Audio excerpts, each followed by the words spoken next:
Tracking Isaias here on the Weather Channel. The storm surge warnings and hurricane warnings for parts of the southeast coastline. And this storm just getting going up the eastern seaboard here from the mid-Atlantic northeast and eventually into New England. I'm meteorologist Chris Warren in Charleston, South Carolina. And landfall of Isaias is imminent in the Carolinas, brings numerous risks. We're going to help you navigate the dangers from the intense wind that could knock out power to torrential rain that could flood neighborhoods and a storm surge that will eat away the beaches and push feet of water on shore. We're going to give you the specifics. We're going to hear from the director of the National Hurricane Center about the threats and why Isaias may just be the beginning of a very active hurricane season. And after lashing the Carolinas tonight, Isaias set then to strike the northeast. Tropical storm watches and warnings extend all the way through Maine. And we're going to show you what to expect and when from Washington, D.C. to Philadelphia, New York City, and New England. It is all next on a special edition of Weather Underground. Well, for the first time since Hurricane Donna back in 1960, a tropical system responsible for watches along the entire length of the East Coast. Hello, everyone. Welcome into our extended live coverage of Isaias. I'm Mike Bettis. I'm Alex Wilson. Yeah, before all is said and done, Isaias could have affected all 14 coastal states from Florida up to Maine. Now, tonight, North and South Carolina going to get in, Mike, on that full force. Yeah, let's take you to a live look at what's going on there right now and show you what's happening in Myrtle Beach, Kiowa Island, Kill Devil Hills in North Carolina, up into Hampton Roads here in Norfolk, Virginia. Conditions deteriorate quickly as we go overnight tonight. The new advisory came in at the top of the hour, still maintains the strength of Isaias at a 70-mile-per-hour, very intense tropical storm. We're on the precipice here of a hurricane, and it may indeed become a hurricane before landfall tonight. Pressure holding steady as well, about 993. North-northeast movement now at 16, so slight turn in direction, also acceleration here up to 16 miles per hour.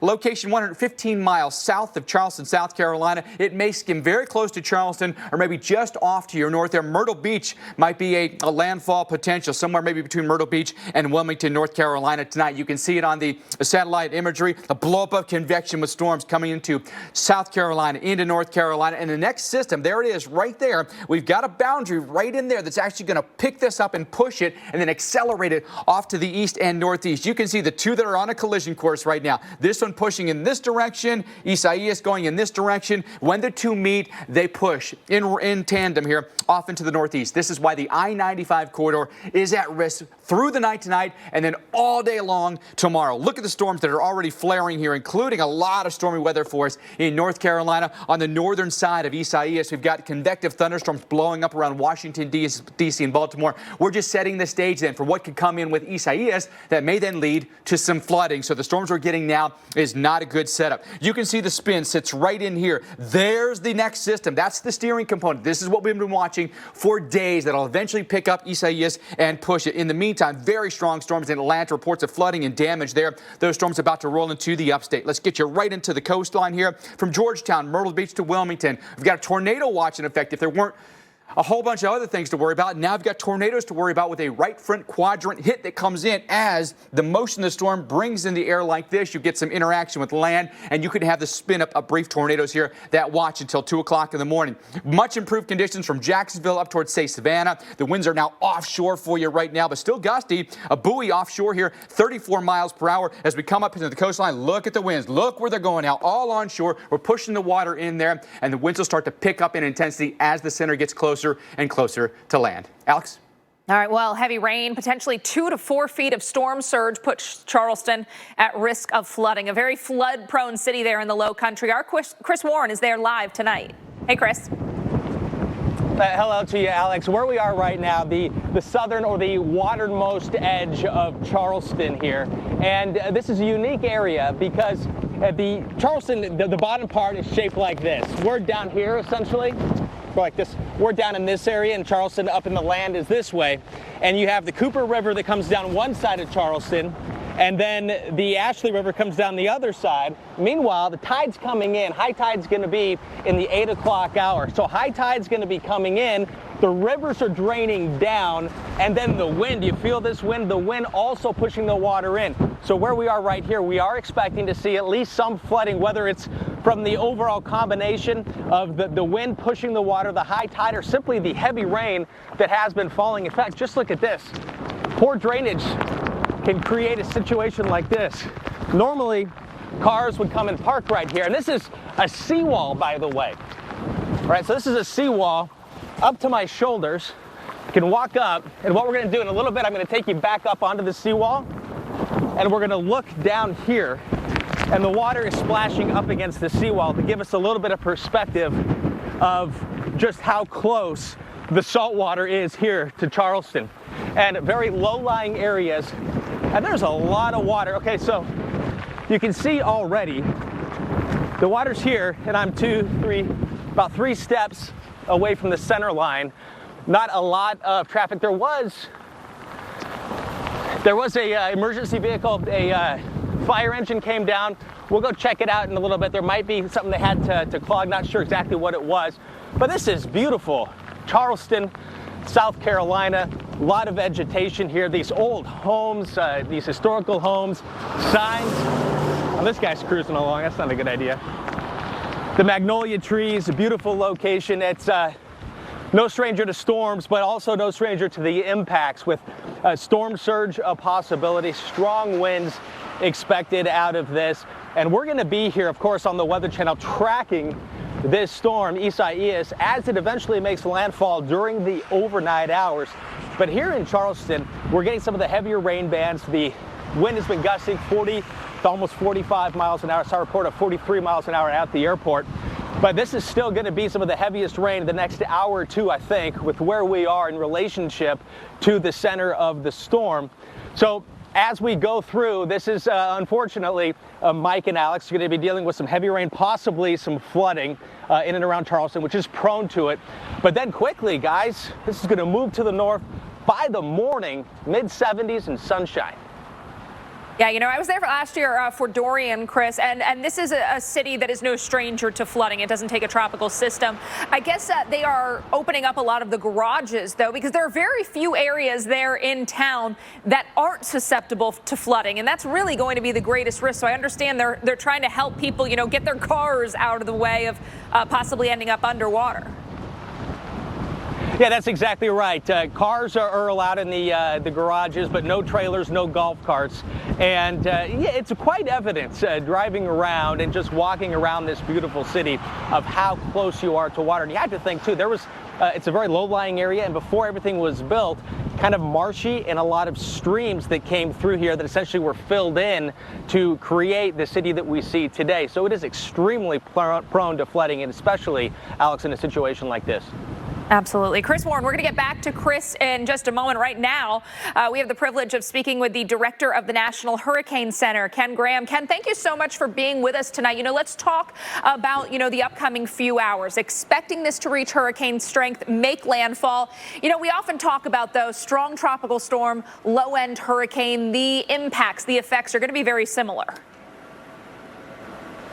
Absolutely. The difference between a tropical storm and a hurricane is 1 mile an hour. So the impacts are going to be exactly the same, whether this remains a tropical storm or becomes a hurricane. Either way, you're going to see tropical storm force winds already making their way on the shore in South Carolina. You're going to see that heavy rainfall. You're going to see that storm surge. The difference between the two is not going to change a thing when it comes to these impacts. Ken, when we look at landfall time, it happens at night. It's going to be dark. What kind of danger does that pose for residents there in the Carolinas and Virginia? Yeah, nighttime landfalls, that nighttime rainfall is especially dangerous when it occurs at night like this, because you just can't be out. You can't see where the water covers the road. You can't see if a road is washed out. You can't see if the tropical storm force winds knock a tree over onto the road. It's just absolutely too dangerous. So at nighttime, flash flooding at night is just especially dangerous. It's just so important that we have a safe place to be and stay off the roads tonight. You know, and that continues in the coming days. We talk about this being a really unique storm that has effects from Florida all the way to Maine. A lot of trees with a lot of foliage on them. Falling trees, that's got to be a huge concern with the winds that we're expecting up into the mid-Atlantic, Northeast, and New England. Yeah, absolutely. You follow this thing all along the coastline. We have those tropical storm warnings all the way up to the central coast of Maine. So that means you can get tropical storm force winds, you can get hurricane force wind gusts and those rain bands, plus all the rainfall, 3 to 6 inches of rain in some areas, getting up to 8 inches of rain, saturate those soil, have the foliage on the trees. All of a sudden you have a recipe for disaster. You start getting some of those trees to fall, you get some power outages, and again, very dangerous on the roadways when these trees fall. It could be very, very important to be in a safe place overnight tonight and into tomorrow and even the next day. Again, we know we're very forested in this part of the country, but also a lot of major metropolitan areas. What would the risk be to, say, Baltimore, Philadelphia, New York City, Hartford, those kind of cities? Yeah, absolutely. In these urban areas, you can get those winds. You have a lot of trees as well in these urban areas. And, you got blowing debris, anything from trash cans. It's just so important to collect any of that patio furniture, trash cans, get them in a safe place. All that can, starts getting into the air and it becomes airborne. It can be absolutely dangerous. So really the time is to prepare now as things start to deteriorate through the day tomorrow. So let's get ready for this. Going to be some winds, going to be some heavy rain. And if we prepare now, we can keep everybody safe. All right, that's Ken Graham, Director of the National Hurricane Center. Ken, thanks so much for your time. I know it's a busy evening, but thanks for the information tonight. Well, one place we know we're expecting to get the brunt of the storm, Wrightsville Beach, North Carolina. Storm tracker Jim Cantori there for us tonight. Jim, this seems eerily similar to a landfall of Dorian somewhere near the South Carolina, North Carolina state line here. Do you feel like the effects will be very similar to that? I think this one goes to our west, Mike, as opposed to our east like Dorian, so we'll be on the right front quadrant of it. So you'll maximize the storm surge and you'll maximize the energy with the rain bands. Again, like Ken was talking about, whether it's a 70-mile-an-hour tropical storm or a 75-mile-an-hour hurricane, the impacts are going to be the same. But don't be fooled by this, especially if you live in the mid-Atlantic, because I think you're going to see potentially stronger wind gusts than some of these coastal areas, closer to the hurricane. All right, so keep that in mind. We'll talk about why that is in a little bit. But I want to get to some of the data here that I've got for you. Obviously, we're still under hurricane warnings. The forecast is for it to become a hurricane still. That was very, very well panned out and discussed by the 5 o'clock advisory from the Hurricane Center. What a different animal we have today, right? You've got something that's now wrapped. You've got sections of eye wall that's trying to form, something that looks a little bit more formidable, even closer, much closer to a hurricane than what we had yesterday at 70 miles an hour. But here it comes, as per the models, heading right up potentially toward Ocean Isle, and that's right down there in southern North Carolina. And the rainfall forecast is a lot higher than what we had yesterday. All right, so the storm's going to start to accelerate once it comes inland and through here. And look at the wind. All right, big wind, 50, 60 miles an hour, perhaps gusts to hurricane force in the Wilmington area. But look at the widespread wind, essentially from the I-95 corridor all the way out through the Outer Banks. And notice how the higher winds are on the interior now. So some of this energy with the jet stream, this just freaky jet stream for early August, this blows my mind to see this in August, is going to start to interact with this thing. And that's why we're going to see widespread wind issues all the way up to Canada. All right. Good news for us. I think some of the worst of this may come in as we're going out of high tide, which is 8:10 tonight. So heading toward, if you will, low tide. But you can already see some of the wave run up that's occurred at the last high tide. And they've just done a lot of beach renourishment in through here. So that will save the beaches. They will always obviously have to do that with tropical systems, and winter storms can cause big issues in through here as well. Wilmington, again, it's tonight. The worst weather will be tonight during the overnight hours. The sun comes out tomorrow. If we don't have any damage, you'll be like, what hurricane just came through here? Hopefully, we will fare very well out of this. All right, Mike Bettis, again, we're expecting the worst again a little bit later on, but just some of the outer bands coming in through. The only thing that's changed from last night when I talked to you, voluntary evacs for residents of Wrightsville Beach. And that's what we got for you. Back to you, buddy. Hey, I want to ask you about, the Outer Banks. We know that's a popular destination this time of year. Do you think here that the angle of approach of this, they might benefit the Outer Banks here, that we won't get that perfectly perpendicular long fetch of push into the Outer Banks that might help us? Yeah, I think you're going to fare better out there, but you know as well as I do, this is just tricky areas when you start talking about winds going onshore, pushing all the water up into the sounds, and then as the storm goes by, which it will quickly, right? That's a component of this. All that water comes rushing back out of the sounds, back to the land side on the interior, on the sound side. So be careful. Don't don't let your guard down with this thing, even though it's going to be much farther west than Dorian was. Yeah, Soundside flooding always seems to be an issue. I'm a little bit worried about the southerly winds, though, toward Hatteras, but we'll see how this all pans out. But, Jim, great stuff tonight, and more from Jim throughout the show this evening. Alex? Yeah, what a special treat. We've got a big deal when we've got Cantori on the show. We look at what's happening across Ocean City, Maryland. A lot of coastal areas into the mid-Atlantic and the Northeast getting in on this storm, but even areas that aren't along the coast going to get in on this storm as well. We look at the future track of Isaias, and you can see New York City firmly in the path of it. We'll be looking at rain, gusty winds. I think flooding and downed trees will be a big problem moving forward. Now, of course, expecting landfall later this evening or overnight somewhere along that North-South Carolina state line. If you've traveled that area of 95, you know that south of the border area, right around there where we're expecting that. Heavy rain continues through the remainder of today, right along those northeast South Carolina, southeast North Carolina locations, and then the rain zips north during the day on Tuesday. By lunchtime, parts of Virginia just getting soaked with rain, places like Baltimore and Philadelphia later in the day. But in the short term, the spots that we're concerned about the flash flooding would be areas from Charleston up into parts of Virginia. So southeast Virginia, those are the areas to watch for high water issues. A lot of these areas already running above average. Look at Roanoke, Virginia, over 14 inches above average. We're going to break down some other cities coming up after this. On the road again. Book 2 separate qualifying stays and earn a free night. The open road is open again, and wherever you're headed, Choice Hotels is there. Book direct at choicehotels.com. This year, the Alzheimer's Association walked to end Alzheimer's in her pants. It takes poise. Carmela's cheaper to the airport. That's right. Cheaper than Uber and Lyft to and from all New York airports. JFK, Newark, LaGuardia. Carmela's cheaper. App, phone, or online, all the time. Check for yourself. Did I mention Carmela's cheaper to the airport? Well, it is. Use it. It's cheaper. Hey, Luke, wake up. You fell asleep again. Why do I always fall asleep on the bus after school? Why am I so tired? That's what we always wondered. But then he was diagnosed with narcolepsy, so he was more than tired. Narcolepsy can affect anyone, children and adults. We waited too long to take action, but you don't have to. Visit morethantired.com now. Learn about the 5 symptoms of narcolepsy, take the narcolepsy symptom screener, and find a sleep specialist. Don't wait. Visit morethantired.com today. A tropical storm warning is in effect.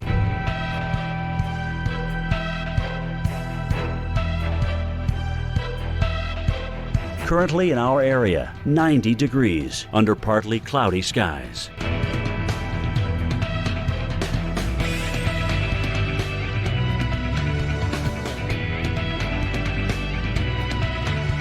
Tonight, thunderstorms, low 77. Chance of rain, 80%. Tuesday, windy with thunderstorms, high 81. Tuesday night, partly cloudy and windy, low 73.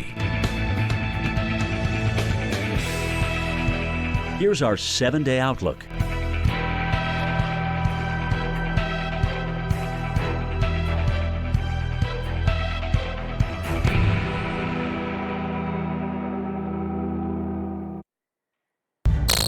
Well, welcome back to our continuing coverage of Tropical Storm Isaias.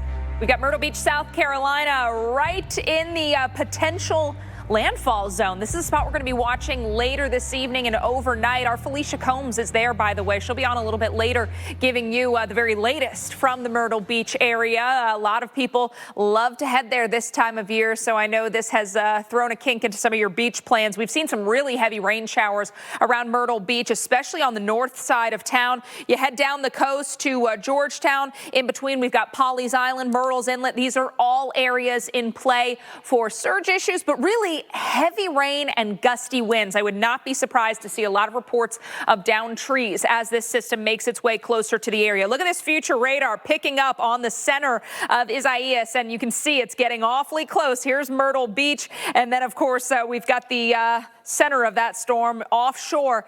Again, landfall expected right along the state line between North and South Carolina as we head into the early overnight hours. So I would say 11 to about 2 a.m., somewhere in there.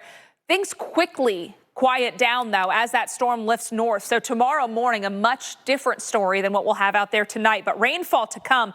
Myrtle Beach, you could be looking at 4, even 5 inches. Would not be surprised to see some isolated totals that could get close to or exceed a half foot there in the area. And again, today through tonight, that's when the worst of the weather is expected. So get to that spot. You want to ride this out. You'll be fine if you think about, issues like trees around your house, Mike. This is going to be a very survivable storm, but away from the coast, stay out of the water.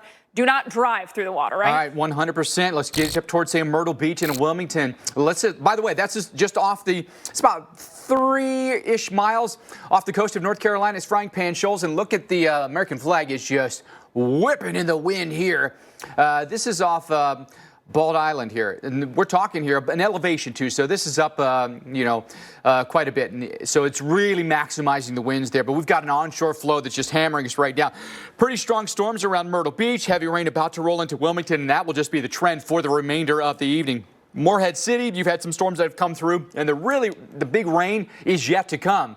So even before we get a landfall, look at the huge amount of rain we're seeing here. Wilmington, Fayetteville, Raleigh, Greenville, all getting hit. There's potential center of circulation coming in around midnight tonight. The atmosphere just unloading on us here. Fayetteville to Wilmington, I think flooding happens before landfall even happens. And then notice this, through Raleigh, Durham, and the Research Triangle, huge amounts of rain. Thunderstorms here that can not only produce huge amounts of rain, but also tornadoes within that band. That'll head out toward the Outer Banks area and Cape Hatteras for us here, but everything clears out for you through the overnight. This is what we're worried about. Some spots, half a foot of rain, and almost all that, Alex, falls before people even wake up tomorrow morning.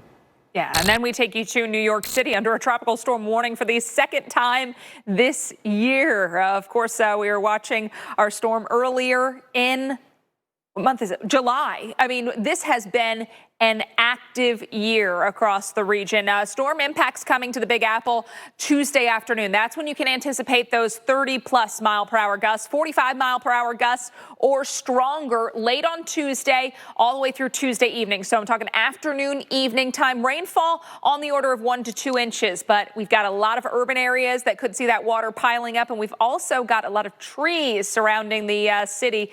Those could come down in some of those more suburban or rural area, so we'll have to watch for that. All right, we start things off this evening. Very quiet out there Monday.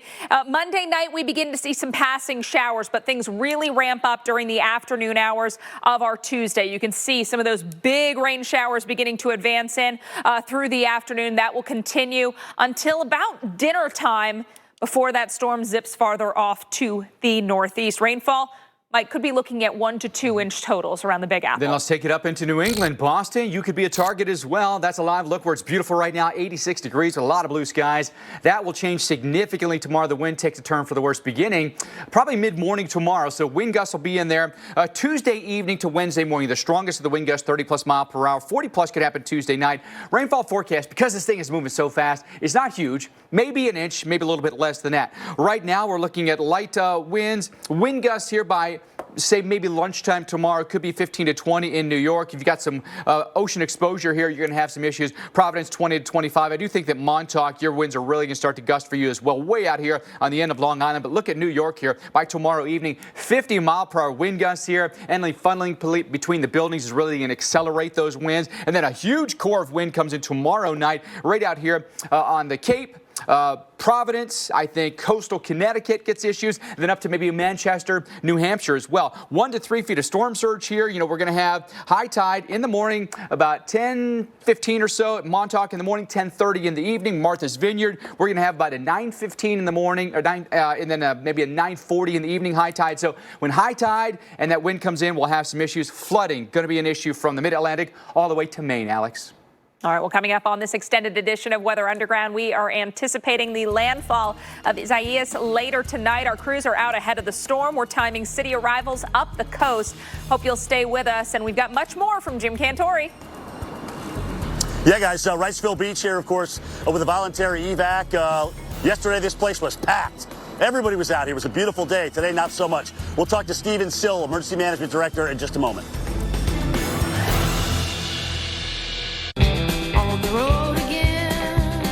Book 2 separate qualifying stays and earn a free night. The open road is open again, and wherever you're headed, Choice Hotels is there. Book direct at choicehotels.com. When you've got auto glass damage, Safe Flight can come to you. And you'll get a text when we're on our way. Just leave your keys on the dash, and we'll replace your windshield with safe, no-contact service. Schedule at safelight.com. Safe Flight Repair, Safe Flight Replace. My son needs this drug. I hope it doesn't cost too much. I hope my insurance pays for it. Can you tell me how much this will be? 67. Sorry. Wait, have you heard about GoodRx? GoodRx finds free coupons to help you save up to 80% on your prescriptions. Wow. I had no idea. GoodRx. Stop paying too much for your prescriptions. At Dish, we took our voice remote and added the Google Assistant. Why? Because sometimes you need to control the temperature, the lights, and the TV. Dish, tuned in to you. Safety. It's not a fad or a trend. At Lowe's, we believe safety is more than that. It's a value that we've always had, and that's never been more important than right now. Safety unites us. Home unites us.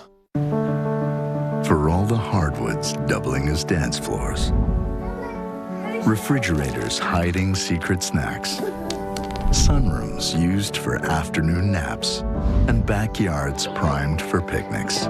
Protect the pure joy of home with Terminix. Our experts are committed to keeping pests like termites, rodents, roaches, and mosquitoes out of your home. Always backed by the Terminix promise to protect your home for all the love it holds.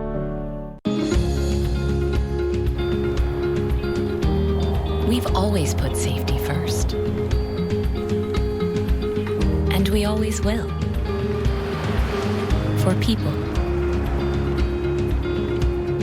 For the future. And there has never been a summer when it's mattered more. Wherever you go, summer safely.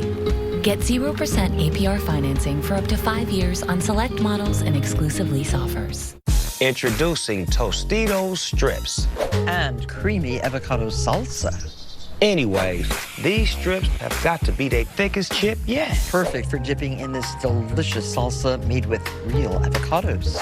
They're good apart. But even better together. Say what?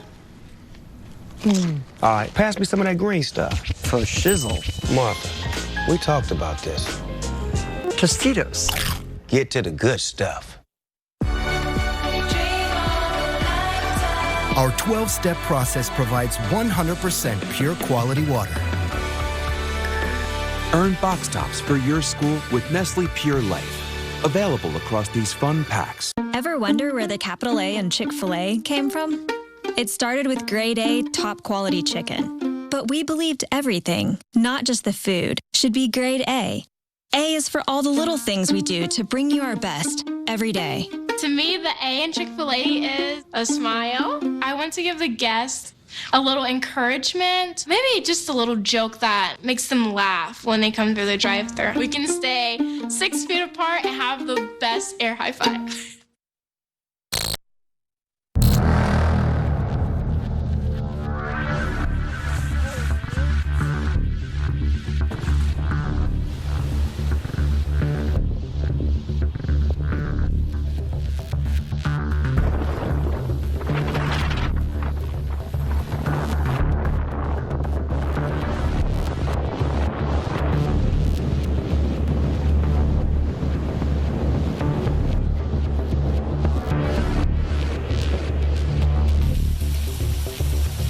We are tracking Tropical Storm Isaias for you on an extended edition of Weather Underground, the Weather Channel giving you 24-hour nonstop coverage of this system. Yeah, the storm going to have wide-reaching impacts. So don't think that just because you're not in the cone that you're not going to have any problems. Before we show you that forecast track for Isaias, we're going to show you what we know, or tell you what we know at this hour. Isaias expected to become a hurricane, make landfall tonight along the North-South Carolina state line. The National Hurricane Center says the Northeast should be making preparations today ahead of the storm tomorrow. And tropical wind gusts are being felt along the South Carolina coastline right now. North Carolina, they've deployed water rescue, transportation, and emergency workers to the eastern part of the state. Mike, we've got a tropical storm right now expected to become a hurricane. Either way, looking at strong winds in that 70 to 75 mile an hour range. Very intense, we think, and we're just hours away from a landfall, and it could be right near the South Carolina, North Carolina state line. We'll show you the forecast track because that hasn't changed a whole lot. It's been pretty consistent here the last couple of days. Still forecast to go all the way through New England, but first things first, tonight it's going to be very impactful in the Carolinas. The thing that's going to pick it up and push it is this really powerful trough, this big jet stream energy here that's going to be strong enough to grab this, pull it northbound, but it's also going to interact with strong upper level winds here. This is why, as it pulls north here, we think the winds aren't really going to back off all that much, especially here mid-Atlantic into New England. And it may not be fully tropical winds. There's going to be some hybridness to it, if you will, where you're going to get some winds that are translated from that upper air system. So as this thing pushes in, watch those winds really start to crank for you here across the Northeast, and very strong winds and open beach exposure as well. Tonight, hurricane warnings, Myrtle Beach into Wilmington, anticipating potentially low-end Category 1 hurricane making landfall tonight. Very close here to the state line. Tropical storm warnings in red, highlighted all the way over toward Raleigh, Elizabeth City, and Hatteras into Richmond, Hampton Roads, up toward D.C. as well, up around Chesapeake Bay. But there's a look at the strong low-level winds that we're going to see tomorrow morning as the system is right in there. Strong southerly push here into Long Island, into Jersey Shore here, and then strong winds up into the mountains as well. So we're going to get some enhancement there. But basically, in essence, I'm going to give you some quick meteorology speak here. The low itself of the system of Isaias kind of enters in a right entrance region of the jet stream, and that generally will maximize your winds and create a ton of energy for us here. So trees coming down could be a huge problem for us here. Tropical storm warnings, tropical storm watches in effect all along the Northeast coast. Alex? All right, ahead of that landfall tonight, we've got Jim Cantori in Wrightsville Beach. Jim, you said a lot of people out and about earlier today, now getting into their safe spot. Yeah, but you'd be surprised how many people just want to come out when it rains. It's almost like how often do we get to go to the beach and have it pouring rain and windy on us? So you got a couple of those, but you're right, Alex. Certainly that is not the majority. That's the select few like myself. I would certainly be out during all this. Kind of cool having a buoy, guys, isn't it? Right in the path of a tropical storm, 72 miles an hour off that buoy east of Charleston. And I'll tell you, those bands on the western side of that, not too far from the coast of South Carolina. So winds could increase rapidly there. Be on the lookout. All right, guys, I want to bring in Stephen Sill. We've got him by Skype tonight. I've been talking to him the last couple of days. Okay, I'm sorry, we have him by phone. Sorry, Steve. Either way, we've got him. That's the key. And the fact is we're going to talk to him right now. He is the emergency manager of New Hanover County. And Stephen, thanks for talking to us again. So today, of course, the new information starting out the day, the hurricane warnings go up. How did that change your operation?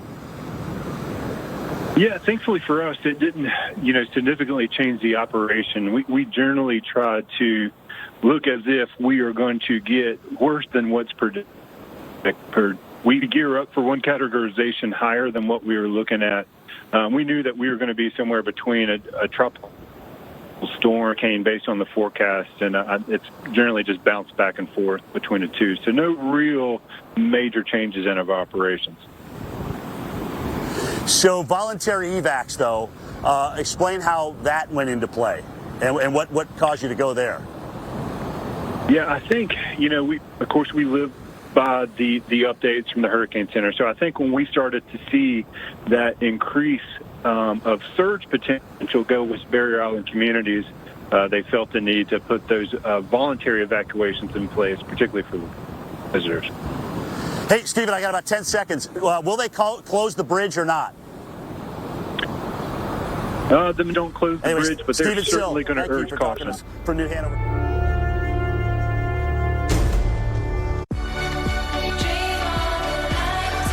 Our 12-step process provides 100% pure quality water.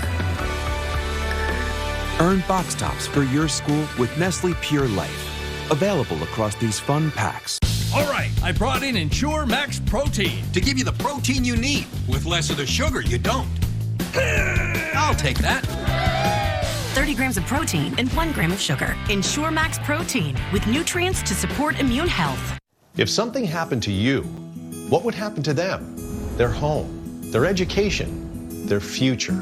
You need life insurance, and chances are SelectQuote can help you get it for less than $1 a day. SelectQuote found Jacob 40, a $500,000 policy for only $19 a month. And SelectQuote found his wife Wendy a $500,000 policy for only $17 a month. Our secret? At SelectQuote, we aggressively comparison shop highly rated companies to find you the company with the best rates. We found Gary, 35, a $1 million policy for only $22 a month. Why pay more?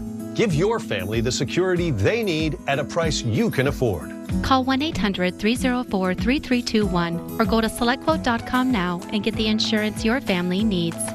At a price you can afford. SelectQuote. We shop, you save. At Safe Flight, we're committed to taking care of you and your car. We'll fix it right with no contact service you can trust. So if you have auto glass damage, stay safe with Safe Flight.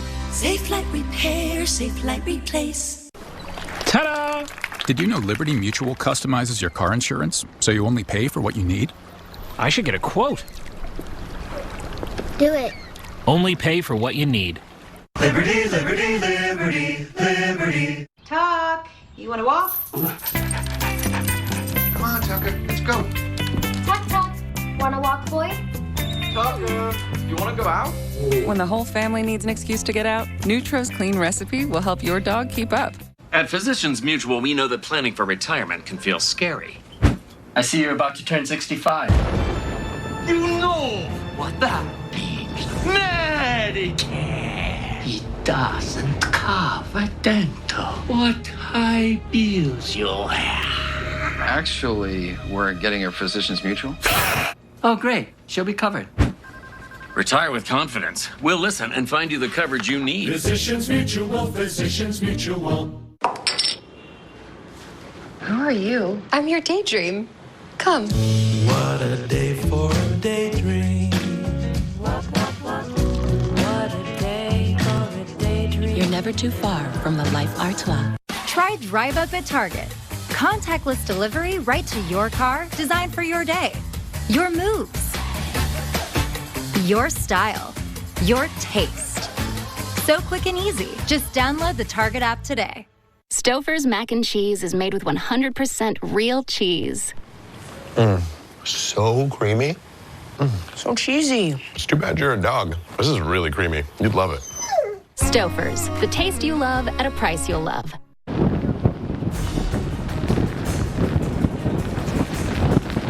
Tracking Isaias here on the Weather Channel. I'm meteorologist Chris Warren here in Charleston, South Carolina. About 30 to 50 miles an hour, depending on which part of the center of the storm you want to measure from. That's how far away we are. The center of the storm in that direction. Here we are in Charleston Harbor. The wind's picking up with some of the heavier rain bands associated with this tropical storm. And a buoy offshore reporting winds stronger than 70 miles an hour. Not quite up to hurricane force, but getting awfully close to it. So this is still a very strong storm. But here in Charleston, it is the water that is such a big issue. In fact, right now, some white caps coming in. The tide is also coming in here in Charleston. It's about 3.5 hours or so away from high tide. Just about an hour ago, if you look straight down from this breakwater, you could see some big, large black rocks, some, I would say, smaller boulders. You can't see anything right now. Every once in a while, you can see the top of one. But this is still essentially a few hours going up to the peak of possibly some of the worst of the weather or the impacts, because it's going up to that high tide where more flooding is expected. We're in the Battery here, are getting down close to it. You can see where these people are walking down. There's 1, 2, 3 lights, and then it goes and then it turns. It's the corner.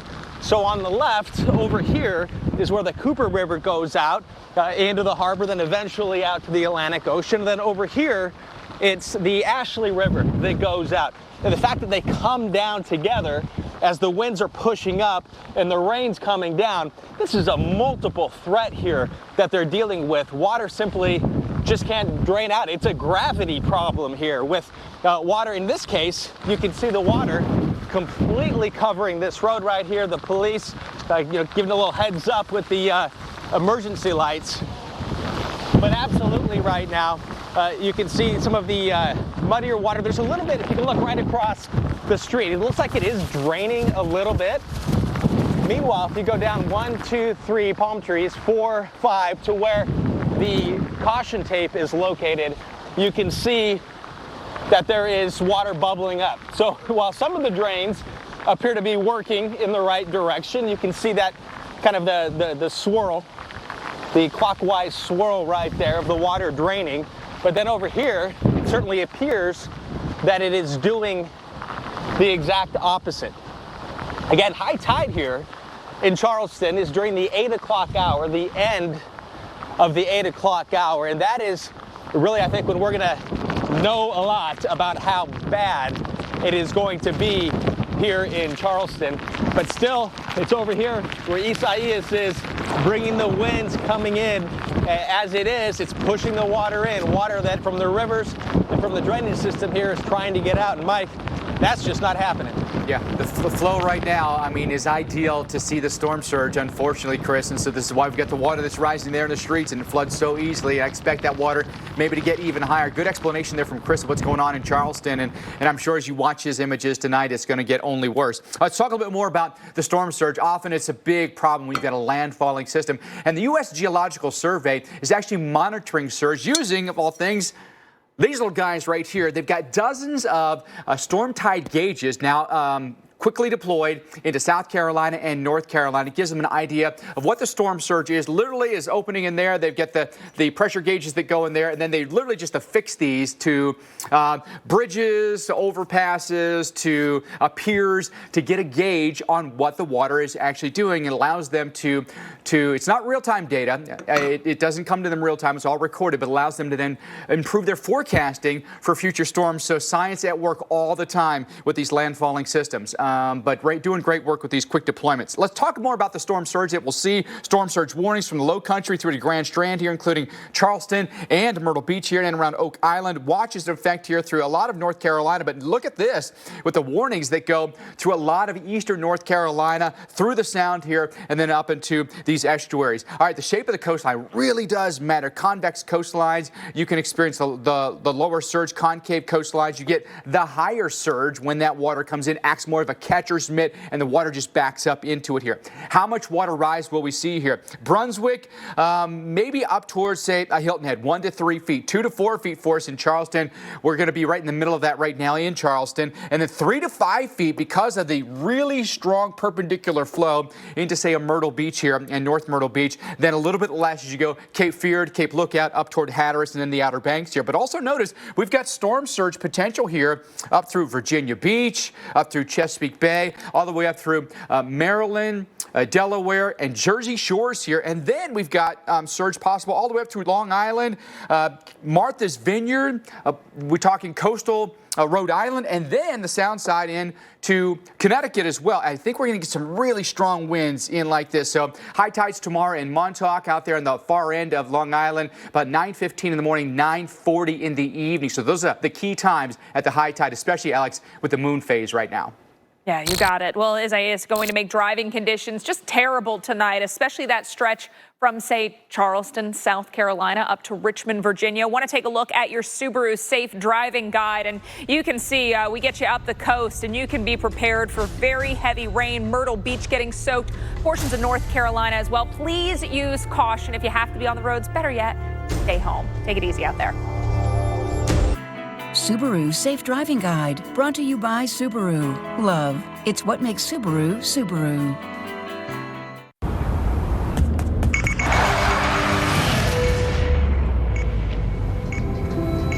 Life doesn't give you many second chances. But a Subaru can. You guys okay? Eyesight with pre-collision braking. Standard on the Subaru Ascent. The 3-row Subaru Ascent. Love, It's what makes a Subaru a Subaru. Get 0% APR financing for 63 months on select models during the Subaru A Lot to Love event.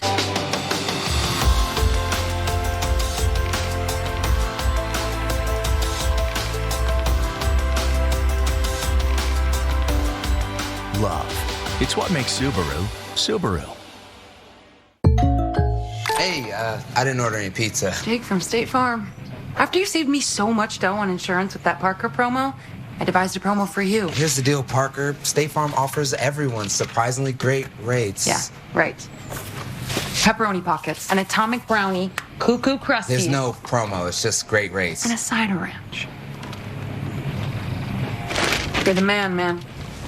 When you want the real deal, like a good neighbor, State Farm is there. How do you make a Pinot Noir taste like no other? Start with grapes from 3 California regions. Push flavor in new directions. And put a bear on the label. Made like no other for a taste like no other. Mayomi. Flavor forward. At Safe Flight, we're committed to taking care of you and your car. We'll fix it right with no contact service you can trust. So if you have auto glass damage, stay safe with Safe Flight. Safe Flight Repair, Safe Flight Replace.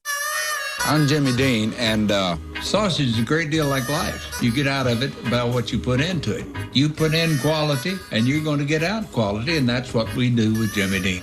You have a wonderful day, all right? Severe and dangerous weather can affect anyone, anywhere, at any time. I'm Neil Jacobs with NOAA, reminding you how important it is to be prepared for a weather emergency. NOAA and the National Weather Service is ready to keep you safe. You should be prepared too. Start by creating an emergency plan for you and your family. Practice that plan, and then always stay on alert for weather threats. When we all prepare together, we can weather any storm. Real people are realizing there's a better way to mobile. My carrier probably has a lot of fees I don't even know are there. Basic phone line access, federal universal service charge, I don't even know what that is. Why am I paying these fees? At Spectrum Mobile, there are no added taxes and fees. What you see is what you pay. $45 a line with our unlimited data plan or $14 a gig with our Buy the Gig plan. The calculator said that we would save $600 a year. We've actually saved $612 in half a year. With Spectrum Mobile, I'm saving over $350 a year. $650 a year. It's true. Most customers who use our calculator find they could save hundreds every year. Don't wait. Find your savings at SpectrumMobile.com or call 844-258-8115 and get it all with free nationwide talk and text and no contracts. I'm ready to switch. Get more for less with our unlimited data plan for $45 a line or our Buy the Gig plan for $14 a gig. Plus, get the flexibility to mix and match plans. Visit a Spectrum store. Go to SpectrumMobile.com or call 844-258-8115. Is almost cloud-free at this point. Plus, it's not cold at all. We're drying out and even warming up. We love it that way. Better days start with the Weather Channel. A tropical storm warning is in effect.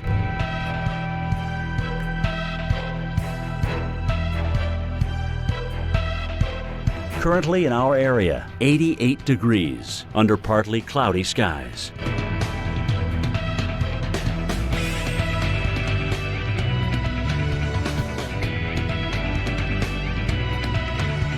Tonight, thunderstorms, low 77. Chance of rain, 80%. Tuesday, windy with thunderstorms, high 81. Tuesday night, partly cloudy and windy, low 73. Here's our 7-day outlook.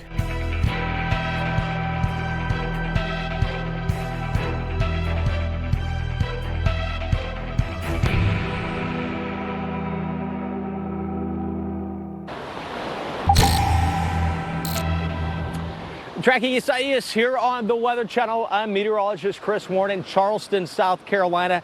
Just a little bit of a break right now in some of the heavier rain that has been coming down here in Charleston. This storm still battering the southeast coast.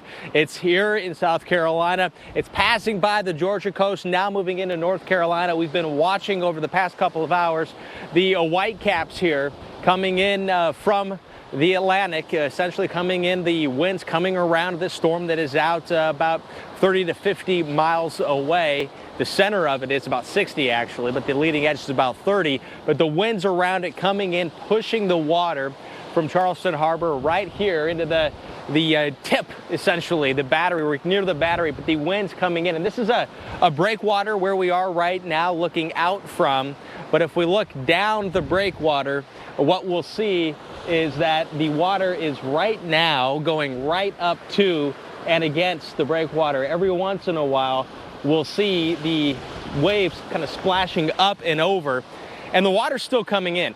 Yes, the winds are pushing that water this way, but the tide is still going up. It's going to be during the 8 o'clock hour, Mike, when we are expecting to see high tide. And already what we're seeing here in Charleston is some flooding. And I'll show you that here coming up in a few minutes. And it looks like, from Charleston northbound, these are all places, Chris, that are going to run that risk of some flooding. Good explanation what's happening for us there, and it may only get worse as this thing gets closer and closer. So let's break it down for you, show you exactly what's happening for us here, because for a lot of you, you're going to end up getting some more intense winds as we go through the night tonight. 70 mile per hour right now, could become a hurricane before landfall. We're expecting that here over the next few hours. About 60 miles outside of Charleston, South Carolina, just off the coast here. You can see an eye trying to form in there, and what's the motion? North-northeast. So we're thinking somewhere right in here. It's going to be really close to the North Carolina, South Carolina state line. And then there's another system out here, big trough that's dug in here, and that's actually going to pick this system up and then push it quickly east and north here. And so that's the big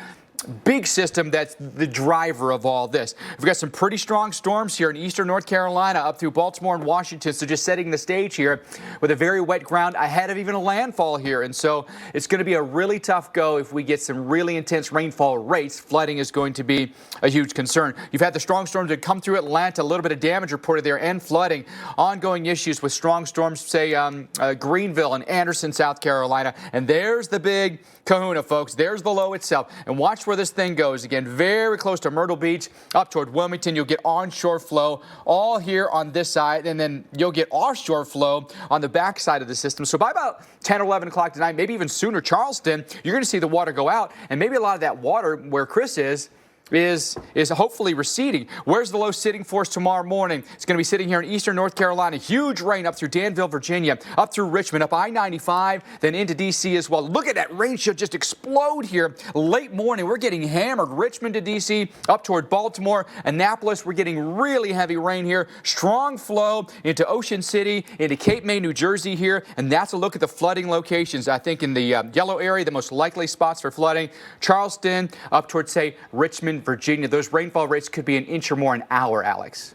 Yeah, and I want to go in depth on how the storm's going to affect the Northeast, because, gosh, we got a lot of real estate, a lot of people up that way that are going to get in on this storm. Looking live at Wildwood, New Jersey and Providence, Rhode Island. Take a look at the tropical storm warnings and watches that extend all the way up the coastline. We've got Philadelphia, New York, Hartford, Boston, Nantucket, Providence, Rhode Island under those tropical storm warnings. The watches up into parts of northern and central New Hampshire, portions of Maine as well. But look at the probabilities for tropical storm force winds over the next 5 days.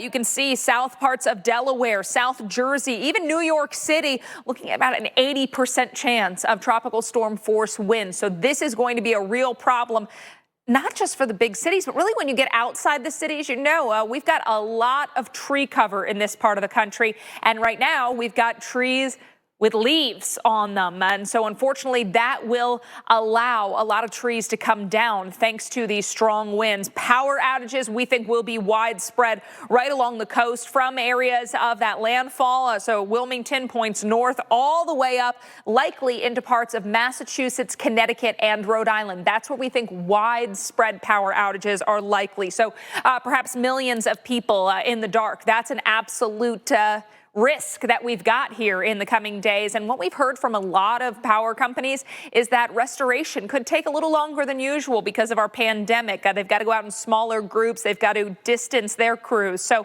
might be a little bit longer of a wait. So make sure if you're in the Northeast, you are prepared to go perhaps a few days without power. Flooding, also a huge concern, Mike. You can see the flash flood watches extend all the way to New England. Right, Alex, thank you for that. And the Weather Channel will continue to track tropical storm Isaias city by city all the way up through the East Coast at landfall and beyond.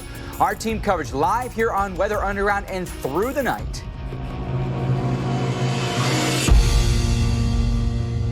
Daddy, what's that big moving house thing? It's a motorhome, Junior. Modern invention. Modern invention? We carried our homes with us since, like, forever. Yeah, but humans have Geico to protect them. Something goes wrong, they're covered. What do we have? What could go wrong? Ooh, a feather. A feather. Duck, Junior! That's no duck, Daddy. That's a vulture. Geico for RVs. 15 minutes could save you 15% or more.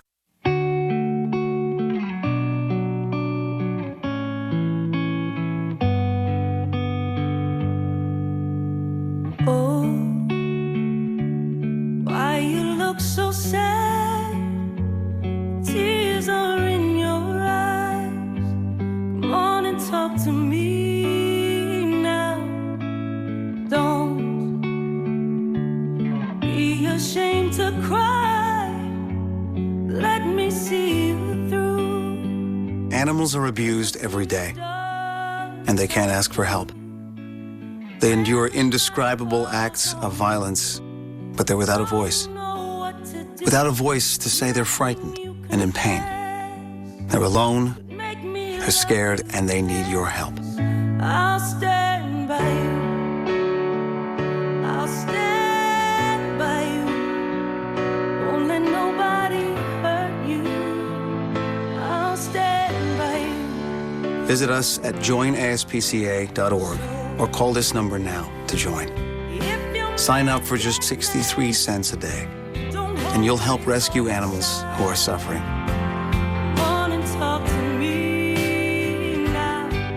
Please make this the moment that you say, I won't stand by while they suffer. When you sign up with your monthly gift, you give them the shelter and the love they deserve. Do it in the next 10 minutes, and we'll send you the photo of an animal from our shelter and a free ASPCA t-shirt. If you've wondered if your support will make a difference, I can tell you, it will. And if you've ever thought about helping, this is the time. I'll stand by you. It's only 63 cents a day. Please go online or call before it's too late. Make the summer yours with a twist of flavor. Discover the Mediterranean flavors and gentle bubbles of San Pellegrino Essenza. Add a twist of flavor. At Safe Flight, we're committed to taking care of you and your car. We'll fix it right with no contact service you can trust. So if you have auto glass damage, stay safe with Safe Flight. Safe Flight Repair, Safe Flight Replace. At Dish, we took our voice remote and added the Google Assistant. Why? Because sometimes you need to control the temperature, the lights, and the TV. Dish, tuned in to you. How do you make a Pinot Noir taste like no other? Start with grapes from 3 California regions. Push flavor in new directions. And put a bear on the label. Made like no other for a taste like no other. Mayomi. Flavor forward. Tracking Isaias here on the Weather Channel. I'm meteorologist Chris Warren in Charleston, South Carolina. And from South Carolina here in the southeast all the way up to the mid-Atlantic, the northeast, and eventually into New England, have to deal with and get ready for some of the impacts. In fact, I want to show you something here and how things are eventually going to be changing and changing real soon. Little bit of sand that we can see right here. And this, in a matter of an hour or two, is likely to be completely gone with the water coming in. And we're tracking the flooding that is already ongoing here in Charleston. Well, the landfall of Isaias imminent in the Carolinas and brings numerous risks. We're going to help you navigate the dangers, from intense wind that could knock out power to torrential rain that will flood neighborhoods, even storm surge that could eat away at the beaches and push feet of water on shore. We're going to get the specifics from the director of the National Hurricane Center about those threats and why Isaias may just be the beginning of a very active hurricane season. And then after lashing the Carolinas tonight, Isaias is set to strike the Northeast. Tropical storm watches and warnings extend all the way through Maine. We show you what to expect and when from Washington, D.C. to Philadelphia, New York City, and New England. It is all next on a special edition of Weather Underground. And truly, for the first time since Hurricane Donna back in 1960, 60 years ago, a tropical system responsible for watches along the entire length of the East Coast. Hi, everyone. Welcome in. We've got extended coverage here of Isaias. I'm Mike Bettis. And I'm Alex Wilson. Before all is said and done, this storm will have affected all 14 coastal states, Florida up to Maine. And tonight we think it's North and South Carolina that are going to get in on the full force of this landfalling storm. Conditions may actually get a little bit worse in the short term here in the next couple of hours. These are conditions right now in Myrtle Beach, South Carolina. We'll be very close to a landfall spot here.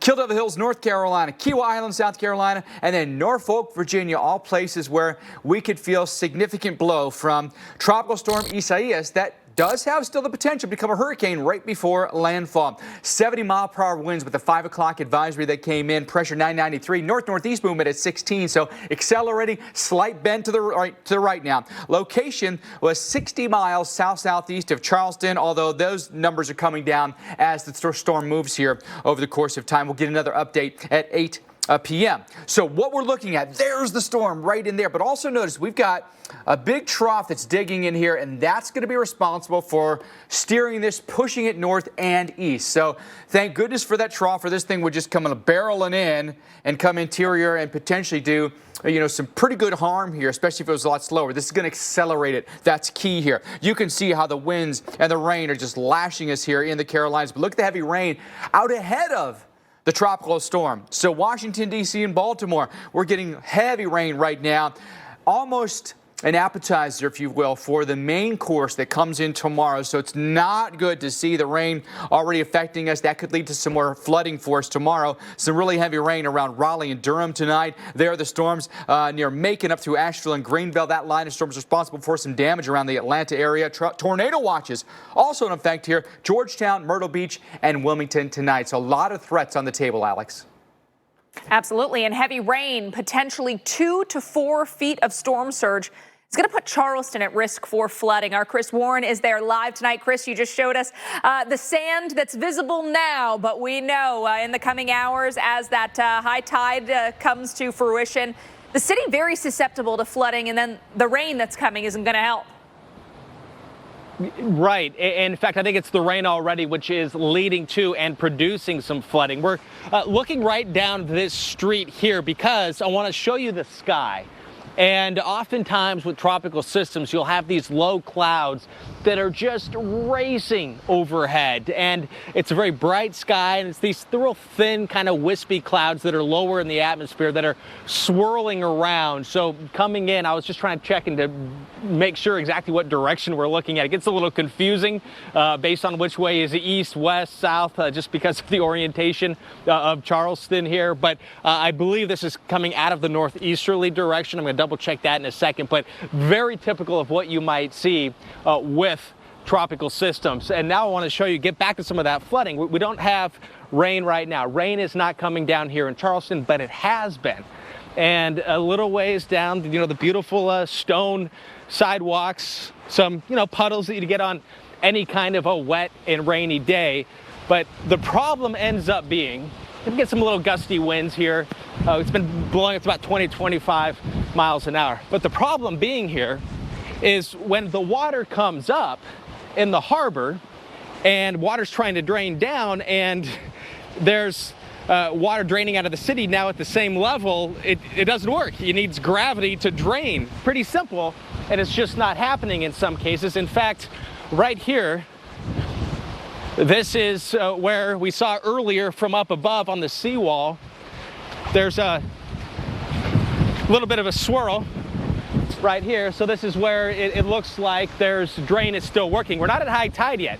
When the water that's on the other side of that seawall, when it gets to this level, and it's likely going to, where's this water going to drain to? It's not going to drain anymore. In fact, if we go down here, I think we have just a few palm trees down the sidewalk. There's a drain that's not working. Now this could be a clog, because I think we are still, where I'm walking is still above the salt water off in the distance beyond this seawall, but just barely. I mean, if you take that wall away, it might be about this much difference from where the seawater is and where the fresh water is, essentially what we're looking at. And this is what I'm talking about here. Fire department came down and put these caution tape, but this is water that is bubbling up right now. Again, still not to high tide yet. Got a couple to a few hours left for that, and we're going to be here tracking to see just how bad it's going to get, because this, guys, is still just the beginning. Absolutely, and we're going to be checking in with Chris Warren throughout the show, so stay tuned for more. Thanks so much, Chris. Right now, we've got the privilege of talking to the director of the National Hurricane Center, Ken Graham. Ken, we really appreciate your time. No, it is very, very busy out there. We're looking at a potential landfall out of this storm, and we've got a lot of people in the path of this all the way up into the Northeast. This has to be a pretty unique scenario. We haven't seen a system like this in quite some time. Yeah, I mean, if you think about the number of warnings that we have, tropical storm warnings and the small portion of the hurricane warning here, I mean, we've had warnings from Florida all the way up, and right now all the way getting up into Maine. So the entire east coast of the U.S. at some point has had a warning going. So yeah, an incredible amount of people that are going to be impacted by this. The wind, the rainfall, the storm surge is just an amazing storm, and we've been watching it for days now. Ken, we've got hurricane warnings that are in effect for portions of South Carolina and North Carolina. What is the reason for that? Do we anticipate a hurricane at landfall? It's going to be so close. I mean, the difference, we've been talking about that during the day, the difference between the tropical storm and the hurricane is only a mile an hour. So we wanted to keep that up. We thought there might have been a chance. There was that last part where we thought the shear would actually let the storm kind of get a little more orientated, where it could be stronger. So it had that last effort to possibly become a hurricane, and it still might before it's over. But we've been trying to say, you know, the difference between that is it's not going to make a difference at all for when you really look at the impacts on the ground, whether it's a hurricane or a tropical storm. The impacts will be the same. And it's August 3rd. We have anticipated a more active than a normal hurricane season. Already things have been playing out. What do the trends that we've seen thus far kind of give you feeling about for the rest of hurricane season? Yeah, what a fast start. I mean, we're already on the eye storm. We're the beginning of August, and we're yet to hit our peak. So, you know, you start looking at the monsoons coming off of Africa. You're starting to see it become pretty active. I think when you look at the conditions, the water's plenty warm. You know, you look at the situation that we have with La Nina and the weather patterns. I think we got a long way to go. I think we haven't hit the peak yet, active so far, and I think we're going to continue to be active the entire season. So early preparedness is everything. Take these storms here to really start thinking about the rest of the season and learn from what we learn from these storms and prepare early. And I think we can all get through these storms together.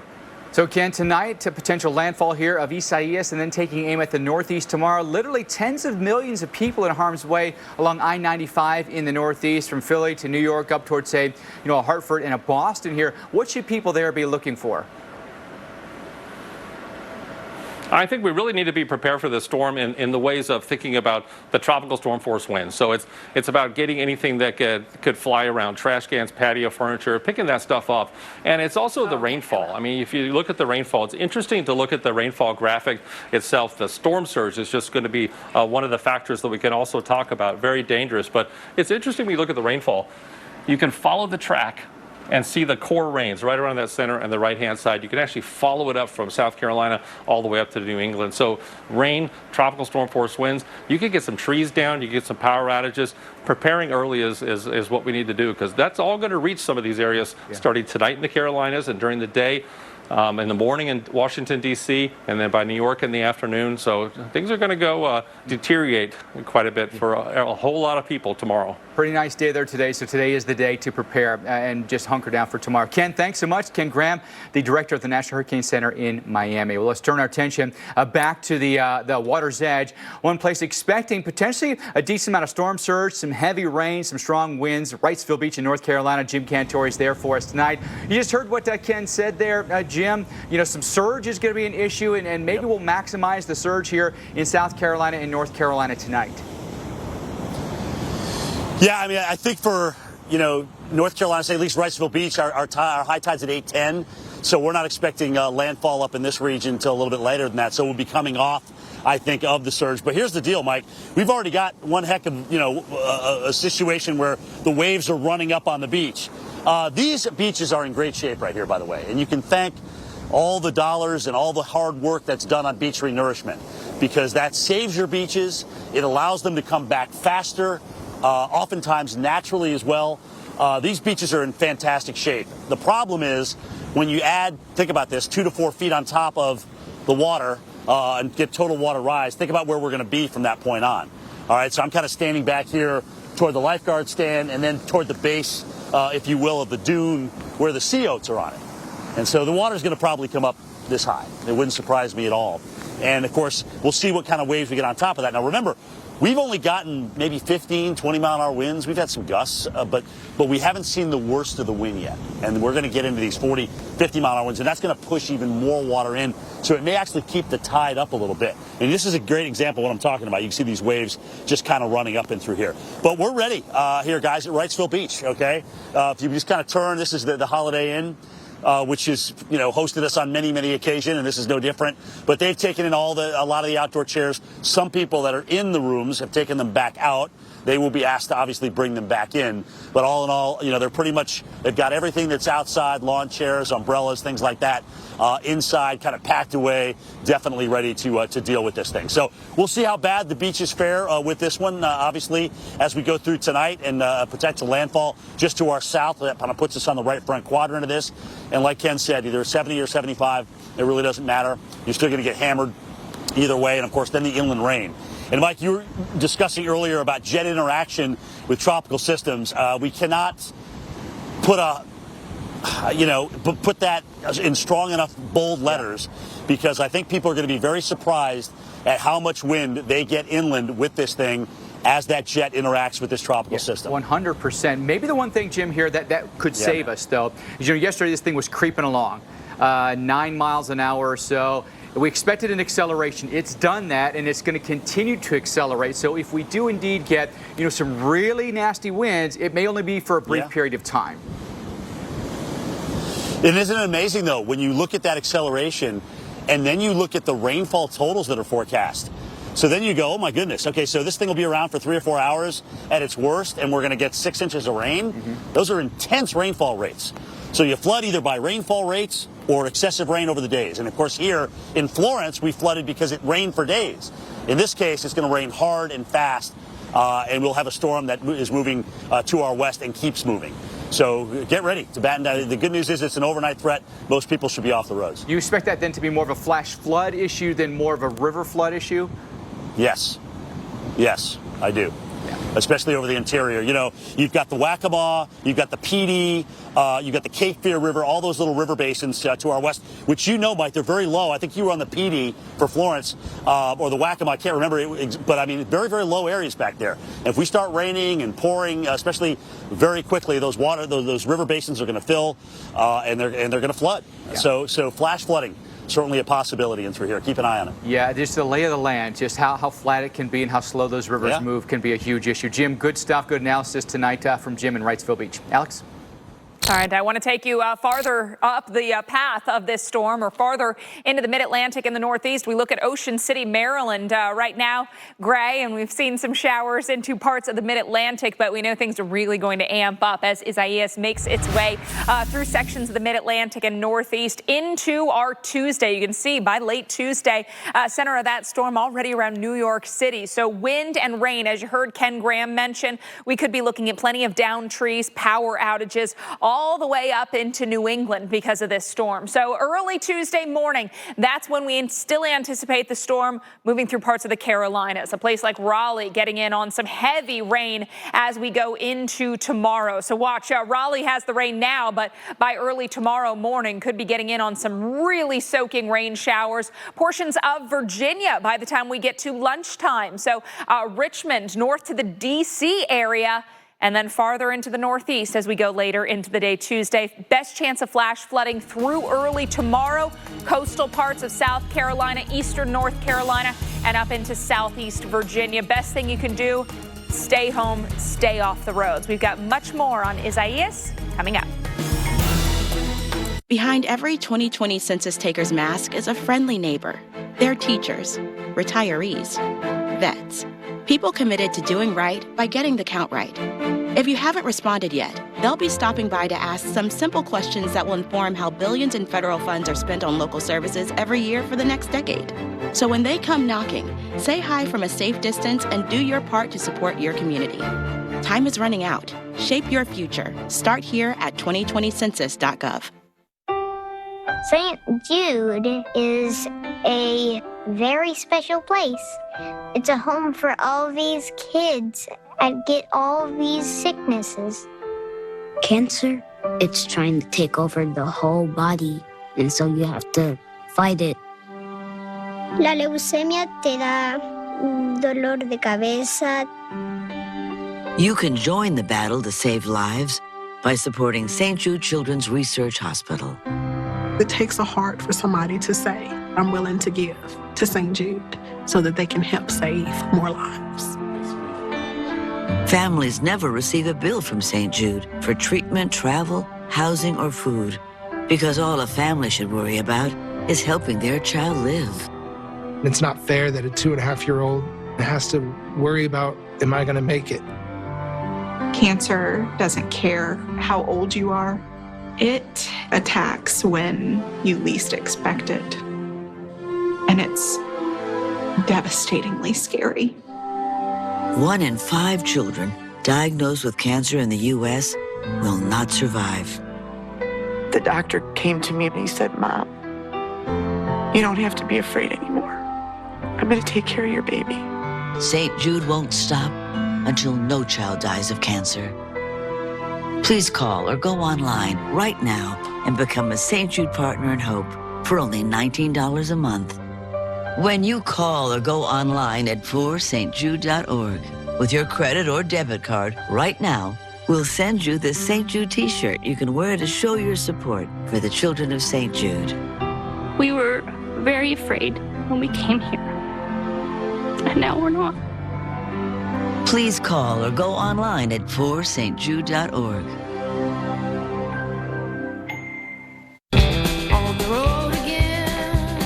Book 2 separate qualifying stays and earn a free night. The open road is open again, and wherever you're headed, Choice Hotels is there. Book direct at choicehotels.com. Liberty Mutual customizes your car insurance, so you only pay for what you need. I wish I could shake your hand. Granted. Only pay for what you need. Liberty, liberty, liberty, liberty. Hello, I'm William Shatner, and you may not know this about me, but years ago, I was diagnosed with a sleep disorder. And like millions of others, I was prescribed sleep equipment. Did you know sleep equipment manufacturers recommend daily cleaning? That's why I use SoClean. SoClean is fast and easy. It keeps my sleep equipment fresh every day without the need for disassembly. With SoClean, daily maintenance is a snap. All you do is place your equipment in, close the lid, and walk away. That's it. You can try SoClean risk-free for 30 nights. Even shipping is free. SoClean is so fast and gives you peace of mind that your sleep equipment is fresh each time you use it. Call 1-800-671-8936 or go to SoClean.com to take advantage of this risk-free trial. Call 1-800-671-8936 now. So fast, so easy, so clean. It's almost cloud-free at this point. Plus, it's not cold at all. We're drying out and even warming up. We love it that way. Better days start with the Weather Channel. A tropical storm warning is in effect.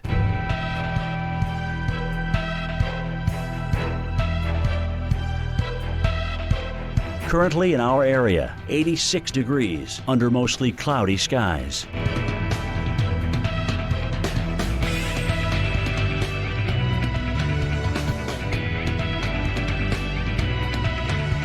Tonight, scattered thunderstorms, low 77. Chance of rain, 60%.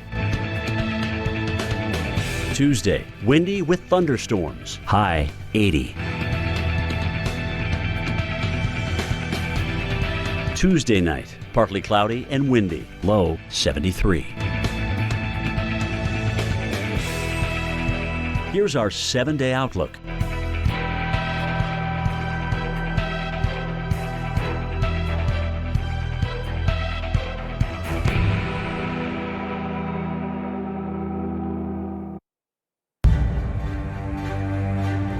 Take a live look at Myrtle Beach, South Carolina. Yeah, not an afternoon or evening you're going to be outside. In fact, the time is now to really get to that spot where you want to ride out the storm. This is a very doable storm. We can survive this as long as we make right decisions. You know, flooding will be an issue. You don't want to be out on the roads tonight. Never drive over flooded roadways. Stay out of the water. Rip currents have been a real issue at some of those South Carolina beaches already. So again, you can ensure your safety, and falling trees will be a threat moving into the later part of the day.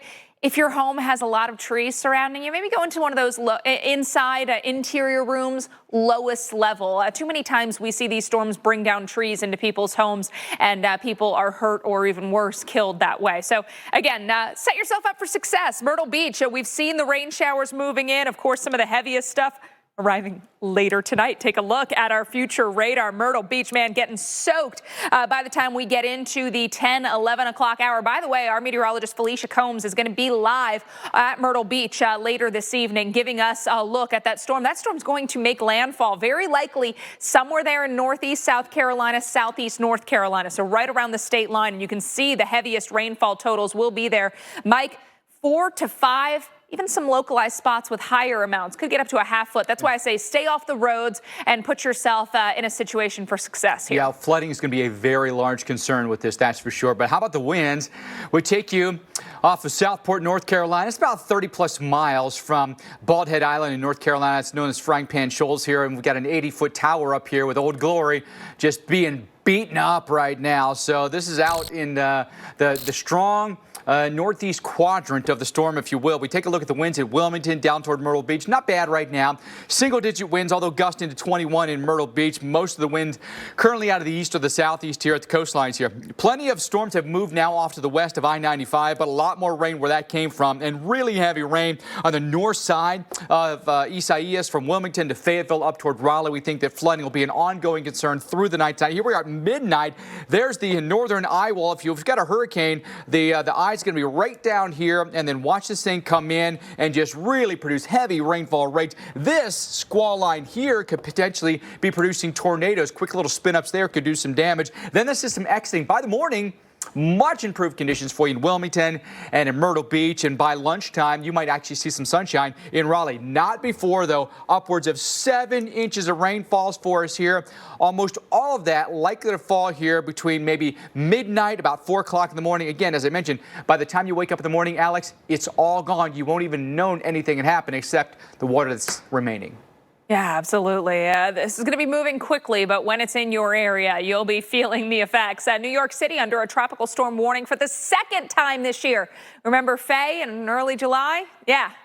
Number 2 in the form of Isaias. So we're watching for the storm to begin to ramp up tomorrow afternoon. 30-plus mile-per-hour gusts on Tuesday afternoon. By Tuesday evening, that's when we could see those gusts in excess of 45 miles an hour. So that's when the power outages will be especially likely. And unfortunately, falling trees will be a real concern. 1 to 2 inches expected in our rainfall forecast. So that could lead to some localized flash flooding issues. But again, I think down trees and power outages really big concern across this part of the country. Future radar, we've got some showers into the overnight, but things really begin to take a turn for the worse by tomorrow afternoon. In addition to the wind, you can see we've got the really heavy rain, soaking rainfall just to the west of New York City. I think parts of Jersey, northeast Pennsylvania could be getting in on some even heavier rainfall totals.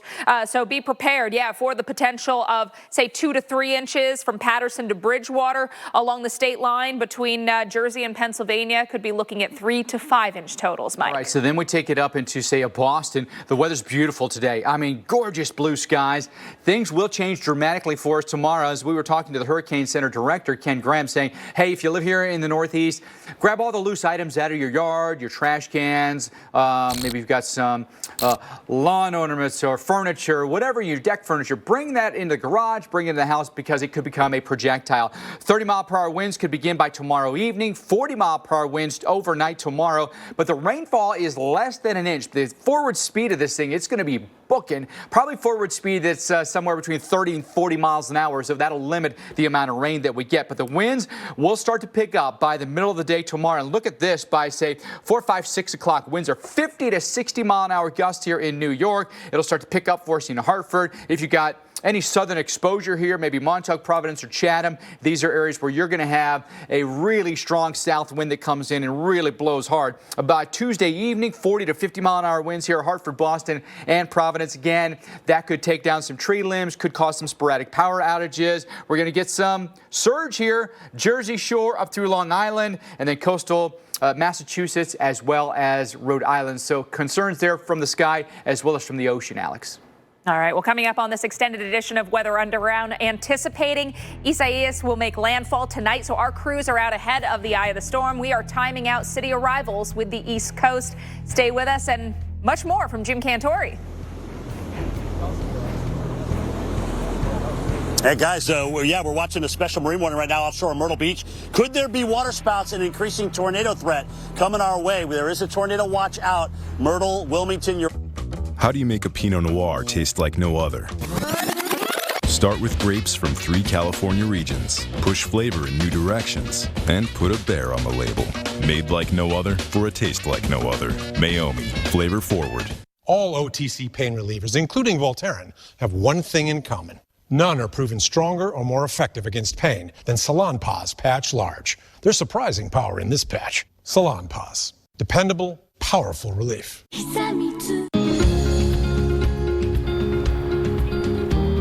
We've always put safety first. And we always will. For people. For the future. And there has never been a summer when it's mattered more. Wherever you go, summer safely. Get 0% APR financing for up to 5 years on select models and exclusive lease offers. The new house is amazing, so much character. Original crown molding, walk-in closets. We do have a rat problem.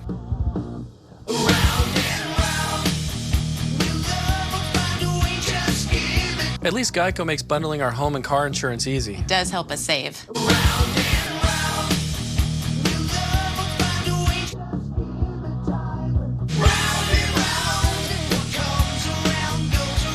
For bundling made easy, go to geico.com.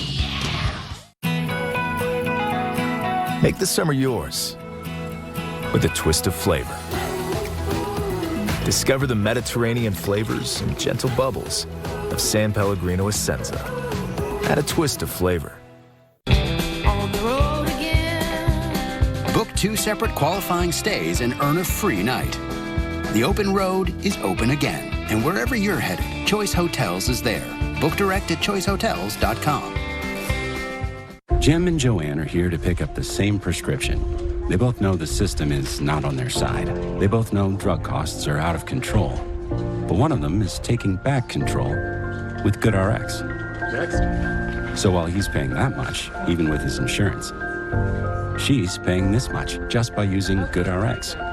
Use GoodRx to compare prices at pharmacies in your area and stop paying too much for your prescriptions. Download the free app today and take back control. Target's same-day delivery. Contactless delivery right to your door, designed for your day, so you can work out, join in, and game on. Just download the Target app and try it today. For every staircase supporting a grand entrance, door frames marking milestones, and floors kissed by bare feet, protect the pure joy of home with Terminix. We're committed to keeping termites out of your home with our all-new On Guard termite protection system, always backed by the Terminix promise to keep your home strong enough for all the love it holds. Call 1-800-TERMINIX today. When you've got auto glass damage, Safe Light can come to you, and you'll get a text when we're on our way. Just leave your keys on the dash, and we'll replace your windshield with safe, no-contact service. Schedule at safelight.com. Safe like repair, safe like replace. Natural Bliss Almond has turned the creamer world upside down with almond milk creamers that are deliciously creamy, made with real almonds and Madagascar vanilla. So good, it's simply nuts. Natural Bliss. Keep it real, make it simple.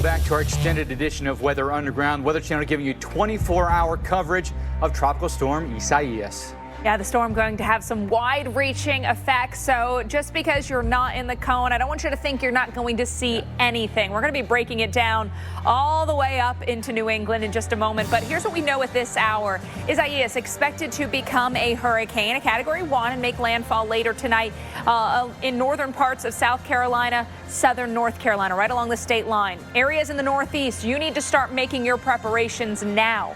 Tropical storm force wind gusts are being felt along the South Carolina coastline, and North Carolina has gone ahead to deploy water rescue, transportation, and emergency workers to the eastern part of the state. Mike, we talk about the eastern half of North Carolina. That's where a lot of the wind and water effects will be felt. Indeed it will be. And as we track this thing all the way up into the Northeast, we are going to have some issues. There's no question about that. I want you to take a look at what the cone is forecast to do here, because this thing makes landfall for us tonight. Then from there, it goes all the way through the mid-Atlantic and then right up into the Northeast. And it's a really narrow cone. We've got a lot of certainty of where this thing is going to go, eventually all the way up into Canada, all right? But it's also going to team up with this really potent trough that's going to steer it, okay? And a lot of times when we get these tropical systems make landfall, they interact with land, they just fizzle out, just right? They just fall apart. That's not necessarily going to happen with this one. Why? Because the interaction with that trough maintains a pretty brisk wind all the way into New England here. So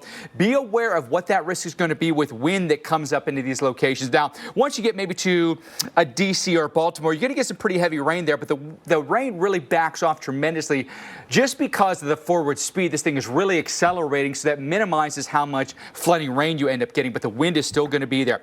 Hurricane warnings in effect, Myrtle Beach to Wilmington, tropical storm warnings, Charleston all the way up into the Northeast here. Look where this thing sits tomorrow morning, basically right over Chesapeake Bay, okay? We're getting a strong southerly flow here. New Jersey, New York, Rhode Island, Massachusetts, south side of Connecticut as well. Look where this thing literally sits tomorrow evening. The low could seriously be right over top of New York City, okay? So we're going to get strong winds there. Backside winds in Philly, frontside winds in Hartford and Bridgeport in Boston. Look at this thing. See that right there? We're talking about that interaction with the upper level trough there. Look at the wind. We could really have some serious wind, say Manchester up toward Portland. Winds could gust over 50 miles an hour. Wouldn't be surprised at all. Tropical storm warnings all the way up to Casco Bay in Portland here. We've got tropical storm watches up into down east Maine, but literally tropical storm warnings that go all the way up into Caribou, Maine. Isn't that something? So literally the southernmost county in Florida had a tropical storm watch, and the northernmost county in Maine has a tropical storm watch. It's just stunning. Flash flood watches, by the way, for a good chunk of the eastern United States. Again, those go all the way up from the Carolinas into Maine as well, Alex. So a lot of real estate at risk here. Yeah, no, a very populated area there in the low country of South Carolina is Charleston. Heavy rain, potentially 2 to 4 feet of storm surge is going to put that city at risk for flooding. Our Chris Warren is there live tonight monitoring that water as it's expected to rise in many areas. Chris. Yes, and right now what else is picking up is the wind at the moment, with a little bit of a break in the heavy rain coming to an end right now. The wind is starting to pick up.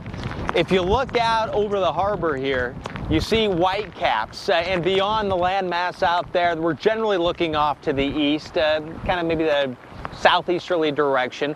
And beyond that landmass is the Atlantic Ocean, and that's where the storm is, Isaias. And in the center of the storm right now is the buoy that had a wind measuring 72 miles an hour. That is about 50 miles away from where we are standing right now, and the wind is still pushing the water this way.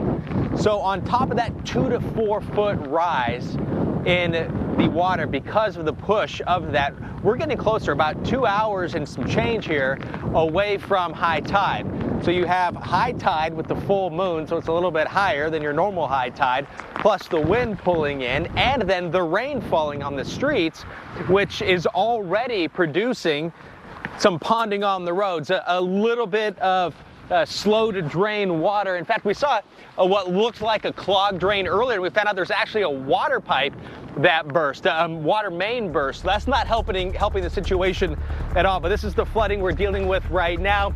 Still early in the game, tracking Isaias here on the Weather Channel. It's out there. It's heading into North Carolina. We'll be tracking it overnight.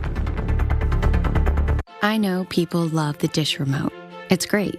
So why build in the Google Assistant? I mean, who really needs a TV remote that can turn the thermostat up, Change temperature to 72, the lights down, dim the lights, and still access their DVR? play video? Actually, some people could absolutely use a remote like that. The new Dish Voice Remote. Dish, tuned in to you. Summer's scorching heat. It gets worse every year. But for the animals forced to live in these conditions, it can be deadly. Animals who've been left outside in excruciating temperatures, with no access to water or food, and little protection from the sweltering sun. They're running out of time, and that's why we're out there right now, racing to reach the animals who are trying to hold on for one more day. We're just seeing dogs that are very dehydrated, no water in any of these water containers.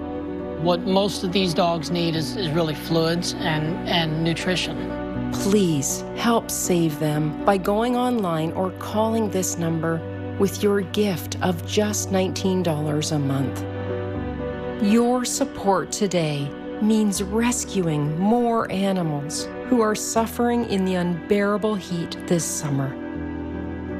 Visit joinaspca.org on any device or call right now with your gift of only 63 cents a day. We urgently need 2,000 new donors in the next 30 days. So for taking action in the next 10 minutes, we'll send you this free membership kit with our member magazine, a photo of a rescued animal, and this one-of-a-kind Animal Champion t-shirt. Every time I come to one of these properties, I'm struck by the same emotions. I mean, you just think about the lack of care that they have received. You know, it's heartbreaking. Time is running out, and many of these animals who are suffering this summer may not make it. Please don't let them suffer another day. Go online or call right now. I didn't order a pizza. I know. But that Parker promo saved me so much on my insurance.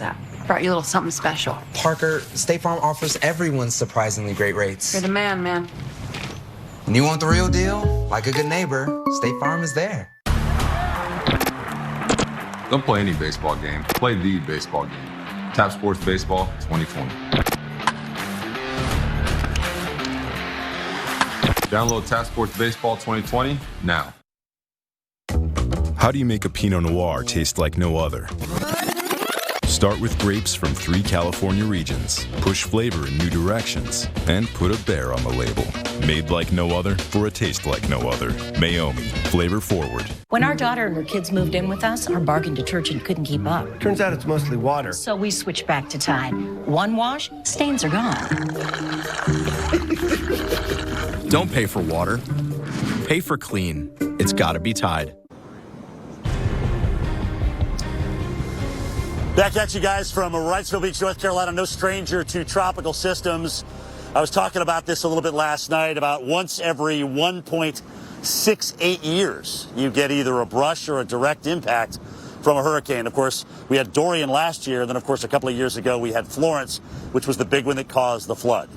In all of those hurricanes, brushes or direct hits, you got to have power afterward, right? So let's talk about how we coordinate that power renourishment, if you will, and in these days of COVID, how is it done? Jeff Brooks with Duke Energy is with us, at a distance, of course, to talk a little bit about this. So first of all, you know, when you think about the scope of this and the fact that we got tropical storm warnings all the way up to Maine, you know, and hurricane warnings where we are, you can't tap those resources. So where are you getting your additional resources from? Well, this is a very large impact area all the way up the eastern part of North Carolina. And so fortunately, we're a large utility.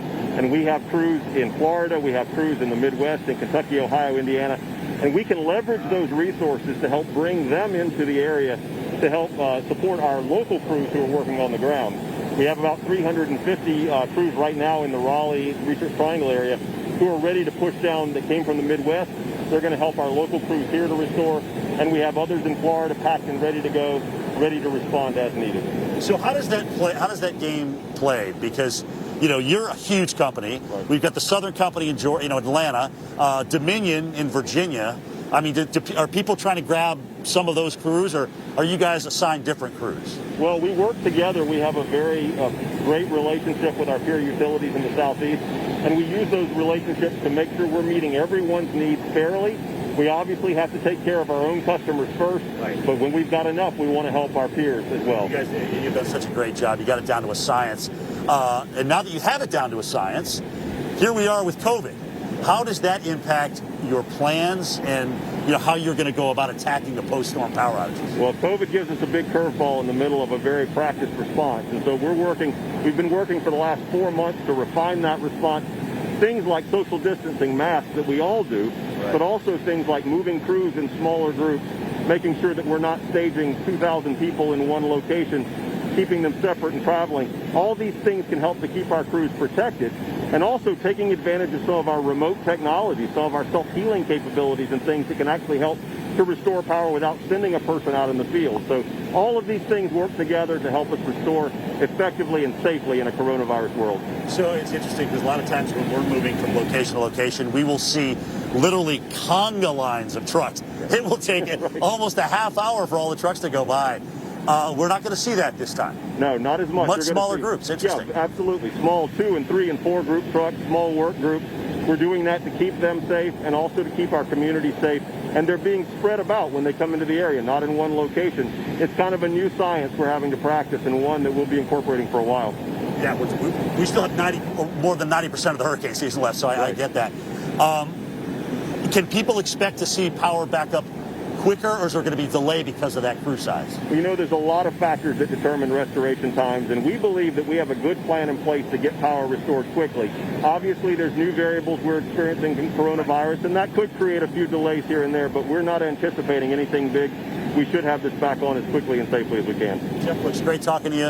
And any other day, I'd be shaking your hand, buddy. I appreciate that. Thank you. Again, guys, in these days when COVID certainly meets hurricane response in whatever fashion, that has to be factored into the game. So be a little extra patient. The good news is for us, Alex and Mike, is the fact that this thing's going to fly up to the Northeast, and crews should be able to get back in there pretty quickly. Yeah, that's the thing. Get back in there quickly and maybe be able to do recovery quickly. Jim, great interview there. Thank you so much for that. We also know that surge is usually a big concern when a tropical system makes landfall. And the U.S. Geological Survey is monitoring storm surge. They've actually got a whole bunch of these out there. These are rapid deployment storm tide gauges. So they've installed dozens of these in South Carolina and North Carolina. Basically, tide sensor gauge goes right in there, and they mount these on piers, on overpasses, underpasses, to get a gauge of what the water is doing from the ocean. It's data that's recorded, and it helps them potentially forecast future storms. They started doing this a few years ago. We got data from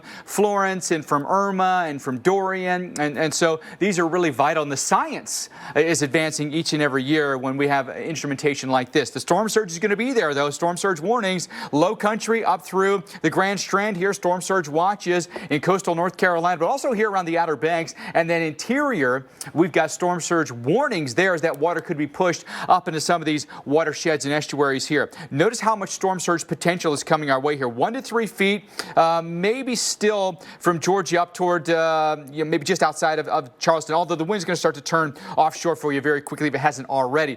2 to 4 feet in Charleston, 3 to 5 feet Myrtle Beach, Beach up toward Wilmington and Cape Fear, and then 2 to 4 feet Cape Lookout to Cape Hatteras, and then points north of there. But still even storm surge potential for Virginia Beach, Ocean City, Maryland, up through the Jersey Shore, Long Island, and then even toward maybe a Martha's Vineyard. There's a look at the wave height forecast, and they could get really gnarly here. And then I think right here, Wilmington, or just off the coast of Wilmington, maybe Atlantic Beach, Morehead City. These are places where you'll see the highest waves. Alex?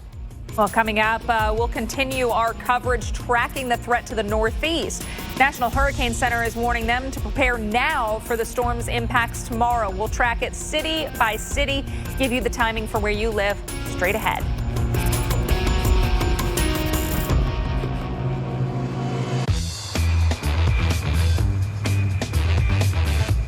Capital One knows life doesn't update you about your credit card. So meet Eno, the Capital One assistant that looks out for charges that might surprise you and helps you fix them. What's in your wallet? How do you make a Pinot Noir taste like no other? Start with grapes from 3 California regions. Push flavor in new directions. And put a bear on the label. Made like no other for a taste like no other. Mayomi, flavor forward. It's Jake from State Farm. Sounds like a really good deal. Jake from State Farm at 3 in the morning? Who is this? It's Jake from State Farm. What are you wearing, Jake from State Farm? Khakis? Like a good neighbor, State Farm is there. On the road again. Book 2 separate qualifying stays and earn a free night. The open road is open again, and wherever you're headed, Choice Hotels is there. Book direct at choicehotels.com. John Tyson's motto was, "When better chickens are hatched, we will hatch them." It's why all of the Tyson chicken that bears his name is raised with no antibiotics ever. Every nugget, strip, and drumstick. Keep it real. Keep it Tyson. At Domino's, we're delivery experts. So when it comes to carry-out, our team members had a few thoughts on how to make it even safer and more convenient. Deliver it. Deliver it. Delivering. Frisbee it. So we went with what we do best. Delivery. To your car. Introducing Domino's Carside Delivery. Yep, works perfect. We do the carrying out for you, contact-free, while you conveniently stay in your car. Thank you. Just pull up at the store, check in online, and we bring your food to you. Try Domino's Carside Delivery next time you carry out 3-topping pizzas for $7.99 each. Jack was one of 6 million pets in animal shelters in need of a home. He found it in a boy with special needs, who also needed him. As part of our love promise, Subaru and our retailers host adoption events and have donated $28 million to support local animal shelters. We're proud to have helped over 230,000 pets so far, changing the lives of dogs like Jack and the families who adopt them. Subaru, more than a car company.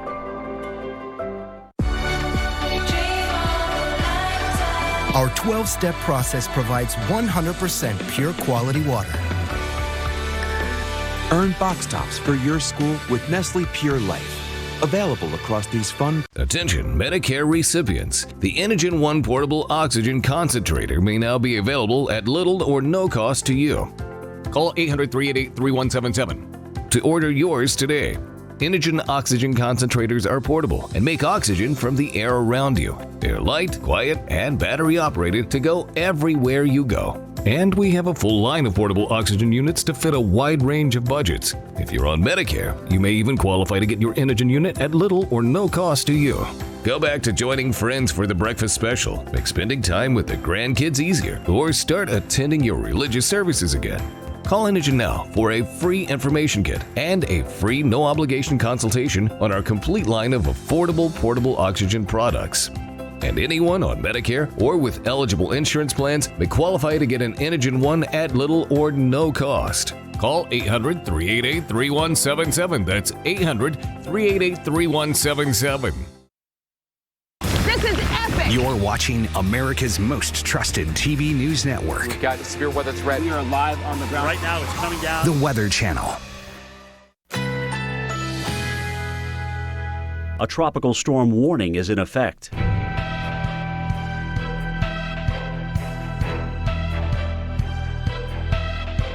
Currently in our area, 85 degrees under mostly cloudy skies.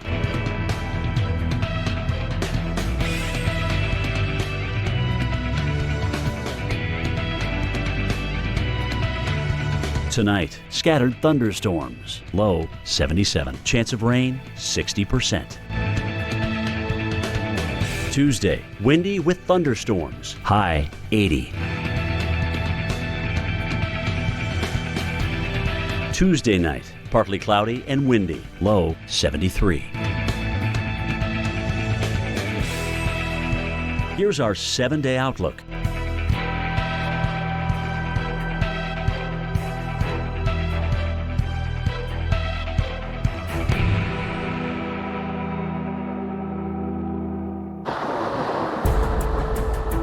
Welcome back to the Weather Channel. We are in Charleston, South Carolina, looking at a couple of dolphins right now with a little break in the heaviest rainfall and some of the stronger winds.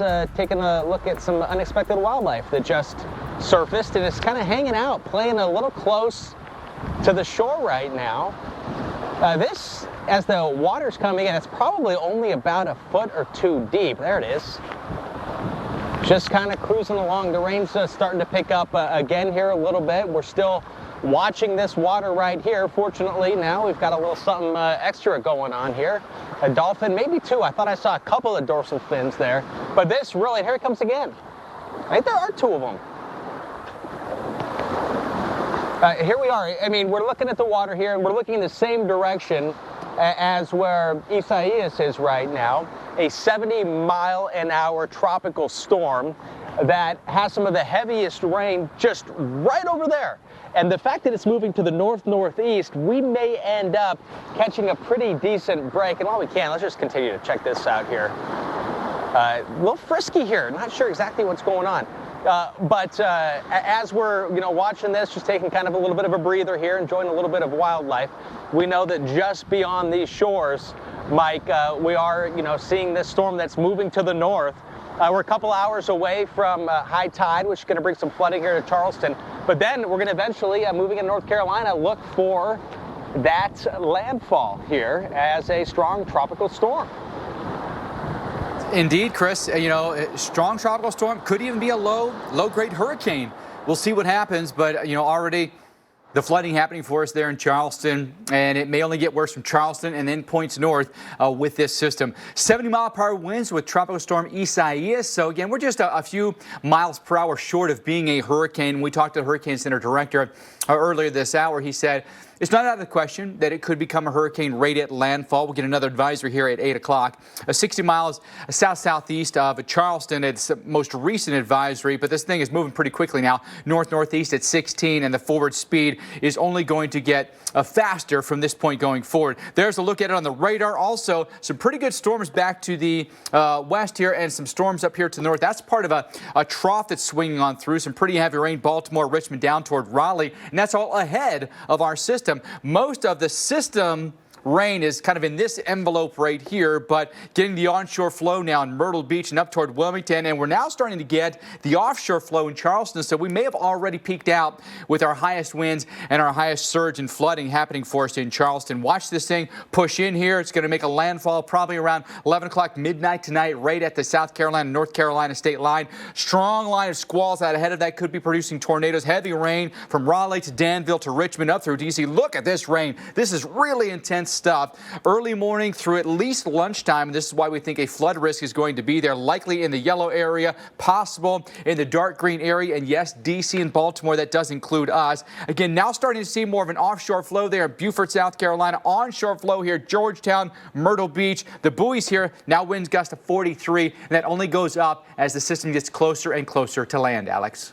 All right, well, let's go in depth on how the storm is going to affect those of you in the Northeast. You're looking live at Wildwood, New Jersey, Providence, Rhode Island, both locations that are going to feel the effects. In fact, both locations under tropical storm warnings right now. Those tropical storm warnings extend all the way in to Maine, Portland, Maine, included within that, getting very close to Bangor. Now, Bangor currently under a tropical storm watch, but you can see the warnings from D.C. and Philly to New York, Hartford, and Boston. Probability of tropical storm force winds over the next 5 days, that dark red that extends right up into New York City, parts of Long Island, that's an 80% chance. So I think there's a very good opportunity. We are looking at strong winds that could lead to downed trees and a lot of power outages. And something we've been hearing from a lot of power companies is that restoration will take a little bit longer given the pandemic. You got to send out smaller groups of teams, have them socially distanced. So be prepared right now. You've got that time this evening. If you need some batteries, if you need to find your flashlight, do it now so everything is there should you need it. Tree cover across the eastern half of the country.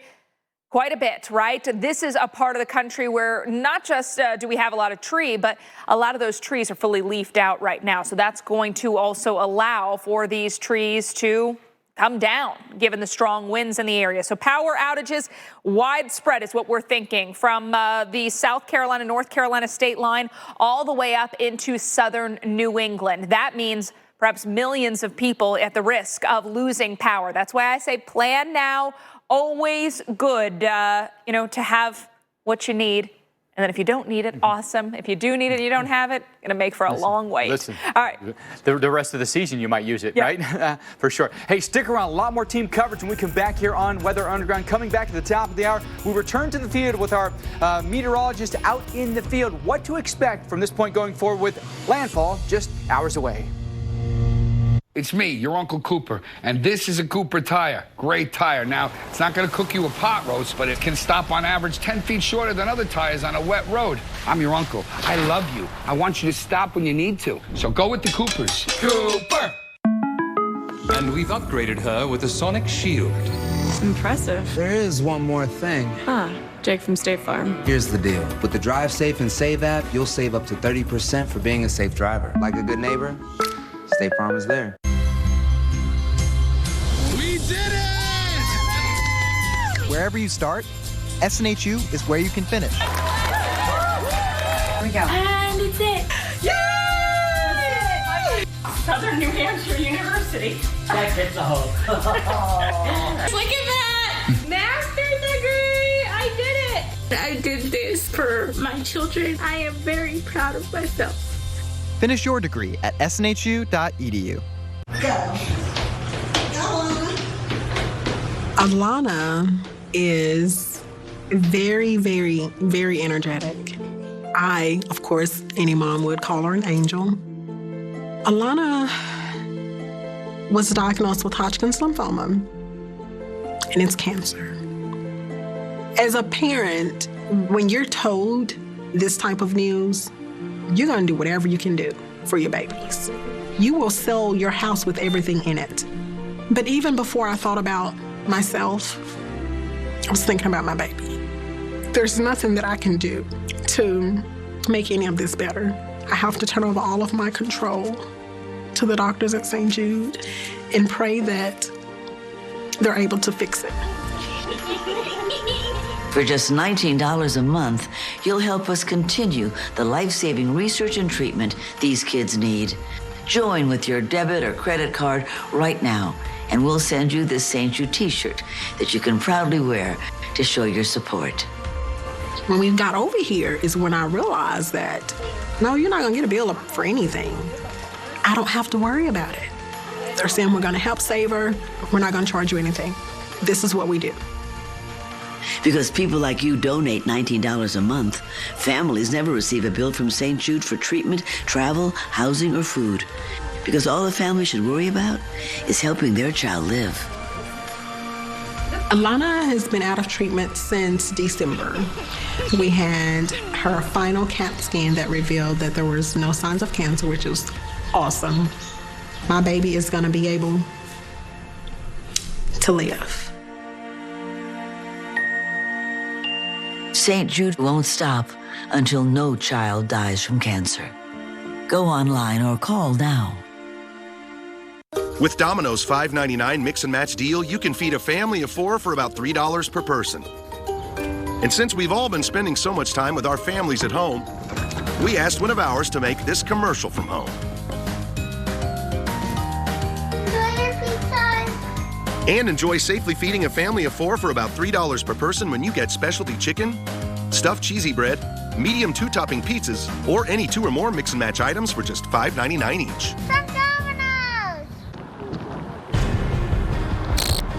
Tracking Isaias here on the Weather Channel. I'm meteorologist Chris Warren in Charleston, South Carolina. Parts of the southeast coast under hurricane warnings, storm surge warnings, where we are right here in Charleston.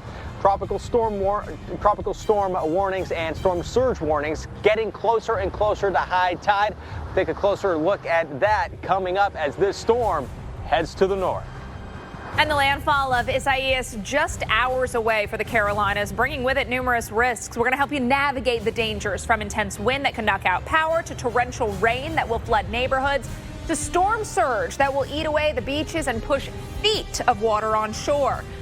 You'll hear the specifics from the director of the National Hurricane Center about those threats and why Isaias may be just the beginning of a very active hurricane season. Then after lashing the Carolinas tonight, Isaias set to strike the Northeast. Tropical storm watches and warnings extend all the way through Maine. We show you what to expect and when to expect it from Washington, D.C. to Philadelphia, New York City, and New England. It is all next on a special edition of Weather Underground. And really, for the first time since Hurricane Donna back in 1960, a tropical system responsible for watches and warnings along the entire length of the East Coast. Hi, everyone. Welcome into our special coverage. I'm Mike Bettis. I'm Alex Wilson. You know, before all is said and done, this storm will have affected all 14 coastal states. We're talking Florida up to Maine. And tonight, Mike, it's North and South Carolina that are going to get in on the action. And perhaps, very likely, it looks like, landfall. Yeah, we're thinking here, Alex, maybe in the next, say, 3 to 4 hours, a landfall is going to happen for us here. You're taking a live look at Garden City, South Carolina, live camera from our storm tracker, Charles Peak, out there. Water lashing underneath the pier here, but no worse for wear, and that is good news. We don't expect really intense wave action, and the storm surge is going to be probably maximized around 4 feet or so. So, you know, typically some of these newer piers are a solid 15 to 20 feet above the water's surface there. 70-mile-per-hour winds with the latest advisory at 5 o'clock. North-northeast movement at 16, so it's accelerating now. And a slight turn to the right, slight turn to the east. And so it's being picked up now by this big steering trough. And these lines of storms right in here are all associated with the trough. All the rain with the tropical storms associated right in here. So that's what's going to pick this up, pull it north and pull it east, and do it very, very quickly. Heavy rain falling for us, D.C., Baltimore, Harrisburg, up toward Allentown. Severe thunderstorm warnings for us now in southern New Jersey here, including around Vineland, Atlantic, Camden, and Gloucester counties right now, all under severe thunderstorm warnings, just outside of Philly as well, including in Philadelphia County here in the city of Gloucester, but right along 295 there and up maybe close to 195. Look at the heavy rain coming down for us right now, coastal Carolinas, and then the heavy rain across Georgia and South Carolina here. Again, that system is going to pick up this tropical storm and steer it away. Watches, they're active right now, including tornado watches. Myrtle Beach up toward Wilmington. We're concerned here that there could be issues with storms that may produce tornadoes that may also translate its way farther north and east through North Carolina through the night tonight. All right, Beaufort, finally now, our winds have turned offshore. Savannah, our winds are offshore here. For Charleston, our winds now are turning out of the west. So what we're now going to see is hopefully the winds start to push there, or the water start to push its way out, not in. Myrtle Beach, we've got a flow mostly coming in from the east or the north right now, and Georgetown, 37-mile-per-hour gusts, buoys here measuring winds 30 to 40 miles per hour. Storm surge warning still in effect here. South Carolina, watches in effect across North Carolina, Nags Head in the Outer Banks, and then eastern North Carolina, we've got storm surge warnings there as some of the flow could push some of that water up into some of these sounds and then maybe cause some flooding. So a concern there, that's for sure. The maximized surge is likely going to be, I'd say, right in this area here from Myrtle Beach up towards Wrightsville Beach, where you could see upwards of 4 feet of water rise above normally dry ground. Something to watch. The good news here, Alex, is the system's going to be moving pretty quickly, so we shouldn't have to do that more than one single tide cycle, and then it's on its way out. So again, quick hitter, quick in, quick out.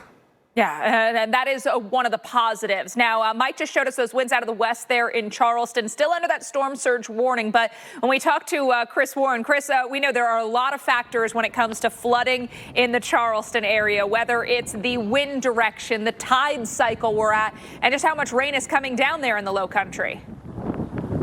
Well, there's not a lot of rain right now, frankly, and it's really calm right now. It has really been with the bands of rain associated with this tropical storm where the winds have been picking up. In fact, it's really quiet.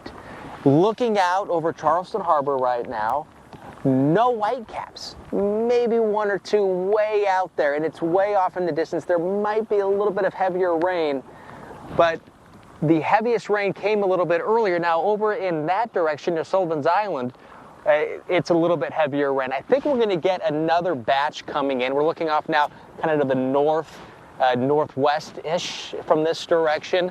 And this is where the weather's coming from in essence. The rain is coming from. And I think if we get another burst of heavy rain, the wind is going to pick up. Regardless, what is going up is the tide still. The 8 o'clock hour is when the tide is expected to be its highest, the end of the 8 o'clock hour, a minute before 9 o'clock. And looking over right here, it's just a few feet down where the water currently is. You can see a few of these large stones here, big rocks that serve as the breakwater. And just a few steps down, there's really not a whole lot of difference in the elevation. So this is extremely important, having this breakwater for these homes, because already some flooding. There is we understand, a water main break down the way, which is not draining very fast. And you can see the cars cruising along. I think he stepped on it a little bit for me. Didn't quite get here though.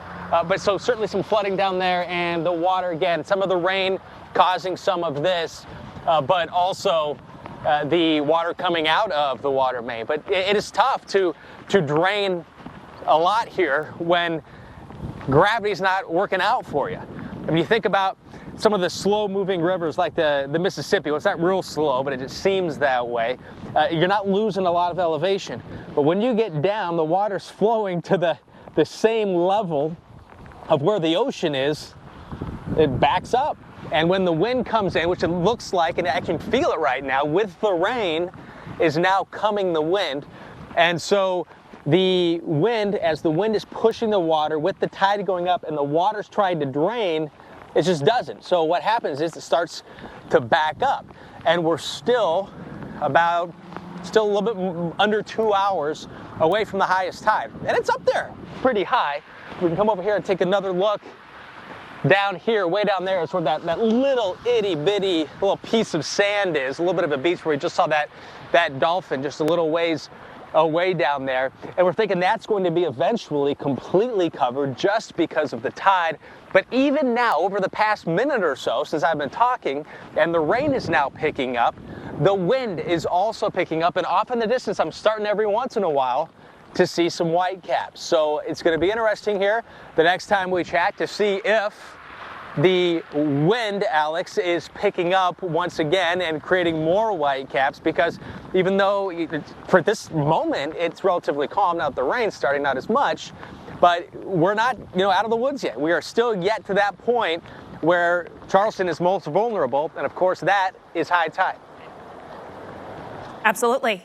We've got to watch the Carolinas closely, but then up into the mid-Atlantic, we've got plenty of coastal real estate as well as really big cities that are going to get in on some significant effects out of this storm. In fact, when we look at that forecast cone right over New York City late Tuesday, all the way up into portions of Maine and then Canada, moving into the middle part of the week. There's Tuesday early morning, so that's why we're focused on that landfall more imminent here in the next few hours, likely right along the North-South Carolina state line. By tomorrow morning, we're seeing some of the biggest effects in places like Raleigh. So the positive to this is that it's moving quickly. The problem with this is that it's going to offer up some heavy rain that could lead to flooding and some strong winds that could lead to power outages. You heard Jim talking to Duke Energy earlier.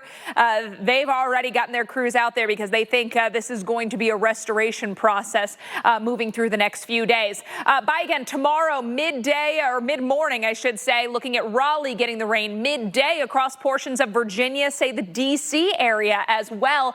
And so into tomorrow morning, greatest risk of flash flooding for places like Myrtle Beach, up into eastern North Carolina, portions of southeast Virginia as well. But places like D.C. could begin to get in on that heavy rain during the morning. When we talk about just how much rain we've seen in a lot of these areas, we're running a pretty big surplus, particularly in a place like Roanoke. They're over 14 inches above average, nearly 10 inches above average for Charlotte. Now, Charlotte not going to see quite as much rain as, say, a place like Raleigh. And then the waves, they will be especially high along our North Carolina beaches tomorrow morning, getting up towards the Jersey Shore by late in the day. And then, of course, there is that possibility of coastal flooding issues. Coastal flood advisories, coastal flood watches, and warnings all in effect for parts of Delaware, Maryland, Jersey, and D.C., one of the spots that could get in on the flooding rainfall with thunderstorms Monday and Monday night. Gusty winds likely on Tuesday. So we've got a saturated ground in play. Then we're dealing with gusty winds. We've got trees with leaves on them, Mike. That's a recipe for a lot of downed trees and perhaps a lot of power outages. Indeed, and so we know we're going to have the issues tonight and into the Northeast through the day tomorrow. Philadelphia, 86 degrees with fair skies. Atlantic City, New Jersey, starting to get some heavier clouds that are rolling in now. We've got some storms in New Jersey right now. Southern Jersey, we've got some severe thunderstorms right now. So we've got the hurricane warnings in effect. Small area here from Myrtle Beach up toward Wilmington. In the center of that's likely to be where the landfall will be this evening, and it's not out of the question. It could be a hurricane around landfall time.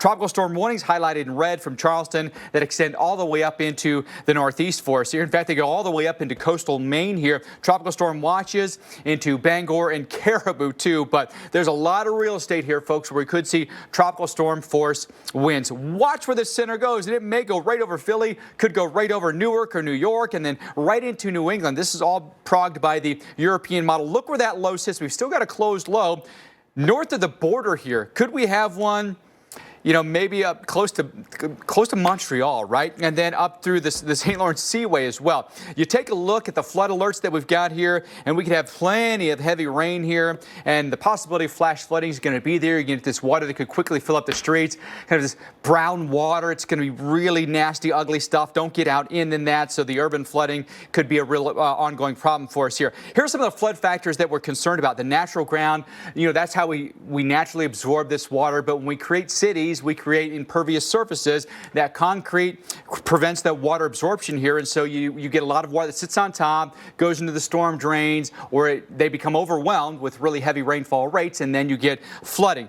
Only about 10% runoff when you have natural ground, whereas you get 55% runoff in a city. So you see that the math adds up here, right? Flood threat significantly increases in urban areas, and we've got a lot of urban areas that could be affected. You've seen the track here. You've seen where the flood forecast is. It's really a Charleston to a Raleigh, a Richmond, a D.C., all the way up into the Northeast. The probability of tropical storm force winds, yeah, it's there. High probability here from, the Delmarva all the way up into, maybe even a central central Massachusetts. Could be like a Worcester and a Hartford. 70 to 80% chance that we get tropical storm force winds that come our way. You're going to see this thing spin a Tuesday afternoon right in here. There sits the low. Look at the force of the wind coming up here in coastal Jersey into New York, maybe even New York Harbor pushing some water in there briefly. And there's some really strong winds there out on Long Island, and then Massachusetts and Rhode Island and in Connecticut as well, and then pushing its way up into New England. Still gusty winds here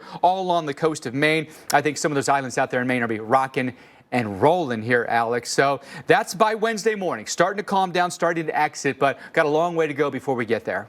Yeah, and with all these potential effects, the tropical storm Isaias, is capturing the attention of the entire nation. Just last hour, President Trump spoke about the storm. Take a listen. I want to start by providing information on our response to Tropical Storm Isaias. It's a very interesting name. Last week, the storm hit Puerto Rico and the Virgin Islands, and I've issued emergency declarations to support our response in both of those areas. So that's Puerto Rico and the Virgin Islands. This week, the storm passed just east of Florida. Got a little bit lucky, didn't hit Florida too hard. Working with the governor, working with everybody, but it did not hit directly, as a lot of people thought it might. It's currently off the coast of South Carolina, heading northward to North Carolina. Is expected to make landfall sometime this evening as a Category 1 hurricane. Very serious, a lot of water coming from that storm. I've already issued emergency declarations for Florida, South Carolina, North Carolina, and FEMA's personnel, and they are great. They're doing a job. They're already on the ground in all areas. Every single area that we mentioned is covered. Over the next several days, there's expected to be heavy wind and rain in the coastal areas of North Carolina, Virginia, Maryland, Delaware, and New Jersey.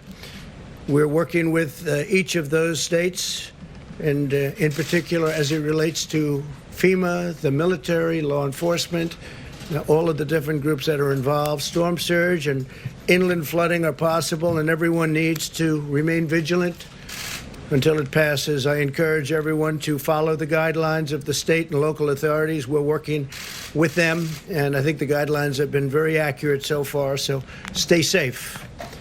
It's going to be a long stretch ahead for Tropical Storm Isaias, and coming up next, tracking the storm off the coast, going city by city, showing you where the strongest winds and the heaviest rain will happen and where you'll see storm surge inundating coastal communities.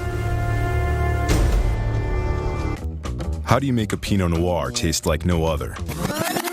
Start with grapes from 3 California regions. Push flavor in new directions. And put a bear on the label.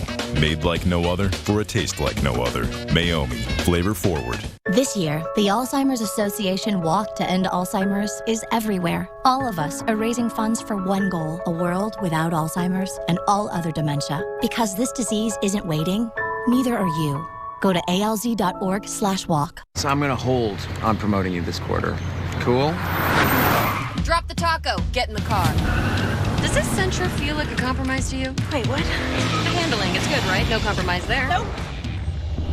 Watch this. Breathe. Rear automatic braking. So if this Nissan Sentra isn't going to compromise, why should you? You're right. Atta girl. The all-new Nissan Sentra, with more standard safety features than any other car in its class. ProPlan Live Clear, a breakthrough. 10 years in the making that reduces allergens in cat hair and dander. Outstanding nutrition with the power to change lives. This is Purina ProPlan Live Clear. I wanted my hepatitis C gone. I put off treating mine. Epclusa treats all main types of chronic hep C. Whatever your type, Epclusa could be your kind of cure. I just found out about mine. I knew for years. Epclusa has a 98% overall cure rate. I had no symptoms of hepatitis C. Mine caused liver damage. Epclusa is only one pill, once a day, taken with or without food for 12 weeks.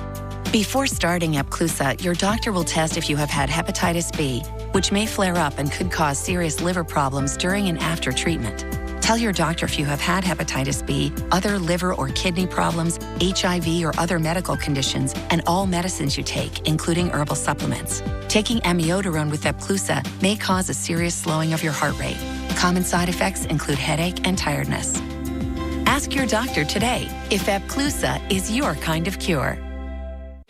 Here's Candace, who works from home and then works from home. But she can handle pickup, even when her bladder makes a little drop-off. Because Candace has poise. Poise under pressure and poise in her pants. It takes poise. Motorcycle riders love the open road. And Geico loves helping riders get to where they're going. So to help even more, Geico is giving new and current customers a 15% credit on their motorcycle policies with the Geico Give Back. And because we're committed for the long haul, the credit lasts your full policy term. The Geico Give Back, helping riders focus on the road ahead. Attention Medicare recipients. The Inogen One Portable Oxygen Concentrator may now be available at little or no cost to you. Call 800-388-3177 to order yours today. Inogen oxygen concentrators are portable and make oxygen from the air around you. They're light, quiet, and battery operated to go everywhere you go. And we have a full line of portable oxygen units to fit a wide range of budgets. If you're on Medicare, you may even qualify to get your Inogen unit at little or no cost to you. Go back to joining friends for the breakfast special, make spending time with the grandkids easier, or start attending your religious services again.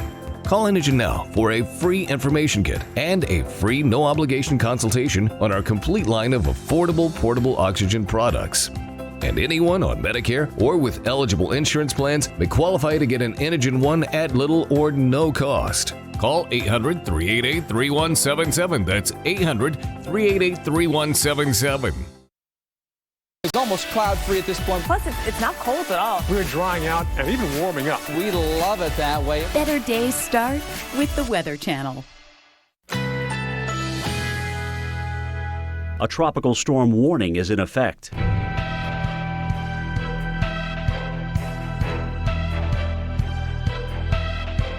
Currently in our area, 84 degrees under mostly cloudy skies.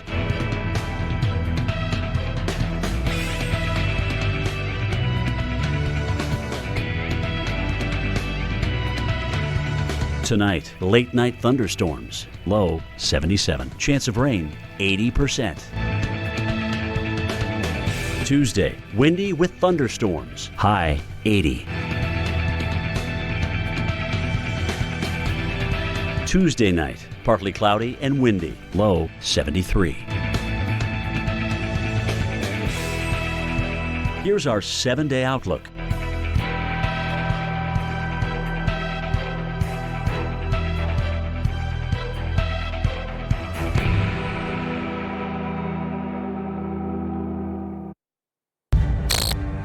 All right, let's get to a live look at Myrtle Beach, South Carolina. Anticipating Isaias to make landfall very close to Myrtle Beach, northern parts of South Carolina, southern North Carolina, right along the state line. That's south of the border area, if you're familiar with driving that stretch of the 95 corridor, right? Things are really going to begin to amp up in intensity as we look towards a place like Myrtle Beach. And our own Felicia Combs is there. She will be live later tonight and into the overnight hours as the center of this storm gets closer to those areas. But we have seen some heavy rain showers. You saw that tower cam.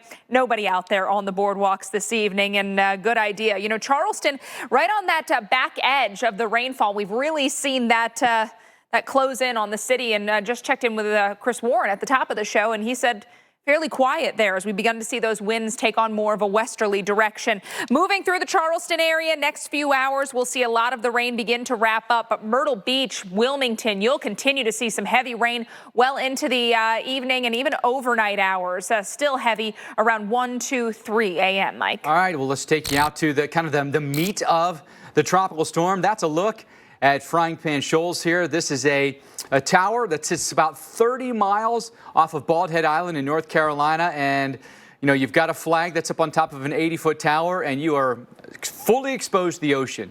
And so the flag is just getting beat up. All right, so you take a look what's happening for us currently. Myrtle Beach, 29-mile-per-hour winds. In Wilmington, 24-mile-per-hour winds, and the heavier bands are coming in now. We actually got some pretty good thunderstorms rolling in with this band about to hit you here in the Wrightsville Beach area. We've had some pretty heavy rain that's come through the Raleigh area. We're going to get another wave that comes in. Watch these heavy storms that roll through tonight. Here we are at 10 o'clock tonight. Still really heavy rain. Wilmington to Fayetteville to Raleigh. And then here we go. Really big slug on the northern eye of this thing. So here if the eye sits down here, this is on the northern part of it. We would consider that potentially a northern eye wall here. Wilmington up toward Raleigh. We get hit again. There is again going to be the center right in there. And backside rain with that. It's in 4 o'clock in the morning. So it's like a little weather home invasion for you there in Raleigh. Don't be caught off guard by the flooding that you could see. We could maybe see upwards of a half a foot of rain there in the Research Triangle area. Then it's all gone by lunchtime tomorrow. But there's a look at that forecast.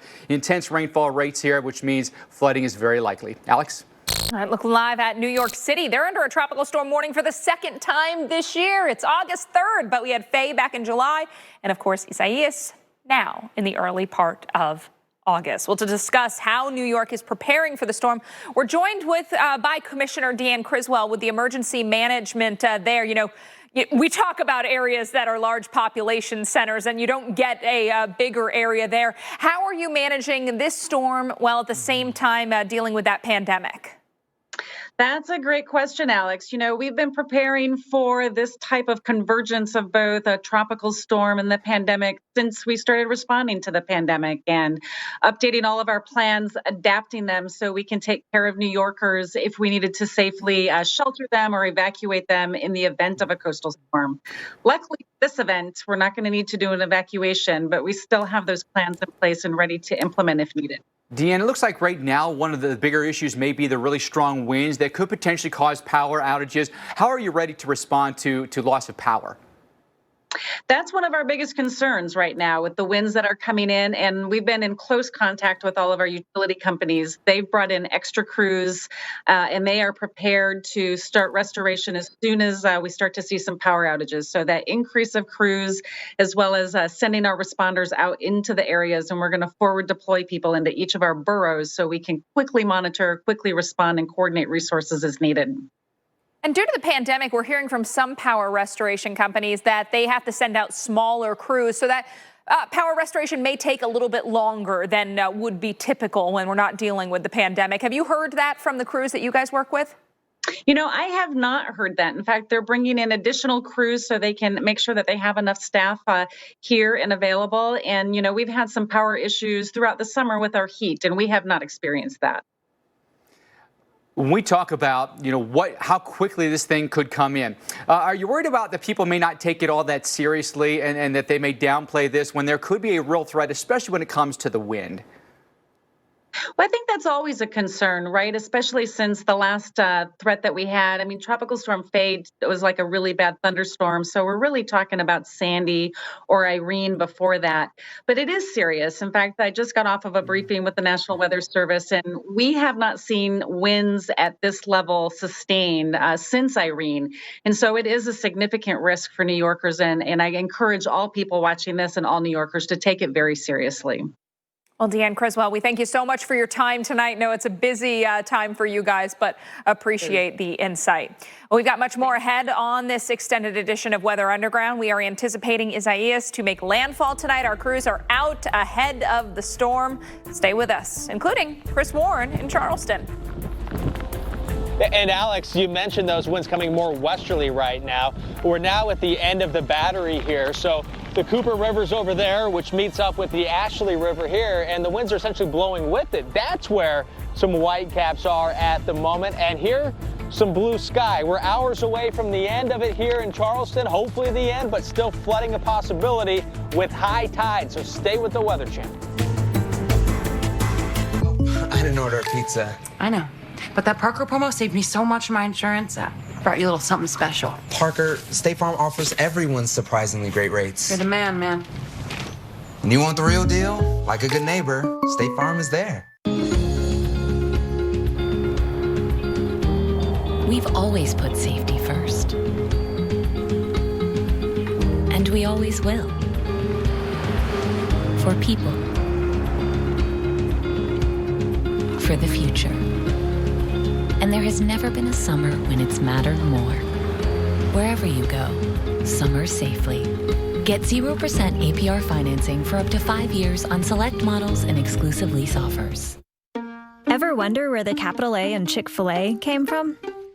It started with grade A, top quality chicken. But we believed everything, not just the food, should be grade A. A is for above and beyond. An extra level of care. A game. From caring for our guests and our community to cleanliness and safe service with a My Pleasure. A is for all the little things we do to bring you our best every day. A little funky dance. And that too.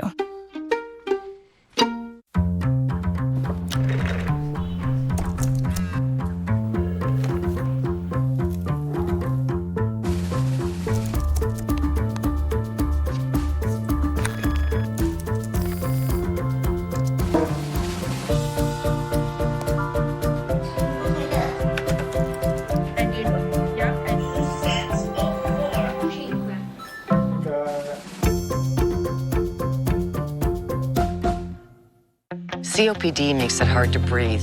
So to breathe better, I started Once Daily Anoro. COPD tries to say go this way. I say I'll go my own way with Anoro. Once Daily Anoro contains 2 medicines called bronchodilators that work together to significantly improve lung function all day and all night. Do not use Anoro if you have asthma. Anoro won't replace rescue inhalers for sudden symptoms and should not be used more than once a day. Tell your doctor if you have a heart condition, high blood pressure, glaucoma, prostate, bladder, or urinary problems. These may worsen with Anoro. Call your doctor if you have worsened breathing, chest pain, mouth or tongue swelling, problems urinating, vision changes, or eye pain while taking Anoro. The most common side effects are sore throat, diarrhea, and pain in the arms and legs. Ask your doctor about once daily Anoro to start treating your COPD. We're here for you during this challenging time, and always find support at Anoro.com. ProPlan Live Clear, a breakthrough. 10 years in the making that reduces allergens in cat hair and dander. Outstanding nutrition with the power to change lives. This is Purina ProPlan Live Clear. I know people love the dish remote. It's great. So why build in the Google Assistant? I mean, who really needs a TV remote that can turn the thermostat up, Change temperature to 72. the lights down, Dim the lights. and still access their DVR? Play Rio. Actually, some people could absolutely use a remote like that. The new Dish Voice Remote. Dish, tuned in to you. How do you think they make Starburst taste so juicy? Starburst? Juice-Dradic equation. Super top secret mathematical formula they keep stored inside a safe, inside a vault, inside a volcano.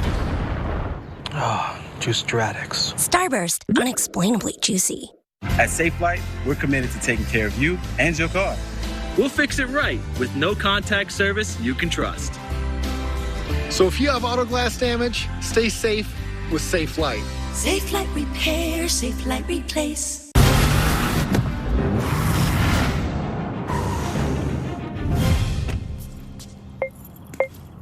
Little choices make a big difference, like nutritious fruit smoothies. However you healthy? Naked.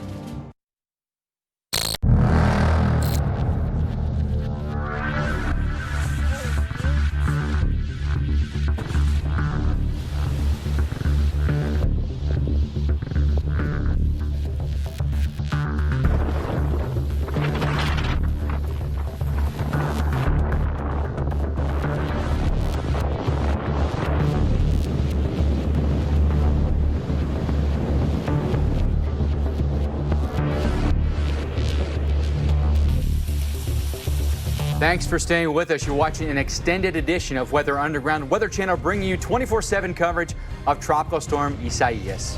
Yeah, the storm's going to have some wide-reaching effects. So even if you're not in the cone, I don't want you to just write it off and think you're not going to see any effects. We're going to break all those down for you in just a moment. But here's what we know right at this hour. Isaias expected to become a Category 1 hurricane, make landfall later tonight. The National Hurricane Center says the storm is getting better organized, and that would account for that increase in intensity in the forecast. Tropical storm force wind gusts have been being felt all along the South Carolina coast now, and North Carolina has deployed water rescue, transportation, and emergency workers to the eastern part of the state. Mike, that's where we're going to see some of the greatest effects. All right, so let's talk about what Isaias is doing. We've got our hurricane hunters out there right now. It's probably going to be the last flight that we get into this before it makes landfall.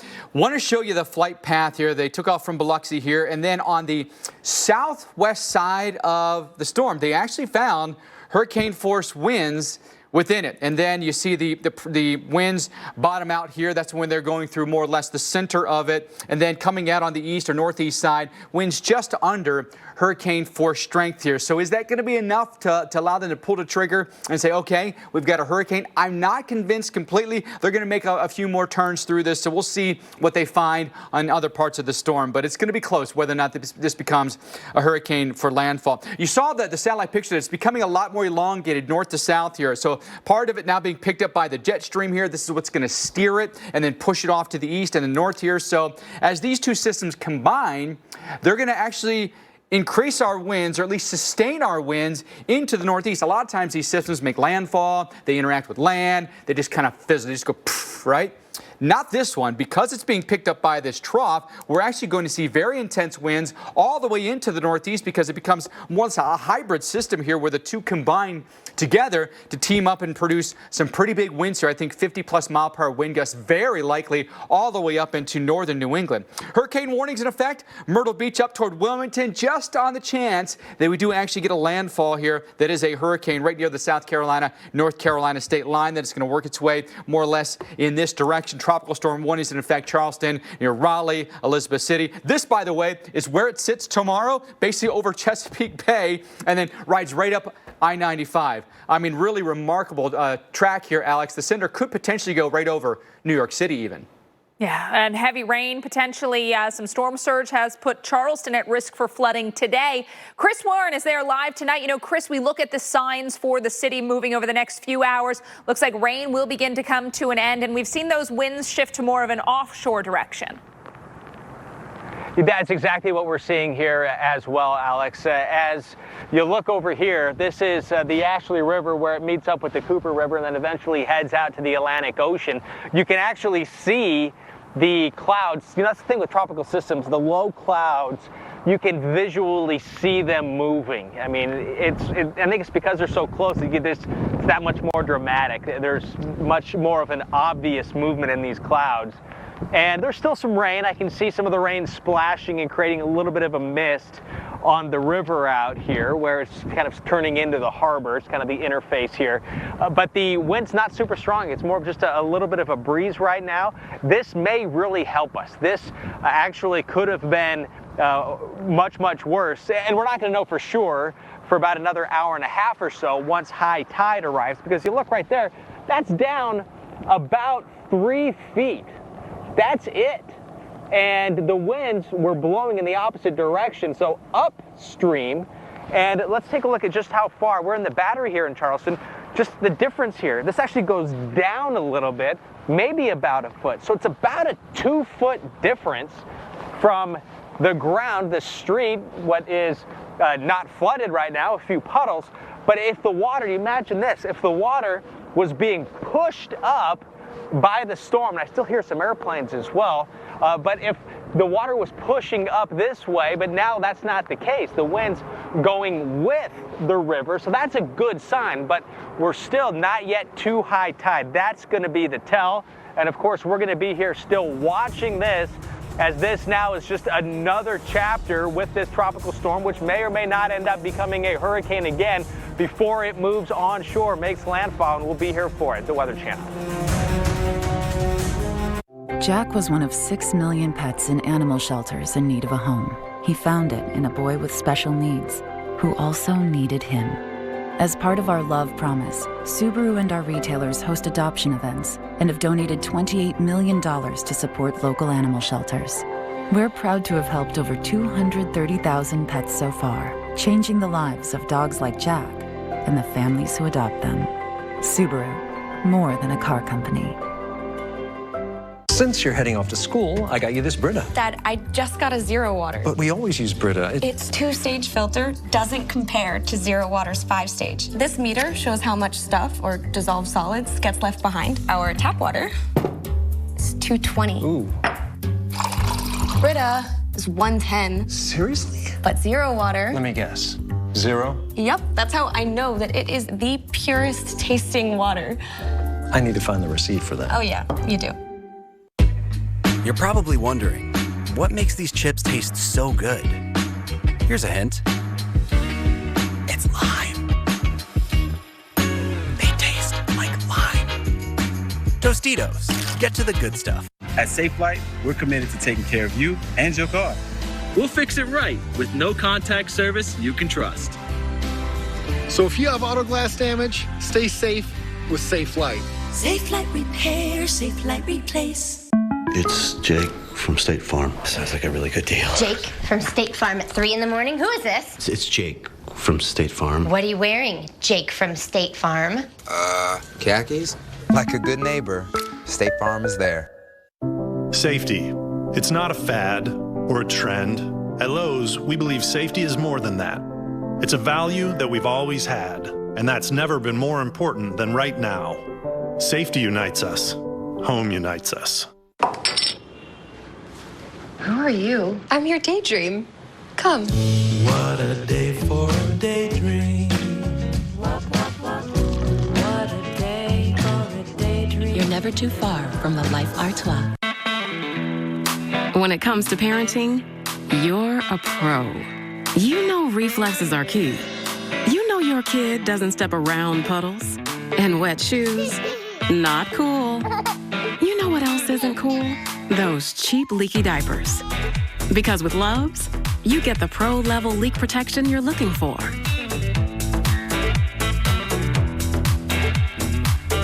Love's. Parent like a pro. ProPlan Live Clear, a breakthrough, 10 years in the making, that reduces allergens in cat hair and dander. Outstanding nutrition with the power to change lives. This is Purina ProPlan Live Clear. What's the secret to natural bliss? We choose perfect, simple ingredients. Farm fresh milk and cream, pure cane sugar, and Madagascar vanilla. That's one tasty secret. Natural bliss. Keep it real, make it simple. Behind every 2020 census taker's mask is a friendly neighbor. They're teachers, retirees, vets, people committed to doing right by getting the count right. If you haven't responded yet, they'll be stopping by to ask some simple questions that will inform how billions in federal funds are spent on local services every year for the next decade. So when they come knocking, say hi from a safe distance and do your part to support your community. Time is running out. Shape your future. Start here at 2020census.gov. Tuck, you want to walk? Come on, Tucker, let's go. Tuck, Tuck. Wanna walk, boy? Tucker, you want to go out? When the whole family needs an excuse to get out, Nutro's Clean Recipe will help your dog keep up. Look at these storm surge totals. I mean, some areas getting 3 to 5 feet. That's from the South Sanity River to Cape Fear, all the way up to the Pamlico Sound, 2 to 4 feet. That's basically water up your pant leg. That's where water normally is over dry land, and all the way up through Long Island, 1 to 3 feet, all the way to Martha's Vineyard. All right, so that is Ken Graham. He is the director of the National Hurricane Center, talking about surge that we might see. And surge is often an issue with a landfalling system, and it may be with Isaias. U.S. Geological Survey, by the way, we think of them doing earthquakes, right? They actually do rapid deployment of little gauges like these. These are storm tide gauges. They put dozens of them across South Carolina and North Carolina, and they basically have the gauge inside this pipe. They mount it on piers and bridges and overpasses and stuff like that, and it gives them a really good idea of what the surge is doing in very specific locations across the coastlines here. It's data that's collected, and then it helps them forecast future storms. So really a lot of science happening in real time here with landfalling systems. We do have storm surge that could be a problem for us here through South Carolina and North Carolina, with storm surge warnings in effect here. And Myrtle Beach, you're right in the heart of that warning. Storm surge watch here, that it goes from Wrightsville Beach up toward Hatteras, and then warnings again in the Outer Banks and then eastern North Carolina, where the flow, if it comes in like this, could really push some water in. The maximum storm surge I think we're going to see is maybe as high as 5 feet here. That's the forecast in the orange area here. That would be the high end of it.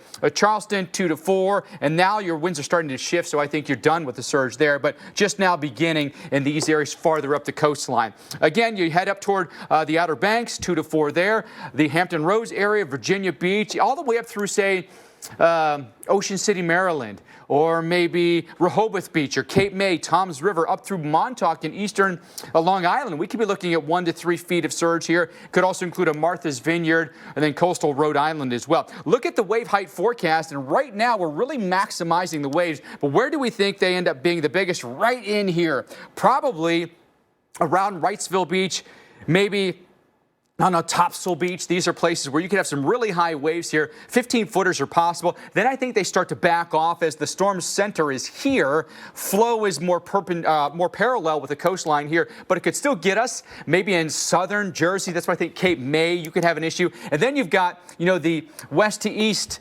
facing land. So that's like Long Island, and here you could get a pretty good surge there. And then the thing is gone by Wednesday evening, and surge no longer an issue. Because of the issues we may have with water being pushed up onto land, coastal flood advisories, coastal flood warnings and watches all around the Delmarva here, from really Virginia Beach up toward the harbor, in through Cape May, and then coastal Delaware as well. So in all these places, just be prepared for water rising at the water's edge here. If it times up with a high tide, that's when you're going to maximize the amount of water that you see. So Ocean City, Maryland, for us, Tuesday, just after 9 o'clock, and then we'll do it basically 12 hours later. So I think we're going to time it just right. We may actually get it at low tide, Alex, which would be a huge benefit.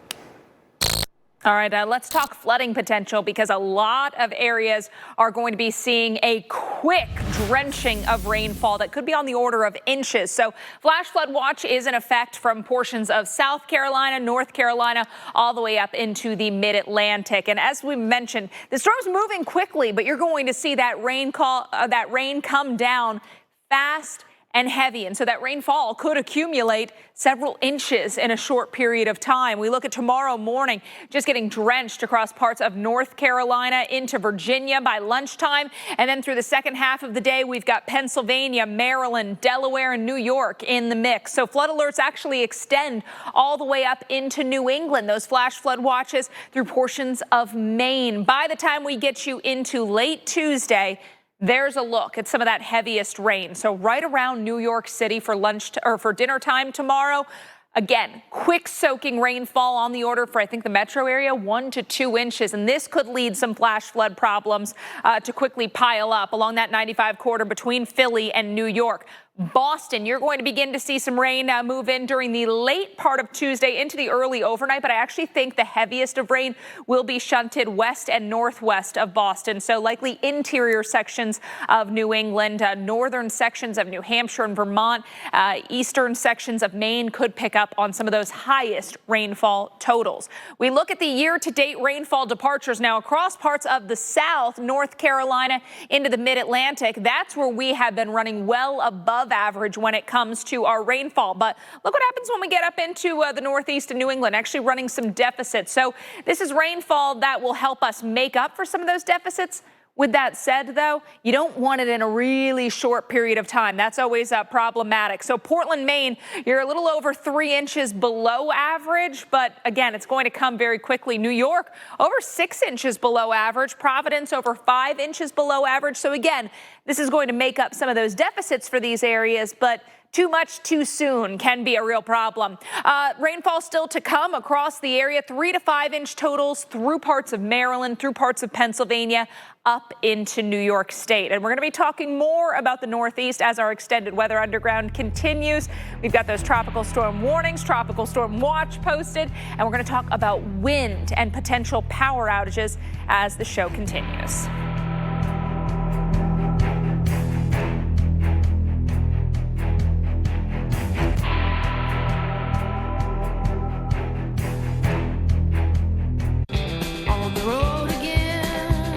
Book 2 separate qualifying stays and earn a free night.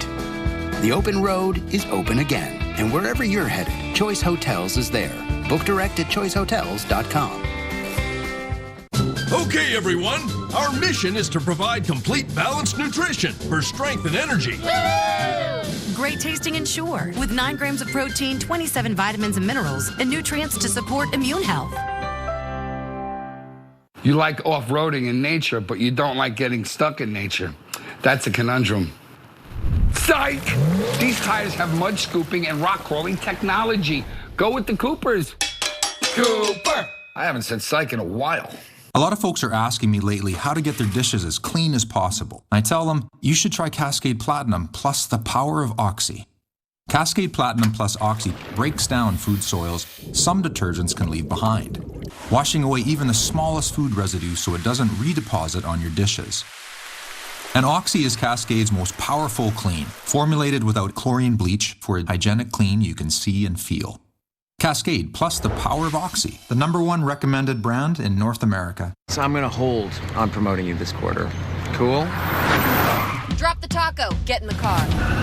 Does this Sentra feel like a compromise to you? Wait, what? The handling, it's good, right? No compromise there. Nope. Watch this. Breathe. Rear automatic braking. So if this Nissan Sentra isn't going to compromise, why should you? You're right. Atta girl. The all-new Nissan Sentra with more standard safety features than any other car in its class. And we've upgraded her with a sonic shield. Impressive. There is one more thing. Huh. Jake from State Farm. Here's the deal. With the Drive Safe and Save app, you'll save up to 30% for being a safe driver. Like a good neighbor, State Farm. Things are starting to look up for small businesses. Your doors are open, customers are calling, orders are picking up. So now, more than ever, your business is going to need reliable internet and phone solutions for less. That's why Spectrum Business is proud to offer new customers the best internet, phone, and TV services for free for 1 month when you switch. Call 888-839-9449 today, and your business will get the best value available. With our faster internet speeds that start at 200 megabits per second for only $49.99 per month. Add our reliable business phone service, and you'll get unlimited local and long-distance calling. Plus over 35 calling features to help you stay connected at work or away for just $19.99 per month. At Spectrum Business, we're here for you because you're here for all of us. Get 1 free month of internet, phone, and TV when you switch to Spectrum Business today. Call 888-839-9449. It's almost cloud-free at this point. Plus, it's not cold at all. We're drying out and even warming up. We love it that way. Better days start with the Weather Channel. A tropical storm warning is in effect.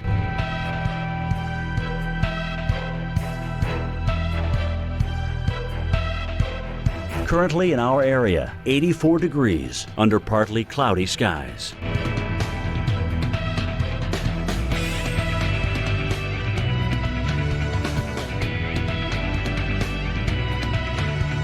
Tonight, late night thunderstorms, low 77. Chance of rain, 80%. Tuesday, windy with thunderstorms, high 80. Tuesday night, partly cloudy and windy, low 73. Here's our 7-day outlook.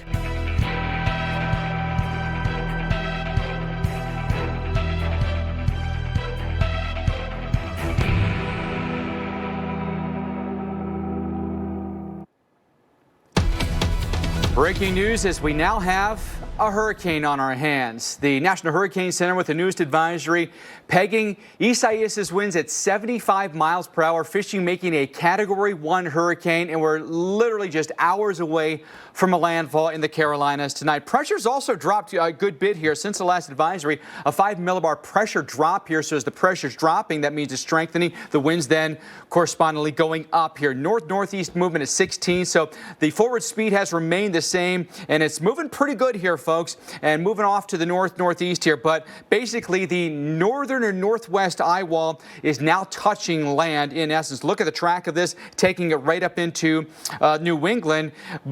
Likely going to see the winds come down once it starts really interacting with land. Hasn't had a lot of interaction with land so far, but we're literally just hours away from the landfall, and so we've kind of maximized the winds, I think, up to this point. I don't think they're really likely to get much stronger than this, with a landfall happening in the next maybe 3 or 4 hours here. But notice where this goes, right through eastern North Carolina, through the Hampton Roads area, across Chesapeake Bay, through the Delmarva, right up through New Jersey, could potentially come right over top of New York and then right into New England. We still have hurricane warnings in effect here, Myrtle Beach to Wilmington. That right there is likely going to be the landfall location here. Tropical storm warnings highlighted in red to go all the way up the coastline here. In fact, all the way up into coastal Maine, with watches in effect here, portions of northern New Hampshire and then northern Maine. What this means is anticipate tropical storm force winds anywhere between 39 and 74 miles an hour, okay? I'm going to loop this radar for you for 3 hours here, okay? And what you'll see at the initial part of this is kind of an obscured center, but then notice how more of an eye starts to form here. And so signs that we had just enough strengthening here, and the strongest winds were actually found on the southwest side of the storm, not actually in the northern side, but the hurricane hunters are still in there right now. But I'm really concerned about some of these outer bands in here. Notice we've got a tornado warning happening for us now in North Carolina, and then the strong thunderstorms coming up across the I-95 corridor. All this is going to add to some of the intense wind that we see. I want to go ahead and go back to the tornado warning if we can and get in on that. That's just outside of Wilmington here. Tornado warning for us around Southport. This is right near Highway 17.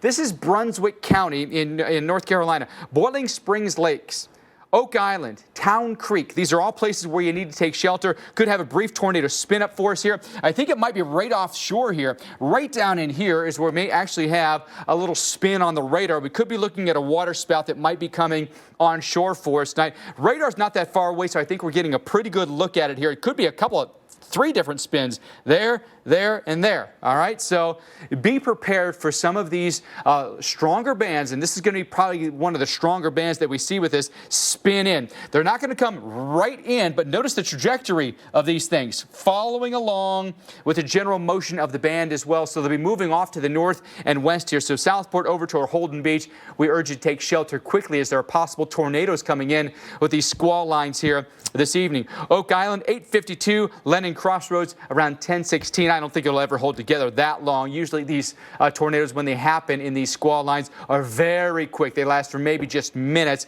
and then they completely dissipate. But this is going to be one of the other threats that we see through the evening. But the breaking news with the newest advisory from the Hurricane Center is we now have a hurricane, Hurricane Isaias, with 75-mile-per-hour winds. Alex? Yeah, watching that area very closely. I was in Wilmington. I know around Florence, there's a lot of trees there. So a quick tornado warning can take down quite a bit of them, cause a lot of damage. Please be careful if you're in that area. Now we head up into the Northeast, Wildwood, New Jersey, Providence, Rhode Island, both locations that are under a tropical storm warning right now because we anticipate strong winds and also heavy rain as this storm moves right up along the eastern seaboard. So Philadelphia, New York, Hartford, Boston, D.C., Ocean City, Maryland, Dover, Delaware, Cape May, New Jersey, all under those tropical storm warnings. We've got the tropical storm watch farther north into portions of Maine, including Bangor. Now we look at the risk or the likelihood of seeing those tropical storm force winds. This deeper shade of red that edges near parts of eastern and southern New Jersey up towards the New York City area, that's an 80% risk of seeing those tropical storm force winds, 70% chance as we look towards D.C. and Philly up into parts of Massachusetts west of Boston. So we think there's a very high likelihood that we're going to be seeing quite a bit of power outages reported over the next, 24 to 36 hours here across these states. Part of that is due to all the trees that we have across the eastern part of the country. Take a look at that tree cover. I think they're going to be coming down, not just a risk to you, but of course a risk to the power infrastructure, Mike. All right, Alex, thanks for that. The Weather Channel bringing you continuous coverage of Hurricane Isaias. Landfall just hours away. Team coverage live here on Weather Underground throughout the night. We're back after this.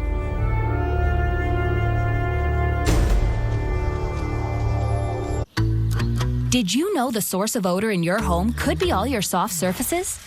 Odors get trapped in your home's fabrics and resurface over time. Febreze Fabric Refresher eliminates odors. Its water-based formula safely penetrates fabrics where odors hide. Spray it on your rugs, your curtains, your furniture, all over your home to make it part of your tidying up routine. Febreze Fabric Refresher for an all-over freshness you'll love. The story of the Kind Mini. We took the full-size bar and cut it in half. So the next time it's 3 o'clock and you want some delicious dark chocolate, grab a dark chocolate nuts and sea salt mini with whole almonds and just 90 calories. It's a kinder way to satisfy. Looking for superior protection against UV damage and early skin aging? Try Neutrogena Ultra Sheer. It provides exceptional cellular protection from burning UVB rays and aging UVA rays. Save 25% at Neutrogena.com.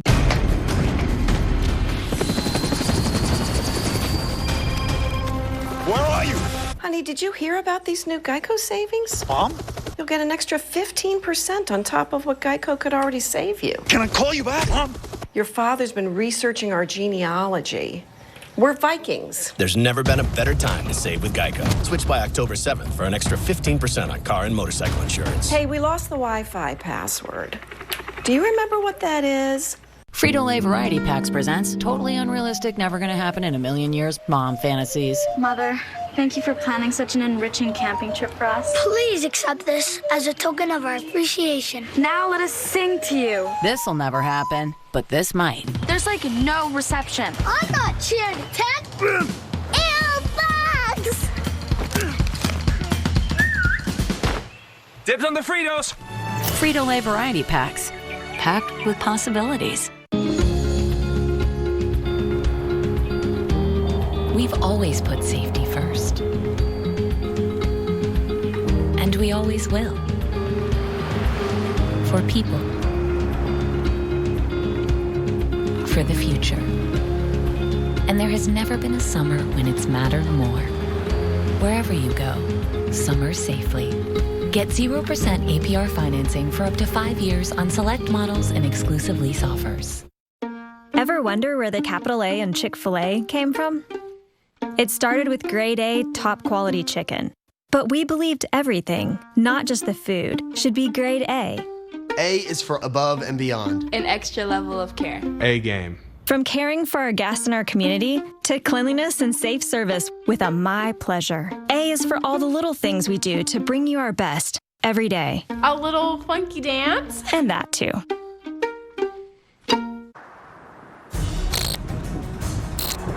On the Weather Channel, tracking Isaias again, and it is a hurricane once again. It is just now hours away from making landfall somewhere on the southeast coast. It is heading, generally speaking, to the north and eventually through the southeast into the mid-Atlantic and then to the northeast and New England as it picks up speed with millions of people in its path. I'm meteorologist Chris Warren here in Charleston, South Carolina, where things are starting to improve a little bit, but high tide has yet to happen. That's going to be the true test. And landfall of Hurricane Isaias is just hours away in the Carolinas, brings with it numerous risks. We're going to help you navigate the dangers from intense wind that can knock out power to torrential rain that will flood neighborhoods to even storm surge that could eat away the beaches and push feet of water on shore. We'll give you the specifics. You'll hear from the director of the National Hurricane Center about those threats and why Isaias may just be the beginning of the rest of an active hurricane season. Then after lashing the Carolinas tonight, Isaias set to strike the Northeast. Tropical storm watches and warnings extend all the way through Maine.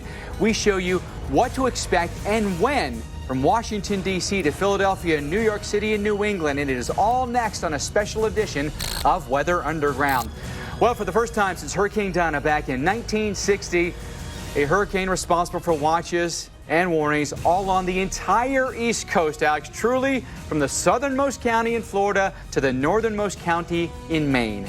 Yeah, pretty incredible. And before all is said and done, this storm will have affected millions of people. Tonight, North and South Carolina are going to feel the full force of it and will likely see the landfall of now Category 1 Hurricane Isaias. Take a look at this. This is a live picture right now. This is Garden City, South Carolina. Boy, the ocean is churned up, isn't it? You take a look at the pier there. It looks like it's faring just fine. I mean, the water is well below the pier. That's very good news. And the deal is this, folks. We're going to get some surge that comes in here. How much? How much flooding will it cost? Still to be determined, but be prepared, especially for surge flooding and especially for rainfall flooding. As you mentioned, with the news advisory that just came in a few minutes ago, we now have a hurricane on our hands.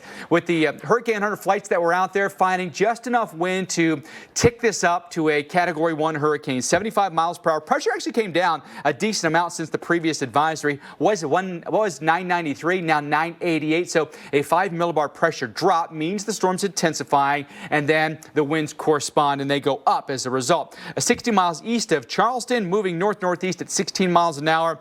And so next in line, up around Myrtle Beach, up around Wrightsville Beach, and then into Wilmington here. So these are all places where we want you to take a particular notice of what this storm is going to be doing for you here. For many of you, it's going to include flooding rain. For many of you, it's going to include very intense winds. Look at the spin on that, but also notice the storms associated with the trough off to the west here. Let's zoom down in and show you what's happening here. If you take a look at the eye that's formed now, and you take the center of that and project it up toward a landfall, maybe right at the South Carolina, North Carolina state line, that's roughly 75 miles away, okay? So at our current speed, it'll be there in 4 or 5 hours. But also notice the bands that are hitting us here now. Very violent storms within those. In fact, tornado warning for us here in North Carolina. Please be aware of the storms that are coming in here around Brunswick County, moving very quickly too. Boiling Spring Lakes, Oak Island, our warning until 8:15 tonight.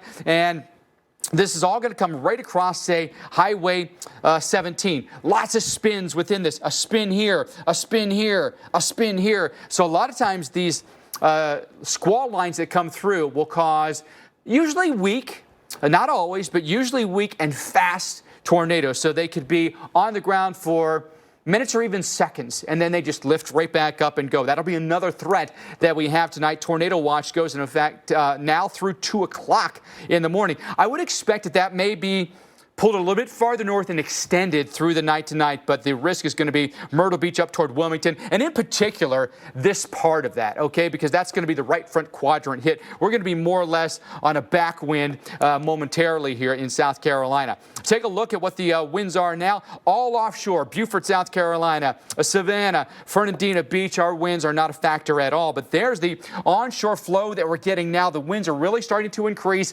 Wilmington, gust to 24, Myrtle Beach, gust to 26, Georgetown, we've got gusts to 38 right now, and they just increase as that northern eye wall starts to impose its will. Storm surge warning still in effect here. South Carolina up from Myrtle Beach toward Wrightsville Beach. Storm surge watch is in effect, points north of there through Cape Fear, Cape Lookout, and Cape Hatteras, and then up around the Outer Banks. Storm surge warnings again for a flow that comes in like this and just pushes that water through the Outer Banks, through these estuaries and the watershed, and through the sound here. So there's going to be a water issue, Alex. It's going to be from storm surge, maybe as much, and I would suspect it to be right in this area, Myrtle Beach to Oak Island, maybe as much as 5 feet of storm surge here, but the intense wind and rain could make it a 6-inch rainfall event too. Yeah, there's a lot on the table for many of these areas. Another coastal city that we've been watching closely, Charleston, South Carolina. That's where we find meteorologist Chris Warren tonight. And Chris, you mentioned we're getting closer to high tide. It's a time where we, typically see flooding around the market, but then, with the storm, we've got to watch for some extra effects. Yes, and fortunately right now the rain has stopped, and I don't think it's going to pick back up again. But you know what is really cool right now? Look at the sky. We have the low clouds, but it looks like there's some mammatus clouds overhead as well. Can you see this, Alex? Can you see what we're looking at here? Yeah. It's really phenomenal because it looks like we have mammatus clouds and then the thin layer of more gray clouds that I don't know what it's playing like on TV, but my eyes are kind of having a little bit of a mind bend here, if you will. It's just the lighting is really funky and neat. And it's that's pretty one spectacular on camera too. You're picking it up? Oh yeah. Yeah, because and you know how it is, Alex, with tropical systems. They're bringing moisture, a lot of energy into areas that typically don't see this every day or even every year for that matter. Oh, look at the rainbow over there. Do you see that? Wow. Yep, there it is, yeah. Yeah, so, and I think right now, in the sun angle, it's, certainly playing into this as well. We're just not too far away from less than, I think, 15 minutes or so from sunset, and still about 40 minutes or so from high tide, but really getting a magnificent view of the lighting here overhead. However, if there's going to be any problems within the next hour or two, it's not going to be from what's up above. It's going to be from what's happening down below. In fact, as you see where we are on the battery and the seawall here, the water's about 3 feet down, and it's still coming up. And as we look over here, water's not draining very well. It doesn't do an awesome job of draining in this area anyways. So at least I think one piece of good news here is the fact that it's not raining. And if it was raining and we were having heavy rain right now, Alex, we'd be likely dealing with some serious flooding because we're approaching high tide. But Mike, we may be dealing with at least a little bit of good news here in Charleston. Yeah. Improving weather, that's for sure. I love that the winds have backed off significantly. That's a good sign. Chris, thanks so much for the update there. Still going to watch the water. That's another thing still to keep an eye on. And one place we're definitely expecting to get the brunt of the storm, Wrightsville Beach, North Carolina. Our Jim Cantori is there tonight. course, with winds of strong tropical storm force or minimal hurricane, either way, you're going to have power outages. And with the kind of rainfall we have, there's going to be a lot of scope and a lot of area in North Carolina that's going to be impacted by that potential for power outages. And, of course, standing by is a huge power company in the state of North Carolina, Duke Power. I want to talk to Jeff Brooks. He's a spokesperson for Duke Power. Thanks for joining us. Let's talk about your strategy with this. We know it's going to be fast-moving overnight, but does that really bother you guys? I mean, you get out when the weather allows you to, right? That's right. We'll work whenever the winds are low enough that our crews can get out and begin to work. Obviously, this is going to be a storm that has a lot of impacts across eastern North Carolina, so we have to kind of assess the situation, see what the damage is, but we'll get our crews to work as quickly and safely as we can. So Duke Energy has the chance to tap other resources. And we know this, you can't really rely on what's happening in the Northeast because they may have their own issues. That's right. So where are your resources going to come from? Well, fortunately, we have resources both in Florida and also up in the Ohio, Kentucky, Indiana area. So we can move those resources. In fact, we have moved 350 line and tree workers to the Raleigh area to be able to push down to the coast as soon as conditions clear. And we can bring more of those resources from Florida and from the Midwest as we need to. So let's talk about this. It's the year of COVID. How does that play a role in what you do here? Every storm is a challenge, but this one is particularly challenging because of all the social distancing and protective measures we have to do. We have to keep our crews safe first and foremost. So we've taken a lot of different steps. We've moved crews in smaller groups. We're bringing in reinforcements in waves instead of as one big staging site with thousands of people. And we're taking other protective measures to make sure that we can respond effectively and safely while also being protective of our crews. And this will be your first real challenge with that, won't it? It really is. We had a small storm in April, the Easter windstorms, that gave us a little bit of a test, but this is a full-scale thing, and we're going to take all the learnings from this and continue to refine. It's just August, and we still have a lot of hurricane season to go. Jeff, great talking to you. You don't normally shake your hand under other circumstances, but you know the drill on this one. Thanks for talking to us. Keep us posted on how things go. So really, a first big test, I think, for a lot of power companies, not just Duke Energy. I mean, you got Dominion, as you get up into Virginia, we're expecting a lot of water and a lot of power outages there as well. So it'll be interesting to see how the whole thing shakes out and certainly how this game plan works for them in these days of COVID, where COVID and Isaias meet. Back to you. Very, very complicated this year. By the way, Jim's going to be back on throughout the evening and overnight there in Wrightsville Beach. We look at places up into the mid-Atlantic and the Northeast. We're not done in North and South Carolina. No, you can see the forecast for this storm drives it all the way into New England, parts of Canada by the middle of the week. So we are going to see the effects from south to north, right? By the time we get into tomorrow morning, looking at North Carolina to be getting a lot of that rain, including places like Raleigh. See how quickly that heavy rain moves during the mid-morning hours to the Triangle region, getting into, say, central northern Virginia by lunchtime. Then we're watching Philadelphia to New York City during the second half of the day. And so flash flooding will be a threat. Now, between now and early tomorrow, greatest risk of flooding focused there across southern parts of Virginia, back down towards, say, Charleston. I think really Georgetown, Myrtle Beach, northward would be the areas to watch for that greatest risk. Unfortunately, across parts of the South, we have been drenched this year, and we look at our rainfall departures from average. Now, a place like Charleston, a little over an inch above average, but look at Charlotte, over 9 inches above average, over 6 inches above average in Asheville. On the plus side, I think some of the heaviest rain will stay east of Charlotte and Asheville, but Roanoke, Virginia, where you're running about 14 inches above average. Pretty incredible. Now, Richmond a bit below average. They're actually going to see some of the biggest rainfall totals out of Isaias. Wave heights, they are going to be on the rise across eastern North Carolina beaches into Tuesday morning. Then we get you into the mid-Atlantic parts of the Northeast. By the midday period, you're going to see those waves really begin to rise across, say, the Jersey Shore beaches. Coastal flood advisories and warnings in effect, as well as coastal flood watches. So, Mike, just yet another threat we've got to watch for this storm. So many different aspects to these things. They're complicated, right? All right, so let's track this as it goes into the Northeast. You're taking a look at Philadelphia. You're taking a look at Atlantic City, New Jersey. Philly, I mean, it's truly not out of the question the center of Isaias might go right over top of you. Atlantic City, we can have some strong winds that lash us here, and maybe a little bit of surge that comes into New Jersey as well. Currently, hurricane warnings, Myrtle Beach up toward Wilmington, North Carolina, out at least at the beaches here. And then notice where the tropical storm warnings go. Truly all the way up behind 95 here, folks. All the way. It's just absolutely nuts here. And tropical storm warnings now extend, by the way, up to Bangor and Caribou. So it's remarkable to see tropical storm watch a little bit more interior New England here, but a little bit more red on the map than there was in the previous advisory. Let's fast forward to noon tomorrow, okay?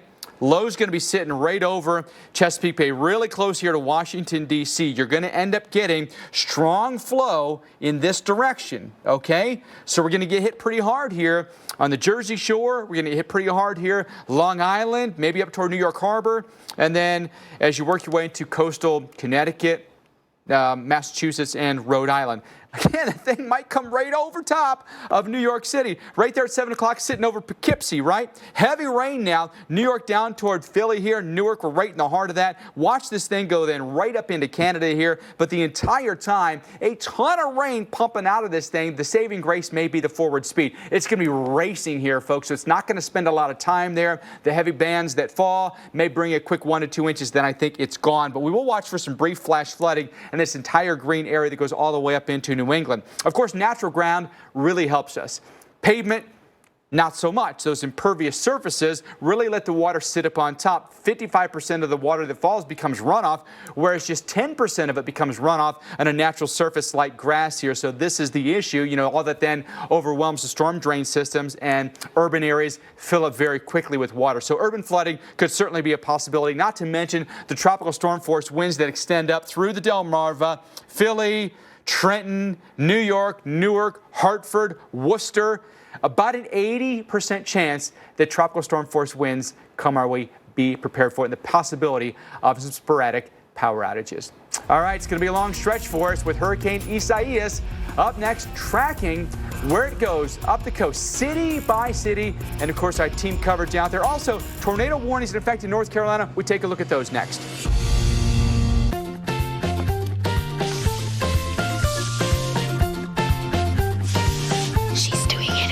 No cover-up spray here. It's the irresistibly fresh scent of Febreze Air Effects. Cheaper aerosols can cover up odors bearing the smell in a flowery fog. Switch to Febreze Air Effects. Febreze eliminates even the toughest odors from the air, and it uses a 100% natural propellant to leave behind a pleasant scent you'll love. Use anywhere odors can spread. Freshen up. Don't cover up. Febreze Air Effects. This summer, we've all got miles to make up. Miles to the job site, to the campsite, and anything else we set our sights on. Miles that take us back to the people we've missed, and to those who could make this summer mean more than ever before. Get the most out of those miles during the Ram Summer Clearance event.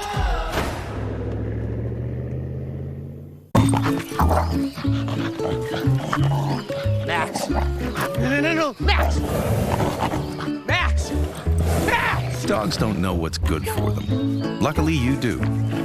Greenie's Dental Treats.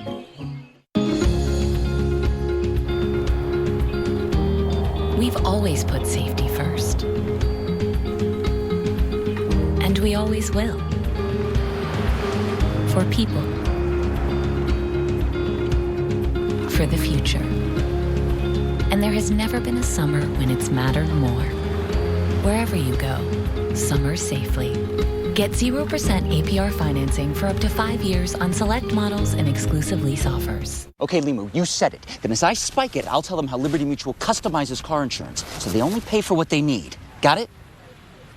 Did you get that? Only pay for what you need. Liberty, liberty, liberty, liberty. Try Drive Up at Target. Contactless delivery right to your car, designed for your day. Your moves. Your style. Your taste. So quick and easy. Just download the Target app today. Meet Function of Beauty, the custom shampoo the internet can't stop talking about. Love the formulas. My curls are on fire.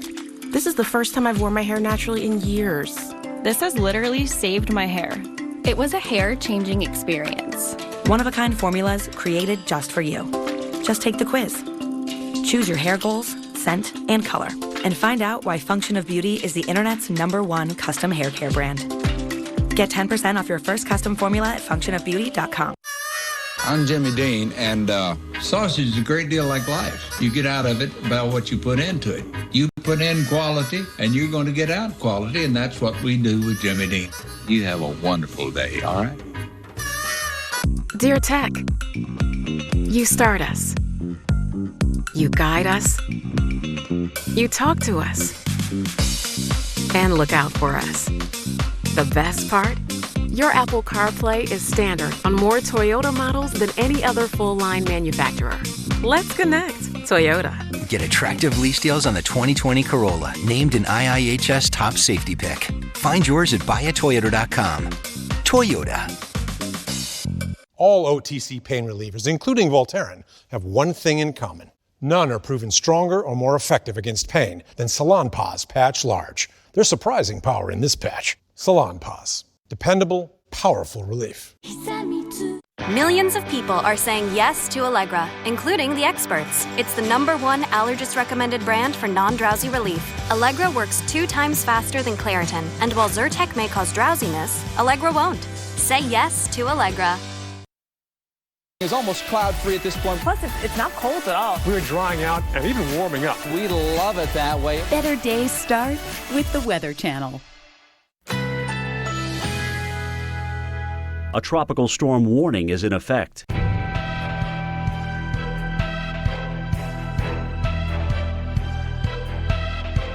Currently in our area, 84 degrees under partly cloudy skies.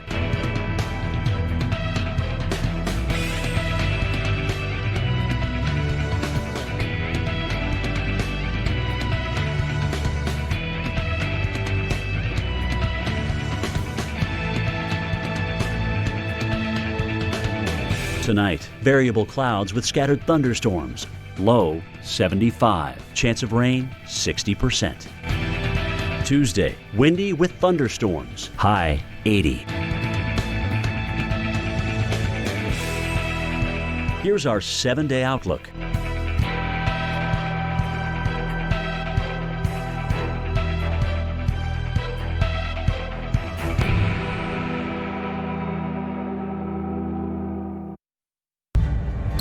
Welcome back in. We are taking you live to Myrtle Beach, South Carolina. We have seen some heavy rain and tornado-warned storms to the north and east of Myrtle Beach. We'll get you to those in just a moment. But gosh, it is going to be a tough night along northern parts of South Carolina, including the Myrtle Beach area. By the way, our Felicia Combs is there.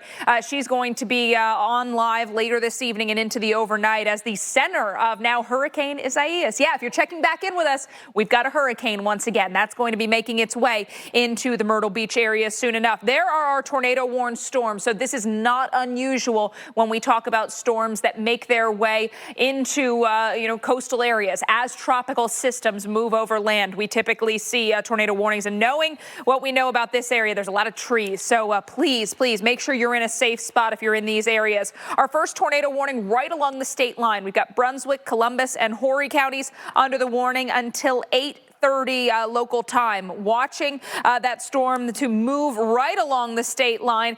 Tough to make out the area of rotation at this point. Actually, now they just dropped the warning, so that's good. They lost the rotation, and these are very often quick spin-ups of tornadoes, so they're not often long-lasting. They're usually on the weaker side, but I use weaker with, asterisks because they can still bring down trees, cause plenty of damage. Now, Charleston, you've begun to see that main swath of rain move out. Chris Warren was showing us the really beautiful sky that they've got over Charleston now. Charleston begins to see the rain pull out of the area, but Myrtle Beach, Wilmington, you guys continue to just get socked in with that wet weather as we move into the early morning hours of your Tuesday. Myrtle Beach, though, I think by 4 or 5 o'clock, you're done with the rain. So, Mike, I think for a lot of these areas, the worst is really coming as we're moving into the overnight. And once people wake up, they'll be like, what storm? Yeah. But while it's there, you're going to be in it. Myrtle Beach, by the way, we could be looking at some accumulations in that 5 to 8 inch range. That's that shade of orange. So I would not be surprised. General forecast for 3 to 5 inches, but some spots could get in and even exceed that half foot of rainfall amount. Myrtle Beach forecast looks like this. Again, tonight, the worst of it. By tomorrow, Mike, sunshine back. You come out and that storm's zipping up the East Coast, so things much quieter tomorrow. Blink of an eye, the weather changes for you, right? Take a look at Frying Pan Tower. This is off of Bald Head Island in North Carolina. It's about 30-plus miles off of Bald Head Island here. It's a tower that's about 80 feet high. Look down at the bottom of your screen. Old Glory is really whipping in the winds here. Listen, you're full exposure out there, and so you're going to feel the brunt of the wind, right?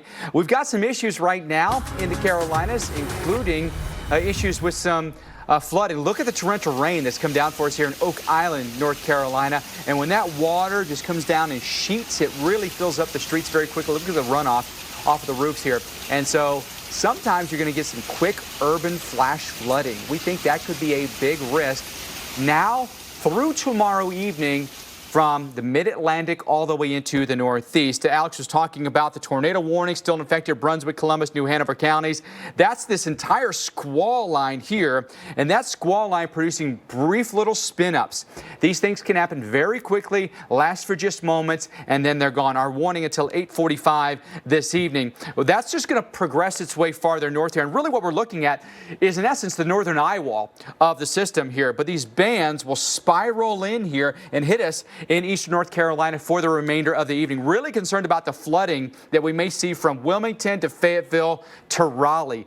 A really large swath of rain comes down here that could be upwards of half a foot, maybe more. Look at this. Midnight tonight, really getting hit now with the northern eye wall. This is the eye down at the bottom of your screen here, and that's just surging its way north and northeast here, and that all brings that heavy rain. You can see clearly where the center of circulation is here, and notice this, going to really wrap around the moisture on this. The front side, this could be severe weather with tornadoes. The back side, not likely to have that, but likely to have really intense rainfall rates here, Alex. So I'm worried about a Raleigh. I think most of your rain happens while you're sleeping tonight. Tomorrow morning you wake up, the event is over. So hopefully you can be in your home and hunker down and not have to worry about that. Yeah, you know, for a lot of these locations, it has been a quick change. Our Chris Warren is in Charleston, South Carolina. And, you know, Chris, truly the golden hour right now. You showed us in your last segment the spectacular clouds. Now we've got that offshore flow. We still have to watch for high tide, but it seems like a lot of the rain and the worst is headed really not far from you, but up the coast. Yeah, it is going in that direction. So I think for here in Charleston, that is some pretty good news. Now, really dodging this one, I think, by about 2.5 hours, because before the top of this hour, it's going to be high tide. Now, if high tide would have been, say, 3 hours ago when the rain and the wind was going this way, because I don't know how well you can see it, but the wind is blowing with the Ashley River, which meets up with the Cooper River. If the wind would have been blowing like it was earlier, going against both of the rivers, essentially, with the high tide, which is still happening. The high tide is still coming in, but now, at least in this case, the wind is helping push the Ashley River out into Charleston Harbor and leaving us with the magnificent evening. More people are starting to come out, some fishing, walking the dog, but it's far from over here on the Weather Channel. Now, Hurricane Isaias is heading north, still into the Carolinas and then into the Northeast. COPD makes it hard to breathe. So to breathe better, I started Once Daily Anoro. COPD tries to say go this way. I say I'll go my own way with Anoro. Once Daily Anoro contains 2 medicines called bronchodilators that work together to significantly improve lung function all day and all night. Do not use Anoro if you have asthma. Anoro won't replace rescue inhalers for sudden symptoms and should not be used more than once a day. Tell your doctor if you have a heart condition, high blood pressure, glaucoma, prostate, bladder, or urinary problems. These may worsen with Anoro. Call your doctor if you have worsened breathing, chest pain, mouth or tongue swelling, problems urinating, vision changes, or eye pain while taking Anoro. The most common side effects are sore throat, diarrhea, and pain in the arms and legs. Ask your doctor about Once Daily Anoro to start treating your COPD. We're here for you during this challenging time, and always find support at Anoro.com. Tuck, you want to walk? Come on, Tucker, let's go. Tuck, Tuck, want to walk, boy? Tucker, you want to want to go out? When the whole family needs an excuse to get out, Nutro's Clean Recipe will help your dog keep up. ProPlan Live Clear, a breakthrough. 10 years in the making that reduces allergens in cat hair and dander. Outstanding nutrition with the power to change lives. This is Purina ProPlan Live Clear. Why would your kids need a Greenlight debit card? Well, they're gonna need money sometimes. With Greenlight, you can send them money instantly, manage where they can spend, and get alerts when they use their card. Imagine the peace of mind that would bring you. Greenlight. I am Robert Strickler. I've been involved in communications in the media for 45 years. I've been taking Prevagen on a regular basis for at least 8 years. For me, the greatest benefit over the years has been that Prevagen seems to help me recall things and also think more clearly. And I enthusiastically recommend Prevagen. It has helped me an awful lot. Prevagen, healthier brain, better life. This is our moment to build a new American economy for our families and for our communities. When we spend taxpayers' money, we should use it to buy American products and support American jobs. It's time to help small businesses. We'll purchase clean energy technologies to fight climate change and enhance national security. We have to invest in what the jobs and industries of tomorrow are going to be. We have a great opportunity to build back and build back better. I'm Joe Biden, and I approve this message. Look at that scuffed up wall. I'm staring at you. Embarrassing you in front of your in-laws. Spreading rumors about you at work. That wall is your Everest, but not anymore. Today, let's paint. That wall never knew what hit it. Today, let's paint. Fair, exclusively at the Home Depot. Hey, can I go? Hold on 1 second. Sure. Okay, Safe drivers save 40%. Guys. Check it out. Safe drivers save 40%. Safe drivers save 40%. Safe drivers save 40%. That's safe drivers save 40%. It is. That's safe drivers save 40%. It's right there. It's him. He's here. He's right here. Hi. Hi. Hey. That's totally him. That's him. That's totally the guy. Safe drivers do save 40%. Click or call for a quote today. You're watching a special edition of Weather Underground 24/7 coverage of Hurricane Isaias. I'm Mike Bettis. And I'm Alex Wilson. Yes, for those of you just joining us, as of the latest advisory, the 8 o'clock advisory, Isaias back up to hurricane strength.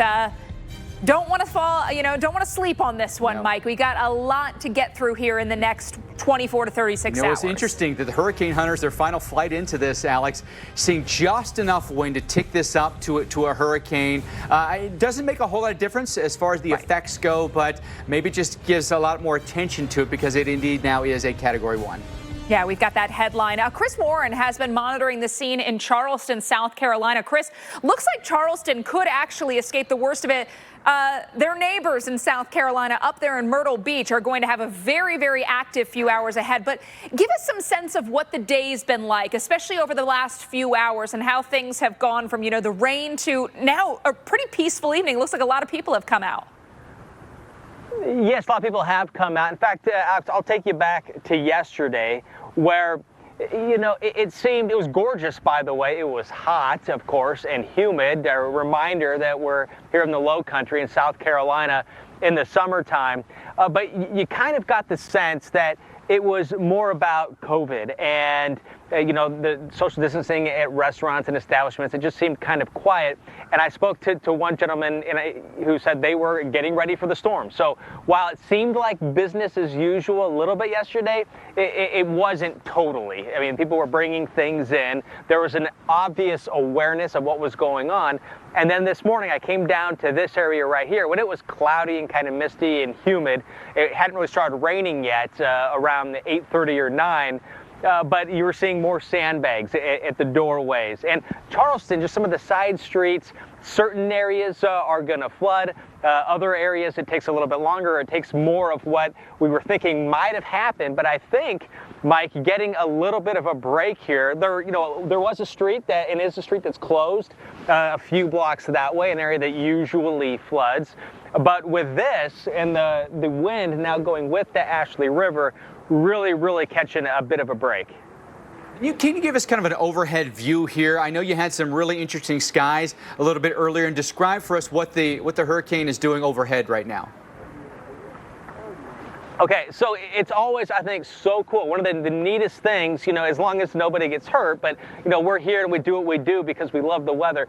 To see, if you're at a location all day, to see the winds change with the, counterclockwise swirl of these storms, winds coming in out of the northeast like they were, and now we can see that the winds, if we go up, and here comes an airplane flying overhead. But if you go up, you see through the course of a few hours as the storm, what of course is now a hurricane that is moving into the southeast, eventually going into the mid-Atlantic and the northeast, the winds are now coming out of the northwest or even westerly direction, almost more due west right now.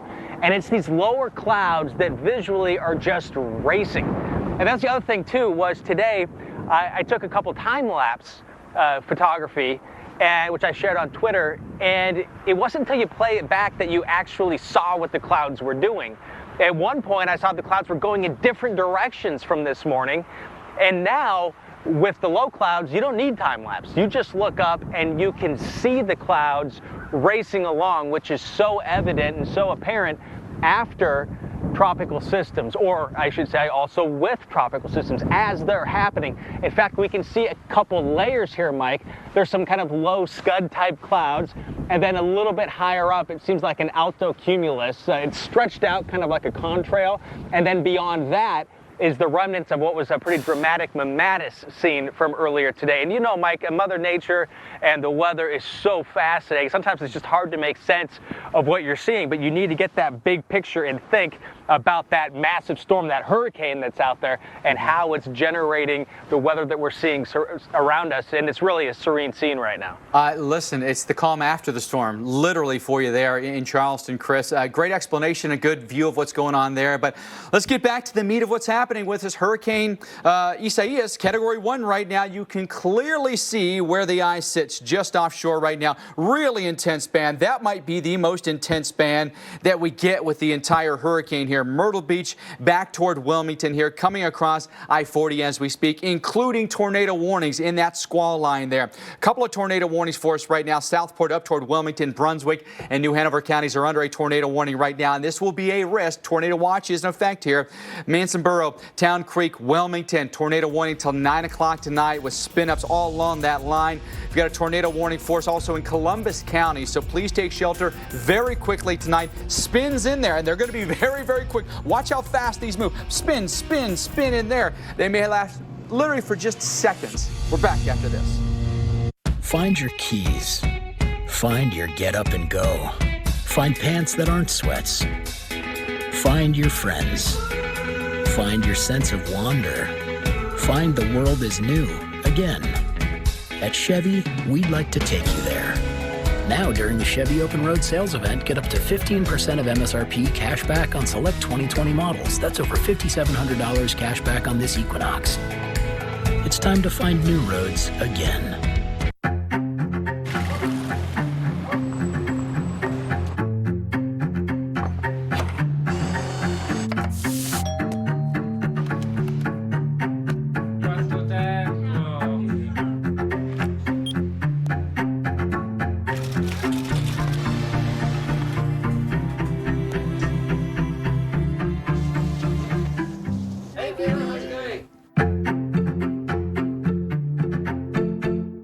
Frito-Lay Variety Packs presents Totally Unrealistic, Never Gonna Happen in a Million Years Mom Fantasies. Mother, thank you for planning such an enriching camping trip for us. Please accept this as a token of our appreciation. Now let us sing to you. This'll never happen, but this might. There's like no reception. I'm not cheering to 10.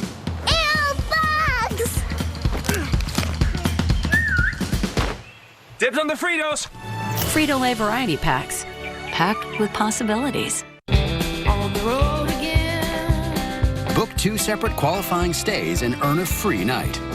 The open road is open again, and wherever you're headed, Choice Hotels is there. Book direct at choicehotels.com. Here's Candace, who works from home and then works from home. But she can handle pickup, even when her bladder makes a little drop-off. Because Candace has poise. Poise under pressure and poise in her pants. It takes poise.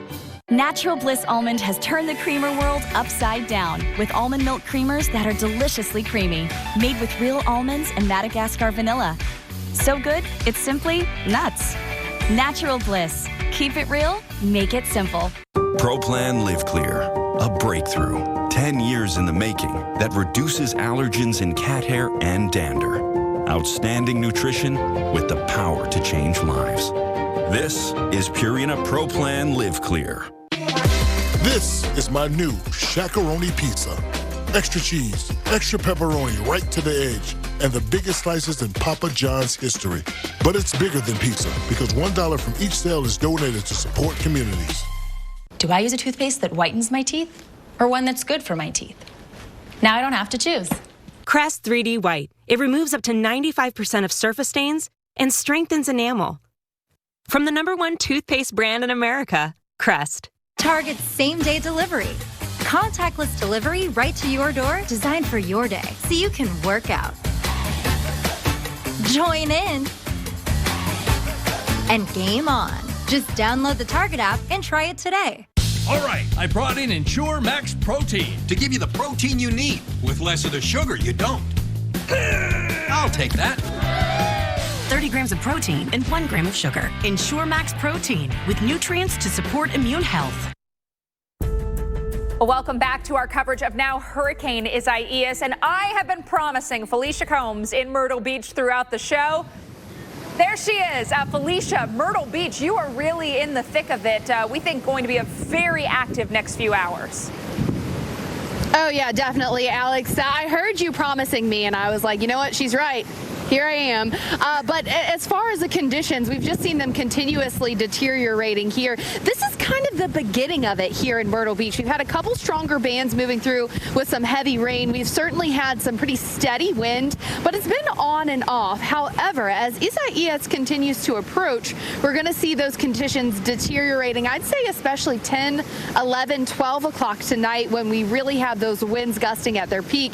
Now, of course, Myrtle Beach, one of the places that's in a hurricane warning and a storm surge warning. Now, just behind me, we've got the Atlantic, and it is angry. I will tell you, we had some good space on the beach earlier, but the beach is gone right now. And what I mean by gone is obviously it's still there, but the waves have inundated the beach. We have waves that are making it all the way up to this bridge here. And of course, that's one of the risks here in Myrtle Beach. We do have that storm surge warning because we have that possibility of inundation of 3 to 5 feet. We've got a couple different things working against us here. We've got the full moon. We've got high tide happening right around now at the peak.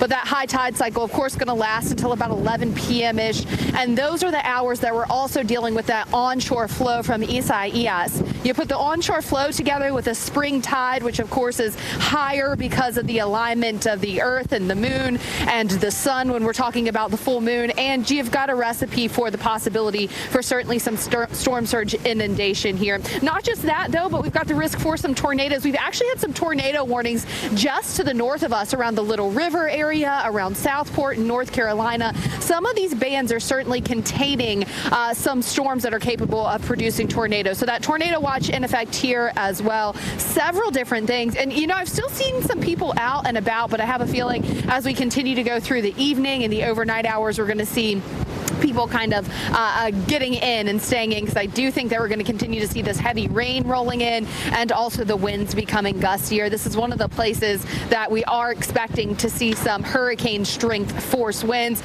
Tropical storm force winds, no doubt. We've got tropical storm force winds that's 39 mile per hour to 73 mile per hour winds extending 120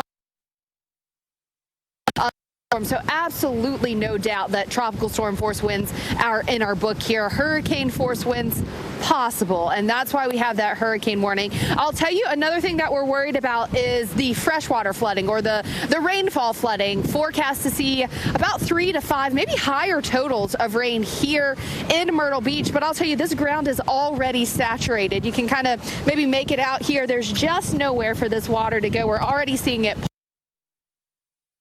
actually is not terribly flood prone. You know, there are some places farther south, farther north that do see a little bit more flooding, but this area where we're in Myrtle Beach actually isn't typical of seeing that storm surge or the flooding issues. So this is something we're going to have to keep an eye on here as we've got the possibility of that storm surge and then the heavy rain coming down. It's going to be one of those nights where I want to make sure if you're in the Myrtle Beach area, if you're in the Wilmington area, you've got some way to get those alerts, know if you have a tornado warning, and, you know, just be cognizant of what's going on with the weather and be smart. Don't be out in the waves right now. It is so dangerous. And of course, we want to keep you safe. Alex? Yeah, all great advice. You know, this is going to be a very survivable storm. We just got to make smart decisions. Felicia, walk me through what your day has been like in terms of, you know, the weather when you woke up this morning and then how the weather has evolved and really transitioned to what we have now. So, Alex, I'm going to start you out on Sunday, actually, because Sunday was picture perfect. I was like, man, you can't get a better beach day. Bright sun shining, heat, wonderful, lovely. And then we wake up this morning and we've got the more cloud cover. We've kind of got the gray gloom. You can tell that the waves are getting a little bit more here, but it was dry. A little breezy. And then, you know, I was on the show earlier this morning through early afternoon. I actually went into my room and took a little bit of a nap because we're going to be up late. And then as I woke up, I noticed that the beach was covered in more waves. The waves were definitely getting more angry. We had the winds gusting more. The rain was picking up. Now, it's been very intermittent. Really no rain happening right now. But at any given moment, one of those bands have moved in and we've had the heavy rain pick up. We've had the gusty winds pick up. So it really is true tropical fashion where it's not, you know, the constant rain and the constant wind, but you're certainly seeing some of those worst conditions within those bands, and that's what we're seeing more of, I'd say, within the past 2 hours or so, Alex. Yeah, it's a big vacation spot. Even in pandemic time, a lot of people have homes or condos that they rent. Have people been, you know, saying that they're going to stay in? Yeah, actually, Alex, that's mostly what we've seen. We've seen a lot of people who said, you know, we're just going to stay in. We're going to ride it out. We actually talked to a family earlier today from Indiana. They had 17 members of their family here from Indiana. They said they've never been through a hurricane before, but they're certainly going to stick around. They're going to stay in the hotel room and watch it from the hotel room, which is what we want. And, you know, the problem with a big tourist attraction type of area, sometimes you have people who have never been in a hurricane, so they don't know just how quickly conditions can change. So we want to just stress that the best place to be tonight and this evening, especially in the Myrtle Beach area, will be inside your hotel room. Let me stand out in the hurricane and tell you what's going on, and you can watch from the safety of your room. On the road again. Book 2 separate qualifying stays and earn a free night. The open road is open again, and wherever you're headed, Choice Hotels is there. Book direct at choicehotels.com. The story of the Kind Mini. We took the full-size bar and cut it in half. So the next time it's 3 o'clock and you want some delicious dark chocolate, grab a dark chocolate nuts and sea salt mini with whole almonds and just 90 calories. It's a kinder way to satisfy. Meet Function of Beauty, the custom shampoo the internet can't stop talking about. Love the formulas. My curls are on fire. This is the first time I've worn my hair naturally in years. This has literally saved my hair. It was a hair-changing experience. One-of-a-kind formulas created just for you. Just take the quiz. Choose your hair goals, scent, and color. And find out why Function of Beauty is the internet's #1 custom hair care brand. Get 10% off your first custom formula at functionofbeauty.com. Oh, hey! Where are you headed? Hi, just running all over. Buster's food is on sale. I have to pick up his flea and tick medicine, and then I am headed downtown to get a new dog sweater. You know you can buy all of those things at Chewy. Yes, and their prices are amazing. We save on food, toys, and prescriptions. And with Chewy's Auto Ship, you can set up repeat deliveries so you never run out. That would really free up my day. Great. Want to come with us to the PARK? Save 30% on your first order with Chewy. Download the app today. All OTC pain relievers, including Voltaren, have one thing in common. None are proven stronger or more effective against pain than Salonpas Patch Large. There's surprising power in this patch. Salonpas. Dependable, powerful relief. When you've got auto glass damage, Safe Light can come to you. And you'll get a text when we're on our way. Just leave your keys on the dash, and we'll replace your windshield with safe, no-contact service. Schedule at safelight.com. Safe Light Repair, Safe Light Replace. We've always put safety first. And we always will. For people. For the future. And there has never been a summer when it's mattered more. Wherever you go, summer safely. Get 0% APR financing for up to 5 years on select models and exclusive lease offers. The wait is finally over. Baseball is back. And the best way to watch is the MLB Extra Innings package with MLB.tv. You'll get up to 90 games a week on all your favorite devices. It's better than ever access for a better than ever game. Order MLB Extra Innings on Spectrum by going to channel 2495 now. Mama. Why do I keep falling asleep during the day? What's making me so tired? I kept asking myself these questions. It felt like I was more than tired. Then I was diagnosed with narcolepsy. There are 5 major symptoms. I waited too long to take action, but you don't have to. Visit morethantired.com now. Take the narcolepsy symptom screener and find a sleep specialist to share your results. Don't wait. Visit morethantired.com today. You're watching America's most trusted TV news network. We've got a severe weather threat. We are live on the ground. Right now, it's coming down. The Weather Channel. A tropical storm warning is in effect.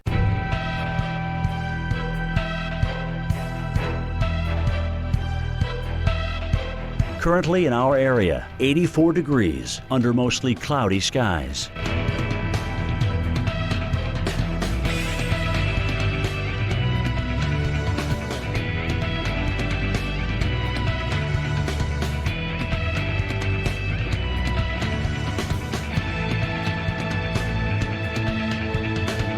Tonight, variable clouds with scattered thunderstorms. Low 75. Chance of rain 60%. Tuesday, windy with thunderstorms. High 80.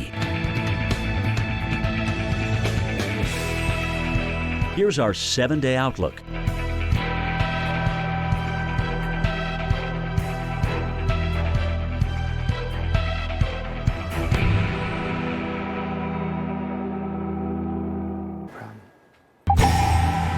All right, welcome back, everyone, as we cover Hurricane Isaias for you. There is a legitimate threat that comes along with this, not to mention the winds, the flooding, the surge. We've got tornado threats as well. Tornado watch has been extended up into North Carolina until 6 o'clock in the morning, so an overnight tornado threat. Have a way to be alerted, whether it's weather radio, whether it's the alerts on your phone. All new mobile phones have the automatic alerts from the government, so make sure that's turned on your phone so you can be awoken in the middle of the night and take immediate shelter if you need to. You can see, basically, Isaias is coming ashore right now. The center is right in here. That's where the eye is. The strongest band is the one we're seeing right now move through Myrtle Beach, up through Wilmington, coming across I-40. This intense squall line right here producing severe weather, including a tornado warning in Brunswick and New Hanover counties right now, and a tornado that may have come right past Wilmington. These things are screaming, folks. They're going really fast.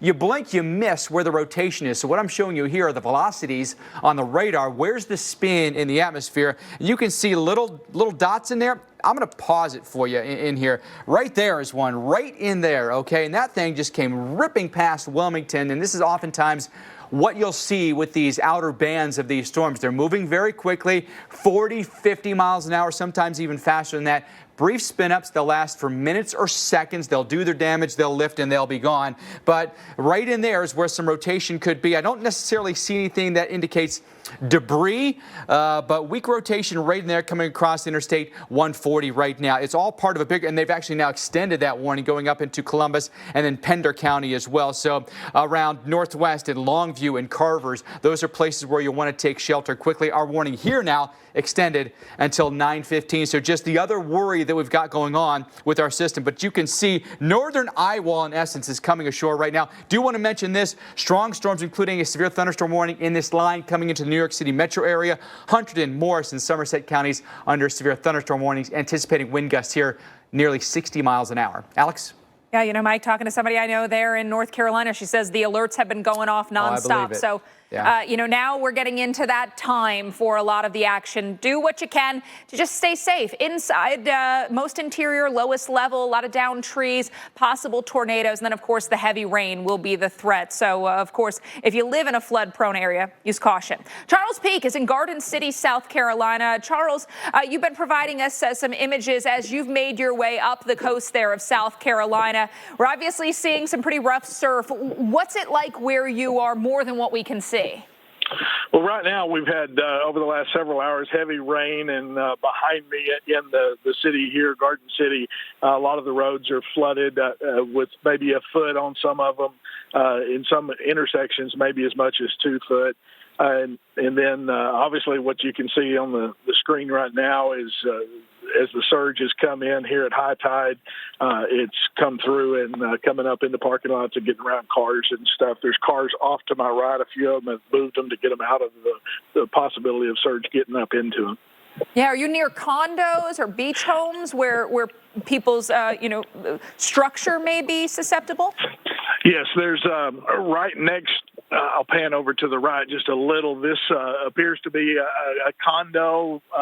Looks like a 5-story type condo, and then immediately to the right, just out of camera view, is the parking below the first deck, which would be the first floor, and that's condos right here and up and down a little on this side, on the beach side. On the other side of the main road that goes through here is homes and such like that. Charles, we just took your shot full, and I guess based on the light now, we can see that rain is coming down in buckets. How long has it been raining like this? It's probably been about an hour and a half of just heavy rain bands. It's actually the last 30 minutes hadn't been quite as bad, but right now there's a band coming through strongly. But what you can see in front of me, probably 45 minutes to an hour ago, this water was 30 yards away from this building. It came up that much in that short a period of time. Have you seen anybody out and about, or does it seem like most of the people in the area have hunkered down here for the night? Well, about an hour ago, there was a lot of people, unfortunately, even some kids. Well, you said that, and now somebody just runs into the screen. But as I say it, right? There's some of them out here. There's some of them out here taking pictures and wanting to see it. And but for the most part, the last hour or so, a lot fewer people, on that. Yeah, I guess it's like if you build it, they will come. If you mention goofballs, they will come. Charles Peak, thank you so much. Be careful out there. Mike Bettis, we've got a long way to go. We've got coverage for you all night as likely hurricane here makes landfall. It's coming ashore right now. Some of the most intense weather we've seen is happening currently, and the Weather Channel is here to keep you safe. We're tracking this hurricane through landfall and beyond. We've got our team spread out. You're going to see them at the top of the hour. Coming up next, Jim Cantori, Felicia Combs. You're going to see Carl Parker as well. We're next. Stay tuned.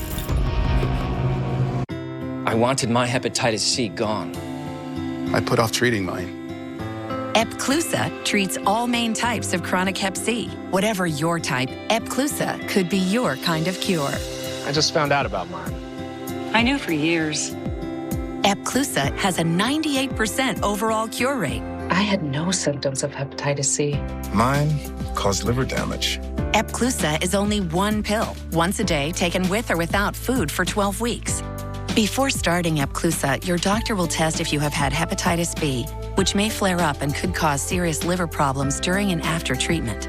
Tell your doctor if you have had hepatitis B, other liver or kidney problems, HIV or other medical conditions, and all medicines you take, including herbal supplements. Taking amiodarone with Epclusa may cause a serious slowing of your heart rate. Common side effects include headache and tiredness. Ask your doctor today if Epclusa is your kind of cure.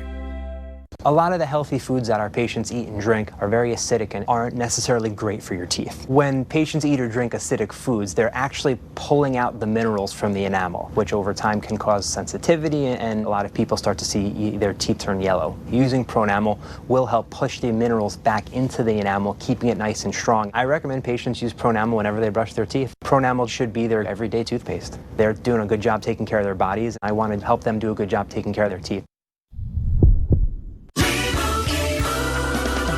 Doug. You know, Limu, after all these years, it's the ones that got away that haunt me the most.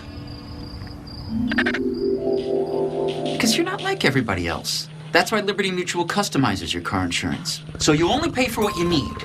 What? Oh, I said. Oh, this is my floor. No! Only pay for what you need. Liberty, liberty, liberty, liberty. At Physicians Mutual, we know that planning for retirement can feel scary. Heard you're retiring soon. My husband just retired. Figuring out how to stay covered was a real doozy. Hey, look, Leonard's premiums are showing. He doesn't even have a Medigap. We're gonna say Jamal. Anyways, we found Physicians Mutual. They made it really easy. I'll give him a call. Retire with confidence. We'll listen and find you the coverage you need. Physicians Mutual, Physicians Mutual. Did you know the source of odor in your home could be all your soft surfaces? Odors get trapped in your home's fabrics and resurface over time. Febreze Fabric Refresher eliminates odors. Its water-based formula safely penetrates fabrics where odors hide. Spray it on your rugs, your curtains, your furniture, all over your home to make it part of your tidying up routine. Febreze Fabric Refresher for an all-over freshness you'll love. Jack was one of 6 million pets in animal shelters in need of a home. He found it in a boy with special needs who also needed him. As part of our love promise, Subaru and our retailers host adoption events and have donated $28 million to support local animal shelters. We're proud to have helped over 230,000 pets so far, changing the lives of dogs like Jack and the families who adopt them. Subaru, more than a car company.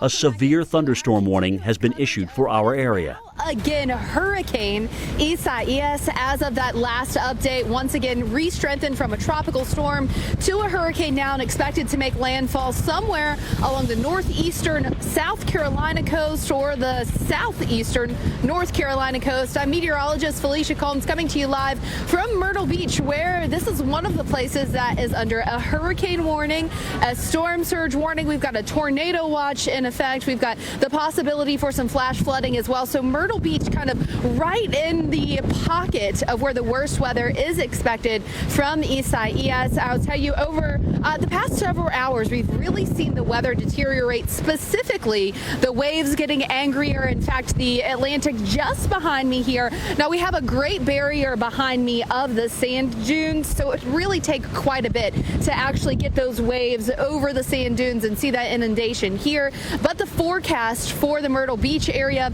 is for the possibility of 3 to 5 feet of storm surge inundation. A couple different things working against us. We've got that onshore flow during the peak time of high tide, and we've also got a full moon, which kind of exacerbates the level of that tide that's possible. So a couple different things that could lead to some storm surge inundation. You'll also notice I've got the trees kind of blowing around behind me here. We've seen the winds pick up a bit, but this is just the beginning here in Myrtle Beach. We do have those tropical storm force winds, but hurricane force winds are possible, expected actually as we head into the overnight hours. So multiple threats that you're going to have to worry about with this system if you're in the Myrtle Beach area. Of course, Category 1 storm, not the strongest storm you've ever dealt with. Back in 2016, you dealt with Matthew moving through. So you guys are no strangers here in Myrtle Beach. A severe thunderstorm warning has been... This one's serious.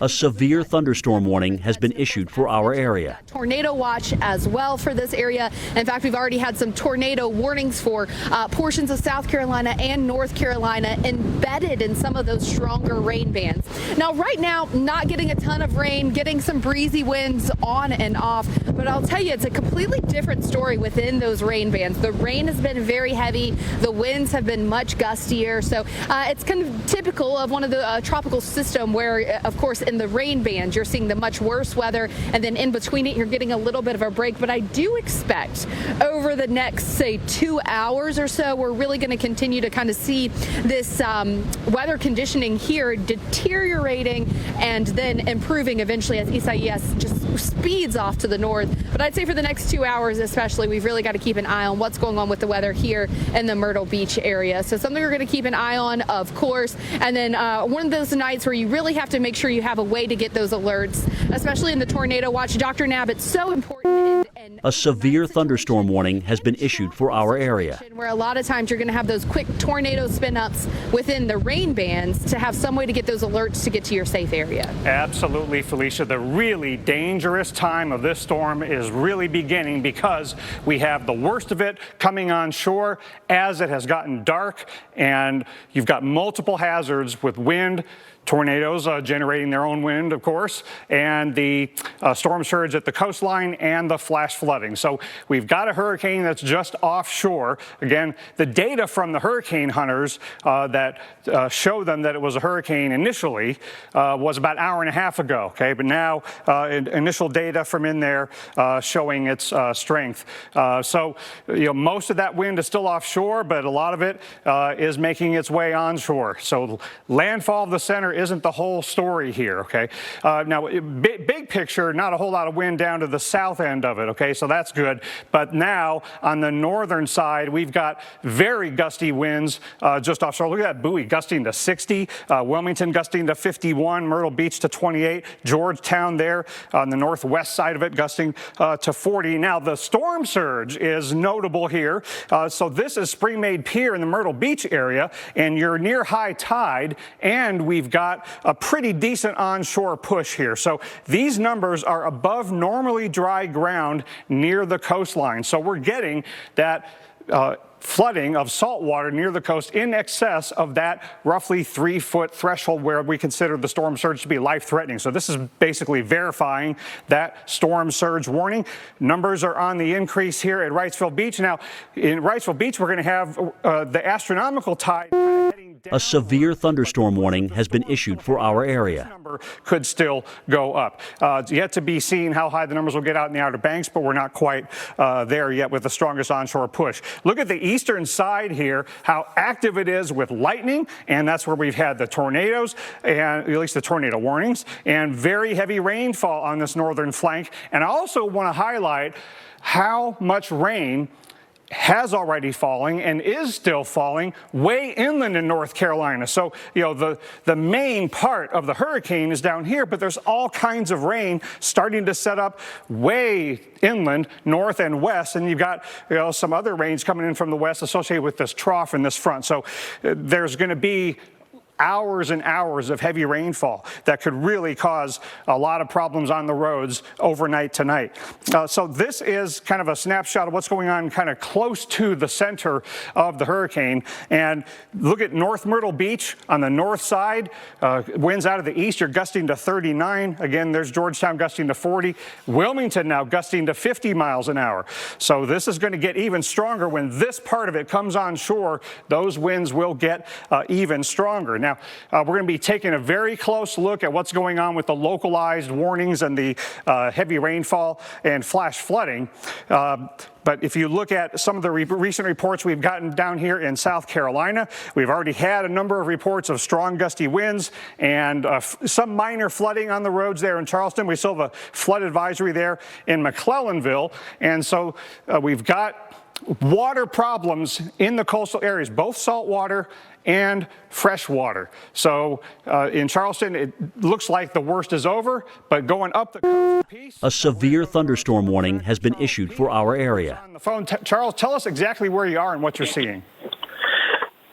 Dr. Nab, I'm in Garden City, South Carolina, just a little south from Myrtle Beach. And in the last hour or so, the high tide was about 30 minutes ago, and the storm surge started overcoming some of the dunes. The location I'm at right now, you can see it's actually coming through a break access point here and coming through a parking lot and looking more like a river crossing one of the major roads here that goes along the beach access to all these condos along here. So in the last hour, it deteriorated quite a bit as everything that timed up with the storm getting close as well as high tide. So we'll deal with this for a little bit. Earlier, it was just some flash flooding from the rainfall. But then in the last probably 30 minutes, we've had the storm surge coming on in here.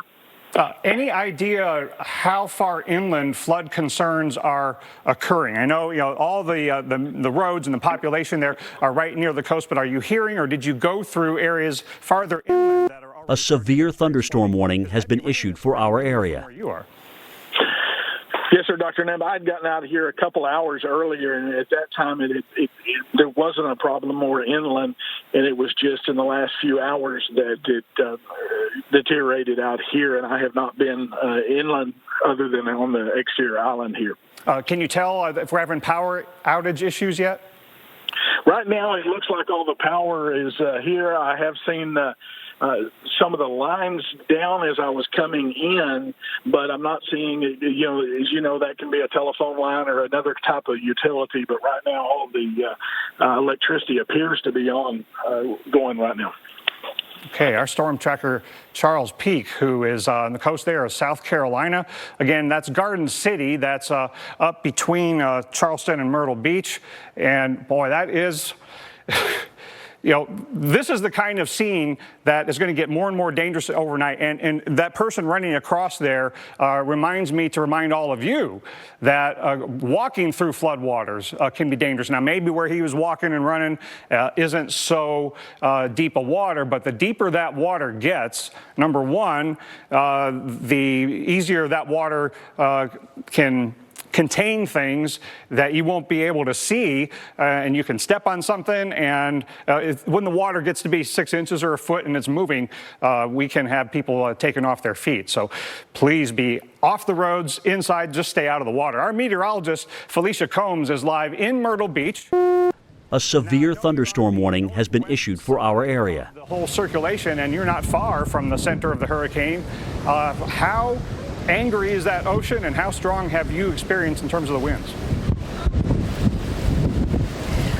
Dr. Nab, I would say first and foremost, the ocean is angry. The winds have been intermittent. They've been breezy at all times, a bit gustier at other times. Of course, expecting the winds to continue to pick up. But what I want to show you, I've been keeping my eye out for some of that storm surge inundation.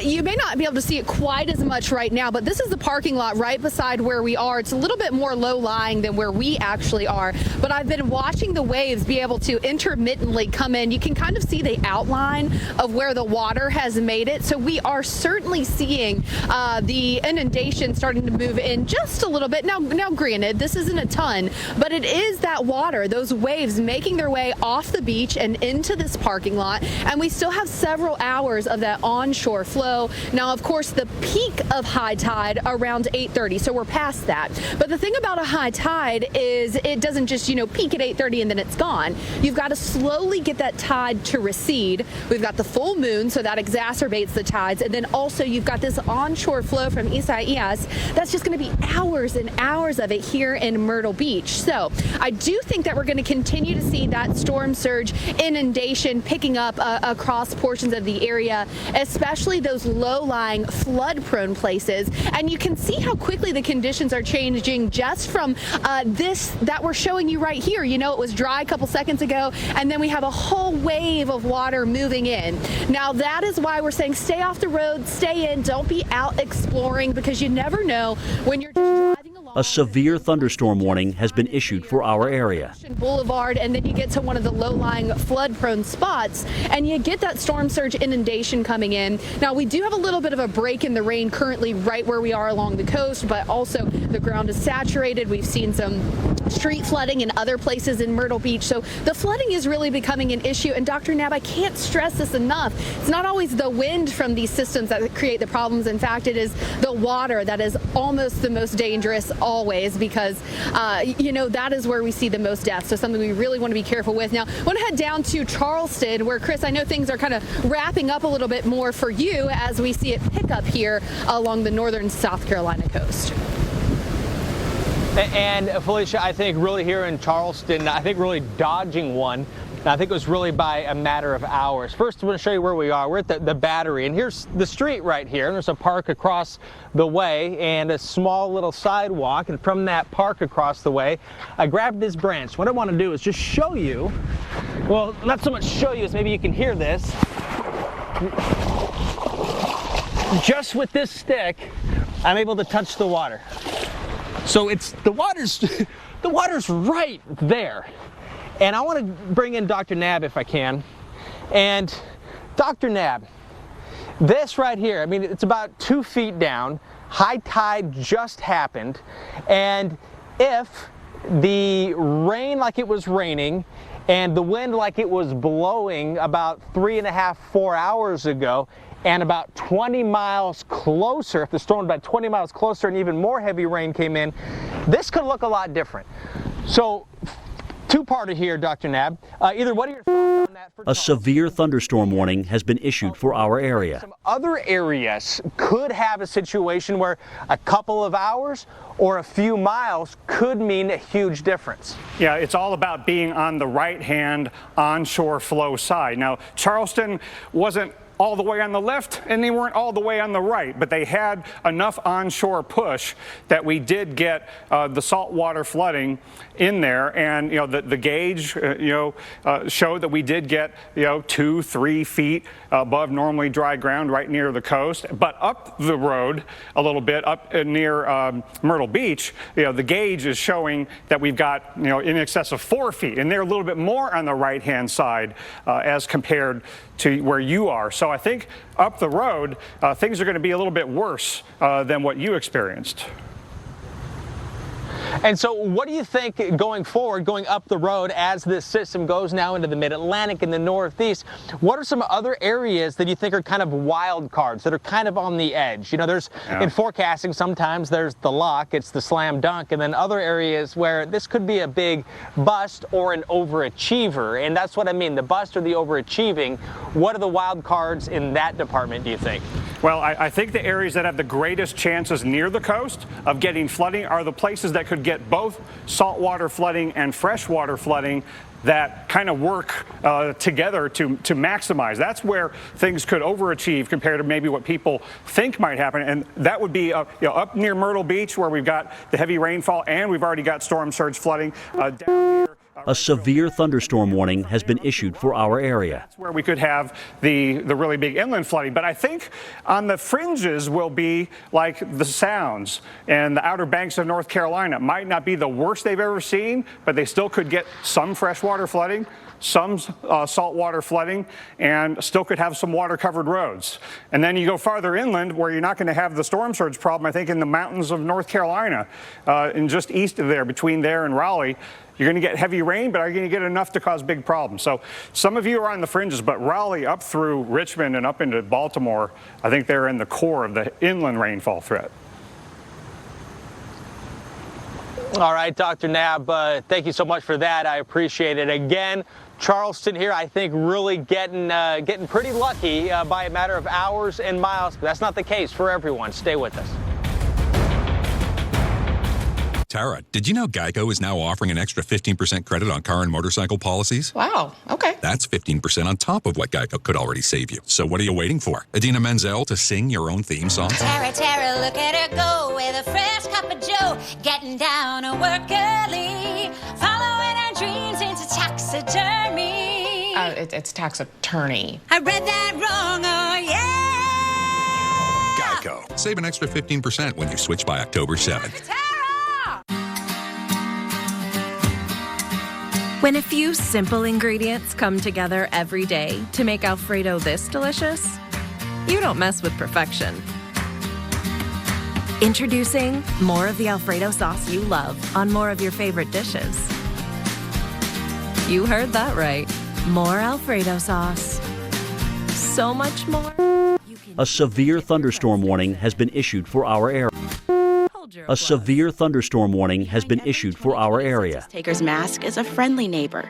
They're teachers, retirees, vets, people committed to doing right by getting the count right. If you haven't responded yet, they'll be stopping by to ask some simple questions that will inform how billions in federal funds are spent on local services every year for the next decade. So when they come knocking, say hi from a safe distance and do your part to support your community. Time is running out. Shape your future. Start here at 2020census.gov. The infamous off-limits room.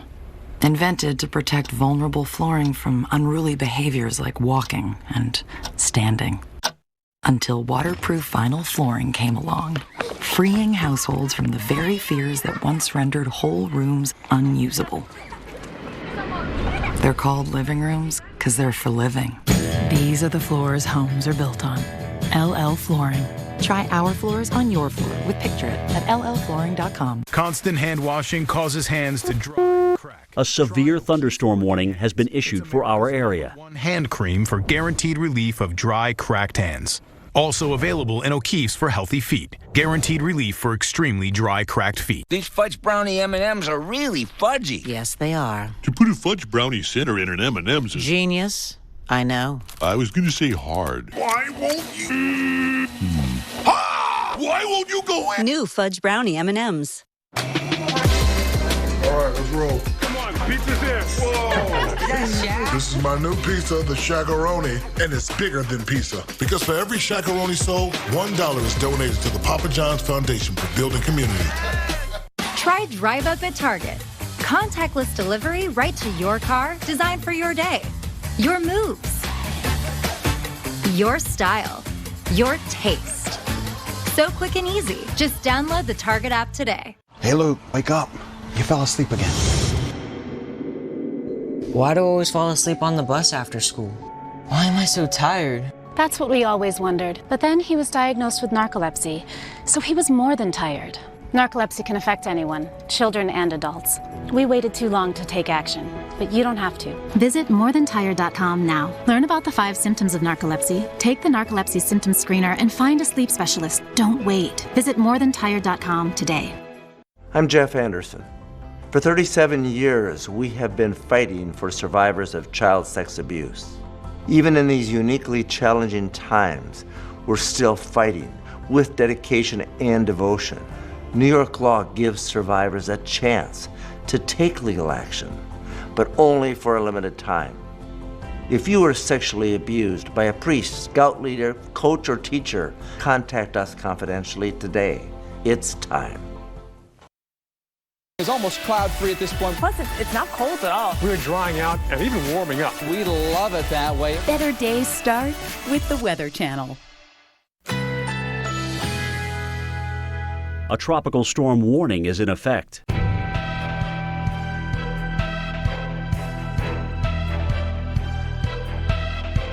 Currently in our area, 77 degrees with showers.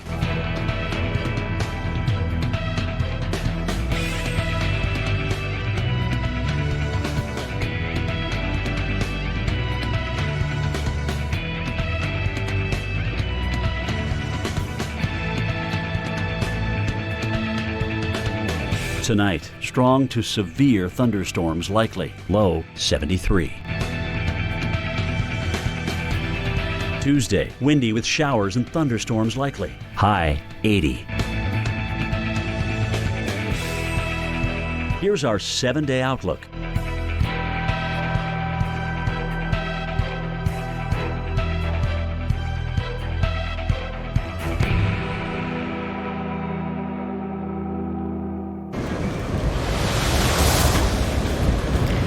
Welcome back in to our continuing coverage of what is once again Hurricane Isaias, tropical storm. Up until this last update, the hurricane hunters determining that this is once again a hurricane and is forecast to make landfall as a hurricane sometime tonight. I'm meteorologist Felicia Combs. I'm coming to you from Myrtle Beach, South Carolina, which is one of the places that has a hurricane warning and a storm surge warning. And I'll tell you, we've already seen some storm surge.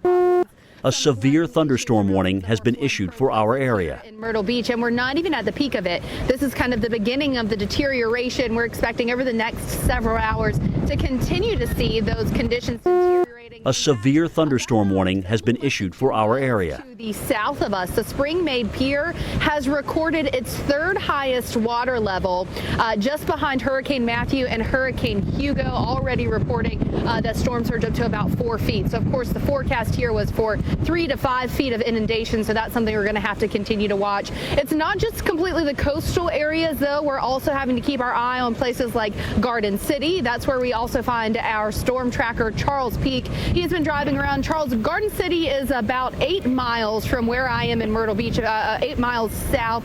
I've been seeing some reports of street flooding. I've seen some reports of rescues already, water rescues for some cars stuck in the water. What are you seeing as you're driving around?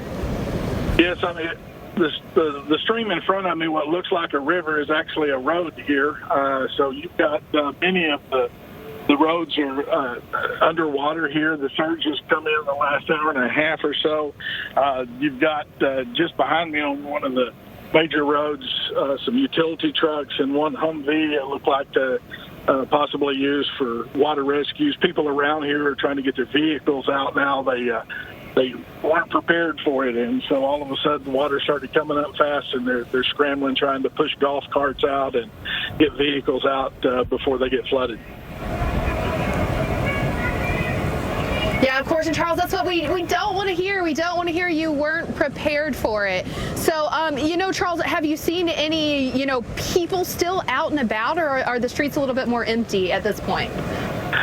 No, there's quite a few people. Most of them, there's a few vehicles around. There's lots of people walking around. I think they're here on vacation and in these condos. And a severe thunderstorm warning has been issued for our area. Earlier, I was real worried there was kids out in the heavy surf, and I didn't see any adults around, and was really concerned that they were able to get out okay. But these types of situations are not something to play in. You can have a rogue wave come in and be a lot bigger than what you think and knock you off your feet. So people just need to stay safe and be in a good place. Oh, Charles, we say it over and over again. Turn around, don't drown, just stay inside. Let us be out in it and tell you what's going on. No need for you to get out in it. So tell me, Charles, I'm right here on the beach. The Atlantic is right behind me. Give us a little bit of a kind of geography lesson as to how far you are from the coast and what exactly you're seeing in the area you're in terms of the flooding from fresh water from the rainfall. A little earlier when I was driving around, there was several blocks away from the beach was flooding that was from freshwater flooding. And I would say in some of the roads maybe a foot deep, in some intersections maybe a little more than that. I'm right now probably about 30 yards from the beach itself. And so I've been dealing with the same things you are and seeing, and now we just had, a bunch of these situations where the dunes got broken, the surge is coming over, coming into parking lots, and that's what they're having to deal with right now. Places where they had vehicles parked is now a river and almost a lake because of the storm surge. A severe thunderstorm warning has been issued for our area. See some of the storm surge inundating one of the parking lots near us. Charles Peak, thank you so much for what you're doing. Stay safe out there, and I'm sure we'll talk to you a little bit later. Now, for now, we want to get it back into Dr. Nab, of course, as mentioned, Myrtle Beach, up into even Wrightsville Beach, some of the places that are expecting to bear the brunt of Hurricane Isaias in the next several hours. So, Dr. Nab, I know you're going to break it down for us a little bit more. Yeah, landfall of the center is not that long from now. now, but it's just the beginning of what is going to be a very long night and a very long Tuesday and Tuesday night in Mid-Atlantic and then up into the Northeast. And again, if you miss it, 85-mile-per-hour winds. That was updated at 9 p.m. Eastern time because of additional aircraft data. Now, that doesn't really change a lot what we're going to experience inland, but it does mean that we've got a really low pressure and a system that's going to be very strong tropical storm going through the Mid-Atlantic and Northeast. 4.5 feet there at Spring Bay Pier near Myrtle Beach. Wrightsville is up to 2 feet. This is saltwater flooding over normally dry ground near the coastline. And we've got a lot of wind that's just offshore. Look at buoy 13 here, just south of Wilmington, now gusting well over 60 miles per hour. Other buoys have done similar. And with a strong Cat 1 hurricane coming in, we're going to have a 65-mile-an-hour tropical storm tomorrow afternoon and evening, heading up over New York City, all the way into New England. There's a look from Charles Peak. Look at the flooding in Garden City, South Carolina. This summer, we've all got miles to make up. Miles to the job site, to the campsite, and anything else we set our sights on. Miles back to those who can make this summer mean more than ever. A severe thunderstorm warning has been issued for our area. Ram Summer Clearance Event. Right now, get $1,250 bonus cash on the 2020 Ram 3500. Go to ram.com to shop and buy today. We've always put safety first. And we always will. For people. For the future. And there has never been a summer when it's mattered more. Wherever you go, summer safely. Get 0% APR financing for up to 5 years on select models and exclusive lease offers. Tuck, you want to walk? Come on, Tucker, let's go. Tuck, wanna walk, boy? Tucker, you want to go out? When the whole family needs an excuse to get out, Nutro's Clean Recipe will help your dog keep up. This is my new Shaq-a-Roni pizza. Extra cheese, extra pepperoni right to the edge, and the biggest slices in Papa John's history. But it's bigger than pizza because $1 from each sale is donated to support communities. Yeah. All straight, we ain't stopping, believe me. Go straight till the morning, no lie, we won't wait. And we're taking everything we want and we can do it all straight. Oh, shit. COPD makes it hard to breathe. So to breathe better, I started Once Daily Anoro. COPD tries to say go this way. I say I'll go my own way with Anoro. Once Daily Anoro contains 2 medicines called bronchodilators that work together to significantly improve lung function. A severe thunderstorm warning has been issued for our area. Anoro won't replace rescue inhalers for sudden symptoms and should not be used more than once a day. Tell your doctor if you have a heart condition, high blood pressure, glaucoma, prostate, bladder, or urinary problems. These may worsen with Anoro. Call your doctor if you have worsened breathing, chest pain, mouth or tongue swelling, problems urinating, vision changes, or eye pain while taking Anoro. The most common side effects are sore throat, diarrhea, and pain in the arms and legs. Ask your doctor about Once Daily Anoro to start treating your COPD. We're here for you during this challenging time, and always find support at Anoro.com. The fighting spirit is one we all share. A severe thunderstorm warning has been issued for our area. His immigrant mother, raising 4 children on her own. His own story of a man who came from nothing, who found purpose and success in the booth of a recording studio. Anderson .Paak found his fighting spirit and uses it to inspire others through his music. Since 1925, we've proved that it doesn't matter where you come from. It matters what you're made of. Modelo, brewed for those with a fighting spirit. It's about the humans. These humans, those humans, groovin' and golden. It's about getting more than health insurance and a partner who listens and acts. Humana calls it human care. It's talking to a doctor from your couch or helping you find a cheaper prescription before you ask. It's helping you fix the rugs so you don't fall and keeping you social, online or off. It's getting to know you so you can be your healthiest. That's our superpower. That's human care from Humana. More question.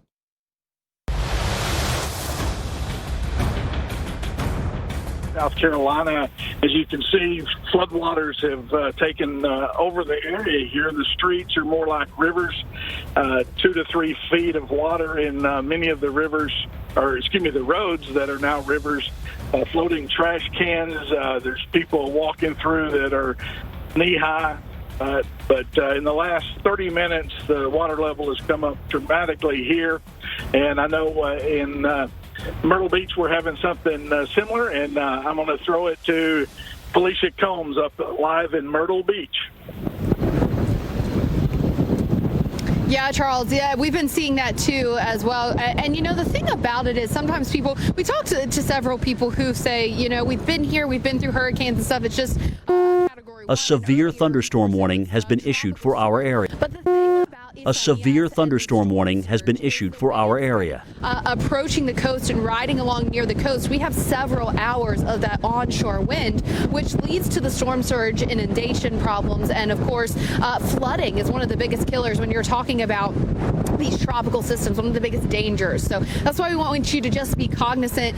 Latest update, of course, I just saw they're saying that maybe 85-mile-per-hour winds from Isaias, so strengthening as it is approaching the coast. Now, I would expect we're going to see it make landfall within the next couple hours, and then we'll see some weakening as it interacts with land. But for now, the strengthening is certainly possible, and we are going to definitely continue to see this weather deteriorating as we head through the night tonight. So, Dr. Nam, you know, we're just kind of edging into the worst of the weather, but I'd say especially for places like Myrtle Beach, you've got a couple more hours of it worsening before it gets better. Yes, and like you said, we're an hour or two away from landfall of the center of circulation somewhere near the South Carolina. A severe thunderstorm warning has been issued for our area. Just the beginning.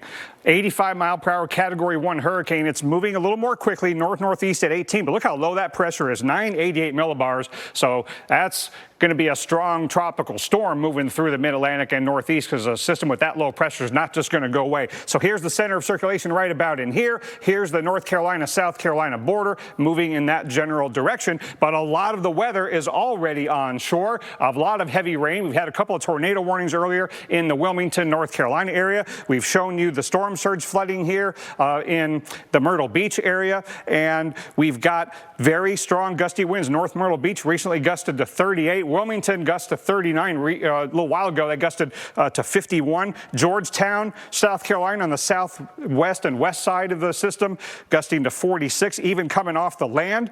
So even if the sustained winds are below tropical storm force in some spots, you're gusting to tropical storm force. And I wanted to give you the lay of the land. A severe thunderstorm warning has been issued for our area. Don't think, oh, okay, this is over. Look, it's just beginning. Look at that huge shield of rainfall in North Carolina. There's a lot of kind of predecessor rainfall here before the true circulation of the hurricane gets in there. And now you can see we've got a tornado warning there up in the eastern North Carolina area. This is going to be kind of commonplace in these outer bands, especially north and northeast of the center of circulation. And we've even had flood problems up in Virginia today. So, Chris Warren, we've got a lot of rain headed inland, and Charleston did get some flooding. But I think, generally speaking, caught a break. It could have been a lot worse. Yeah, absolutely. It could have been a lot worse. Haven't seen any tree damage, so the winds weren't real strong. But some of the typical street flooding that happens with heavy rain, and then some of the coastal areas, some of the inlets where that surge happened. But not too far away from where we are, Folly Beach, about 12 miles an hour, about 26-minute drive from where we are right here in Charleston. Folly Beach is where Charles Peak was earlier, and he has made his way north going up. And so I want to pick Charles's brain a little bit right now, and kind of, for someone who's never been to South Carolina or North Carolina, what it has been like. Kind of walk us through your day and kind of describe what you've seen and kind of what the terrain is like, if you would, Charles. Well, as you know, Chris, they call this the low country, and there's a reason for that. Most of it's very flat and low, and there's not much elevation before the waters get into the land here, and so there's no place for it to go. As they're coming up, it was very similar down there around Charleston. Flooding was starting to take place. A severe thunderstorm warning has... Older vehicle A severe thunderstorm warning has been issued for our area. It hydroplaned in the heavy rain of one of these rain bands, and so just treacherous situation. The last hour, it's really deteriorated here in Garden City. The surges just really come in, Chris. All right, Charles Peak, thank you so much. And stay with the Weather Channel as we continue to bring live coverage to you of what is now Hurricane Isaias. I'm Jimmy Dean, and sausage is a great deal like life. You get out of it about what you put into it. You put in quality, and you're going to get out quality, and that's what we do with Jimmy Dean. You have a wonderful day, all right? Facing leaks takes strength. So here's to the strong who trust in our performance and comfortable, long-lasting protection. Because your strength is supported by ours. Depend. The only thing stronger than us is you. A severe thunderstorm warning has been issued for our area. Got a way that haunt me the most. Because you're not like everybody else. That's why Liberty Mutual customizes your car insurance. So you only pay for what you need. What? Oh, I said. Oh, this is my floor. No! Only pay for what you need. Liberty, liberty, liberty, liberty. Add some resistance. Sarah, your Movie Plus trial is about to expire. Do you want to continue or cancel?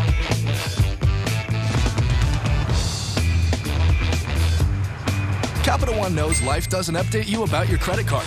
So meet Eno, the Capital One assistant that looks out for charges that might surprise you and helps you fix them.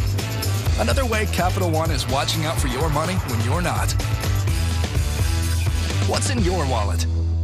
Ever wonder where the capital A in Chick-fil-A came from?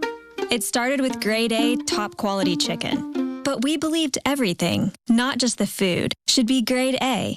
A is for all the little things we do to bring you our best every day.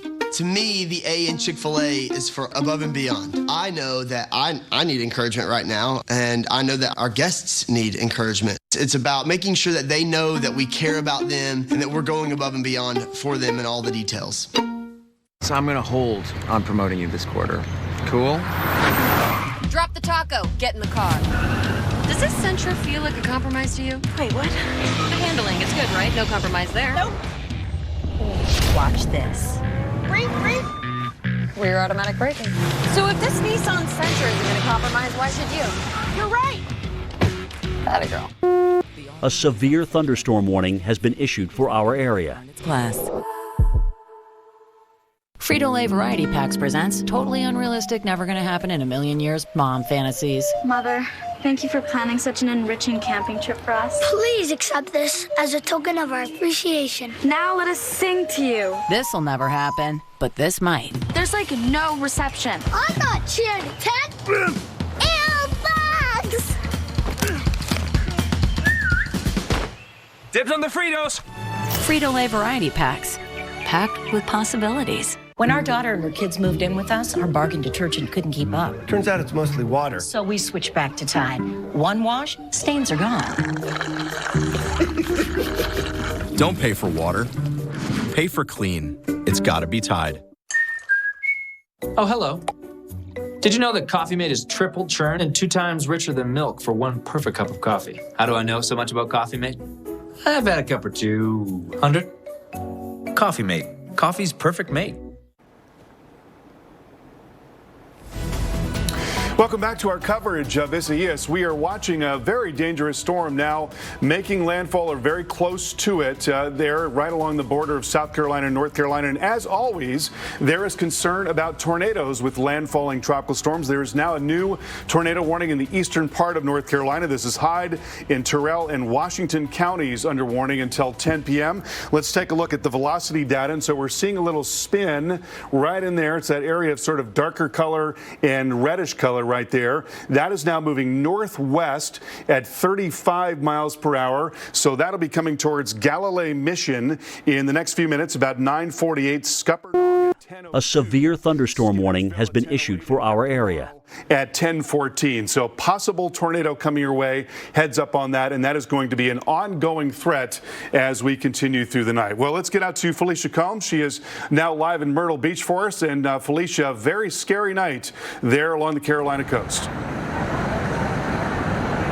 Yeah, definitely. And you know, Carl, the thing about it is we've started to edge into the worst of it. We have not seen, where I am exactly, a ton of rainfall. We've kind of been stuck in some of the lighter showery weather. But I'll tell you what we are seeing. We're seeing some gusty winds at times. We have seen some reports of some flooding at different parts of Myrtle Beach. But the storm surge is one of the things that we're really dealing with for a lot of these coastal areas.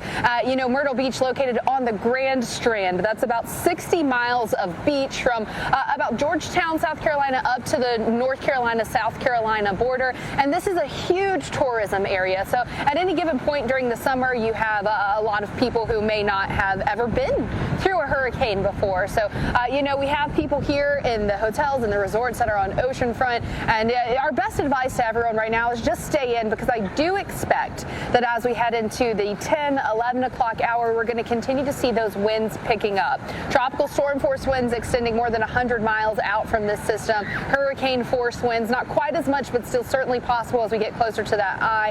Now, where I am, we've got the ocean just behind me, and some of the dunes in some places have taken quite a beating. Now, something you might not know about weather. Weather actually has a force of about 1,700 pounds per cubic yard, and that is a lot of force when it's bumping up against dunes.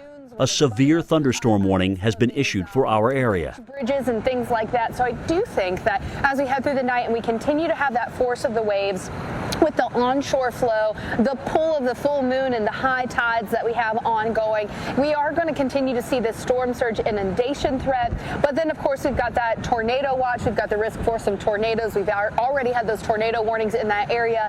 And then the flash flood watch, even as we head farther inland, because we're expecting several inches of rain. So this is one of those nights where I can't stress enough, stay in, let us be out in it and tell you what's going on. And then also have some way to get those alerts. While the tornadoes associated with tropical systems may typically be just kind of weak spin-ups, it's certainly something that you don't want to deal with. And if you are in one of those tornado warnings, you want to get to your safe place as quickly as possible. So, you know, Dr. Nab, watching Isaias and that latest data coming in, strengthening a little bit, which is, of course, something that none of us want to see, but still a Category 1 storm. Yeah, and the stronger it is now with a lower pressure, the fast movement over the mid-Atlantic and Northeast, the stronger it will be up there. So this is not good news for anybody, as we are getting closer and closer to landfall of a hurricane right near the South Carolina, North Carolina border, moving northeast at 18. But look how low that pressure is now. Now, most of you will not get hurricane force winds out of this. Most of you will get tropical storm force winds, sustained or at least in gusts. It will weaken pretty quickly after it goes inland, but we've got a long way to go with wind and water, coastal and inland. And here at Springmaid Pier, we've gotten the highest flooding above normally dry ground at that observation location. It peaked out near 4.6 feet. Haven't seen that high before.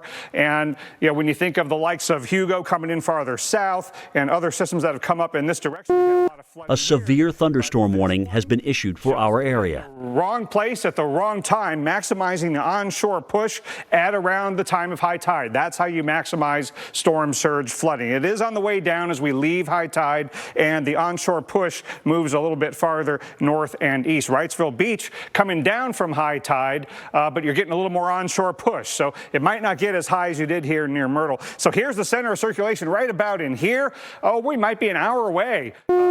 A severe thunderstorm warning has been issued for our area. South Carolina, North Carolina border, but a lot of the weather is already onshore. A lot of you getting very strong winds. We've even gotten a report not far from Myrtle Beach there near Garden City, where Charles Peak is, reports of dune breaches, and they got saltwater flooding on the road. A report relayed by the Weather Service of a roof blown off a structure. So you can get damage when you gust near 50 miles an hour. Look at that recent gust at Georgetown to 49. Wilmington even had gusted to 50 earlier. So it's very windy. Heavy rains are going to be adding up. Here's that report near Myrtle Beach, the parking lot of the Sea Captain's house in Myrtle Beach getting some storm surge flooding. So that storm surge warning is getting verified, and we're going to have more of that onshore push here farther up into North Carolina. But look at all the water heading inland, and it's not just raining near the hurricane's core itself. Look at all the rain that is already happening up here in North Carolina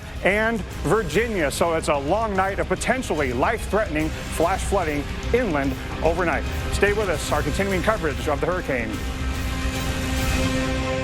Hey, you brought some brats, huh? What if the store took back all the brats you didn't eat at the end of the month the way some wireless companies take back your data? That would be weird. TracFone Wireless gives you unlimited carryover data, so if you pay for brats, you get to keep your brats. You also get unlimited talk and text on America's best 4G LTE networks for $20, no contract. Wow, that's great. Yeah, hit decline. I don't want to talk to her. Hit me. Get me. This is your wake-up call, people. TracFone Wireless. Now you're in control. Cinnamon Sweet Apple Jacks, classic Kellogg's Corn Flakes, and the crispy crunch of Corn Pops. A severe thunderstorm warning has been issued for our area. Kellogg's, eat what you like. With Domino's $5.99 mix and match deal, you can feed a family of 4 for about $3 per person. So we asked one of our families to help us make this commercial about that deal. Safely feed a family of 4 for about $3 per person with the $5.99 mix and match deal. The story of the Kind Mini. We took the full-size bar and cut it in half. So the next time it's 3 o'clock and you want some delicious dark chocolate, grab a dark chocolate nuts and sea salt mini with whole almonds and just 90 calories. It's a kinder way to satisfy. If you have moderate to severe psoriasis or psoriatic arthritis, little things can become your big moment. That's why there's Otezla. Otezla is not an injection or a cream. It's a pill that treats differently.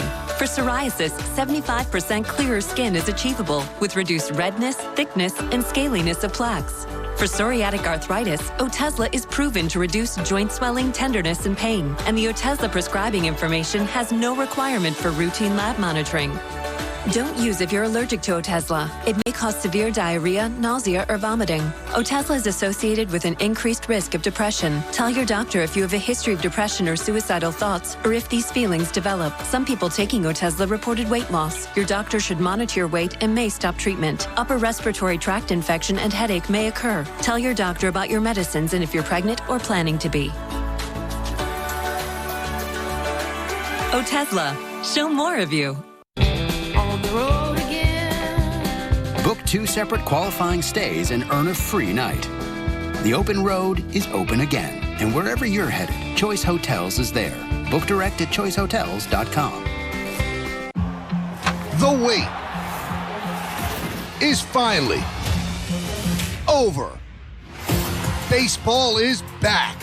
And the best way to watch is the MLB Extra Innings package with MLB.tv. You'll get up to 90 games a week on all your favorite devices. It's better than ever access for a better than ever game. Order MLB Extra Innings on Spectrum by going to channel 2495 now.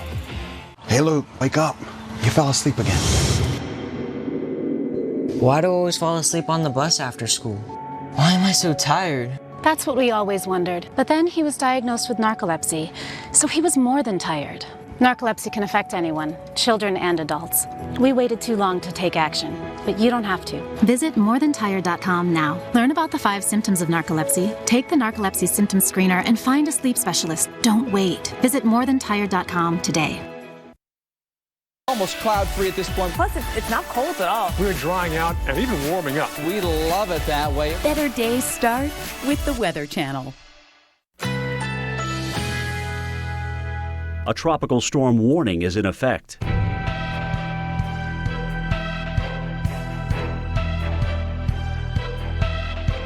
Currently in our area, 76 degrees with a thunderstorm.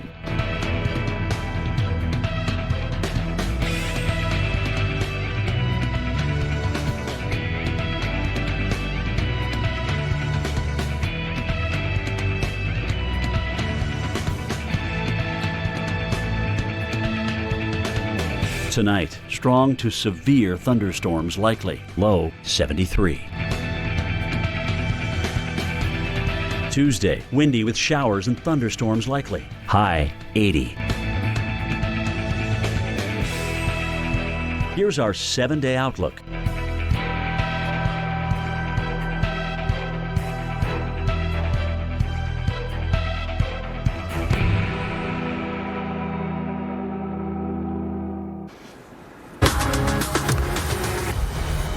Welcome back to our coverage of Hurricane Isaias, and new video coming from Myrtle Beach, which was walloped earlier by very strong wind. You can see the wind blowing that tarp there out on the pier. It has been a tough night along the South Carolina coast, but rapidly improving in the wake of this storm. Now the worst of the weather coming up and towards North Carolina and the North Carolina-South Carolina border. But a very, very hard night there in Myrtle Beach with that strong wind coming in and a lot of heavy rain on top of it. So let's talk a little bit about the forecast and where we go from here. And the eye wall of this hurricane is going to be coming into Wilmington in the next couple of hours. So hurricane force winds will be possible as that moves on shore. Very strong wind moving up through much of eastern North Carolina, certainly enough to cause tree damage and power line damage. You know, trees can be very sneaky. Just be aware of the trees around your property because they certainly can come down in a situation like this. Really heavy rain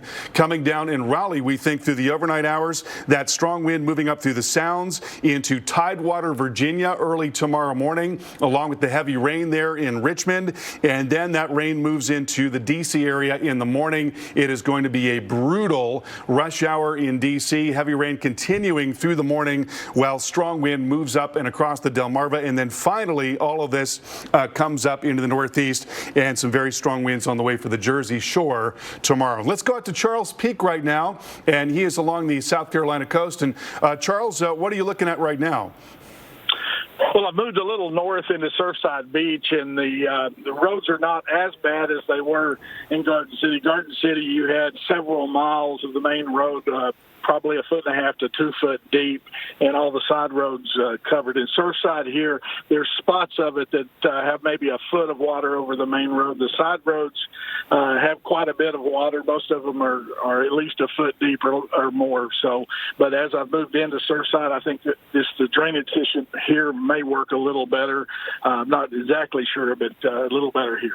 So Charles, what kind of flooding are we looking at here? Is this water is this coastal overwash, or is it rainfall flooding, or some combination of the two? It's a combination. I know in Garden City earlier there was street flooding, maybe about a foot deep in places. Probably 2 hours ago, but then they did have, when high tide came in and the waves came on, they did have breaches in the dunes, and you started having all the coastal waters coming in and surge water, and that is what brought it up, 2 foot or more deep there in Garden City. And Charles, it looks like people are taking this very seriously. I'm not seeing anybody out there in front of you. No, law enforcement's about it. There's been just a couple of other vehicles out. Most of the people that were in Garden City, they were just trying to move their vehicles. As much as we tell them to be prepared, and this is a possibility, they caught them off guard, and so they were scrambling to try to move their vehicles so that they wouldn't be flooded. All right, Charles, thank you so much for that report. We appreciate it. We want to go out now to Felicia Combs. She is in Myrtle Beach, and Felicia, seeing some very strong wind coming into the coast right now. What is the wind like where you are? It's kind of intermittent, Carl. We're definitely seeing some of those gustier winds now. It's picking up more in the sustained wind category, but also picking up a bit more in the gustiness as well, which is what we were expecting as that center gets closer and closer. We hopped out here from our typical area because we've got a break in the rain, and I wanted to show you what we're dealing with. The storm surge is really something big that we're talking about here in Myrtle Beach. So the spring-made pier, we've talked about that a little bit. That is about 1.5 miles to the south of me. It is recording some of the highest storm surge levels that on record, really, and more than 4 feet there. So that storm surge inundation of 3 to 5 feet is verifying. I want to show you something here, though. So there's typically a nice little beach behind me, but the waves are making their way all the way up in. Some of the dunes in some places are certainly compromised a bit. And here's the problem with this. You can see the water making its way in. Now, granted, we've already seen the peak of high tide, but we're still technically in high tide. And we're going to continue to see that push of onshore wind exacerbating that possibility for storm surge. And Dr. Knabb, the problem with this is the only barrier between the oceanfront property and the ocean. So we're really hoping the ocean doesn't make its way any farther up, and certainly looks like maybe conditions could improve as we're edging away from high tide. But as we know, Dr. Knabb, that onshore flow, that can be a big problem when just dealing with that storm surge over the next several hours. Yeah, Felicia, we've got a lot of reports of some dune breaches up near Garden City, South Carolina, and so not surprising to see that. Looks like the onshore push in Myrtle isn't going to get a whole lot worse, as the center of circulation is just offshore within the hour or so. Should be making landfall near the North Carolina, South Carolina border. A lot of you getting significant gusts well above 40 miles per hour. At Physicians Mutual, we know that planning for retirement can feel scary. I see you're about to turn 65. You know what that means. Medicare. It doesn't cover dental or high bills you'll have. Actually, we're getting a Physicians Mutual. Oh, great. She'll be covered. Retire with confidence. We'll listen and find you the coverage you need. Physicians Mutual, Physicians Mutual. Okay, everyone. Our mission is to provide complete balanced nutrition for strength and energy. Great tasting Ensure with 9 grams of protein, 27 vitamins and minerals, and nutrients to support immune health. At Domino's, we're delivery experts. So when it comes to carry-out, our team members had a few thoughts on how to make it even safer and more convenient. Deliver it. Deliver it. Deliver it. Frisbee it. So we went with what we do best. Delivery. To your car. Introducing Domino's Carside Delivery. Yep, truck's perfect. We do the carrying out for you, contact-free, while you conveniently stay in your car. Thank you. Just pull up at the store, check in online, and we bring your food to you. Try Domino's Carside Delivery next time you carry out 3-topping pizzas for $7.99 each. At SafeFlight, we're committed to taking care of you and your car. We'll fix it right with no-contact service you can trust.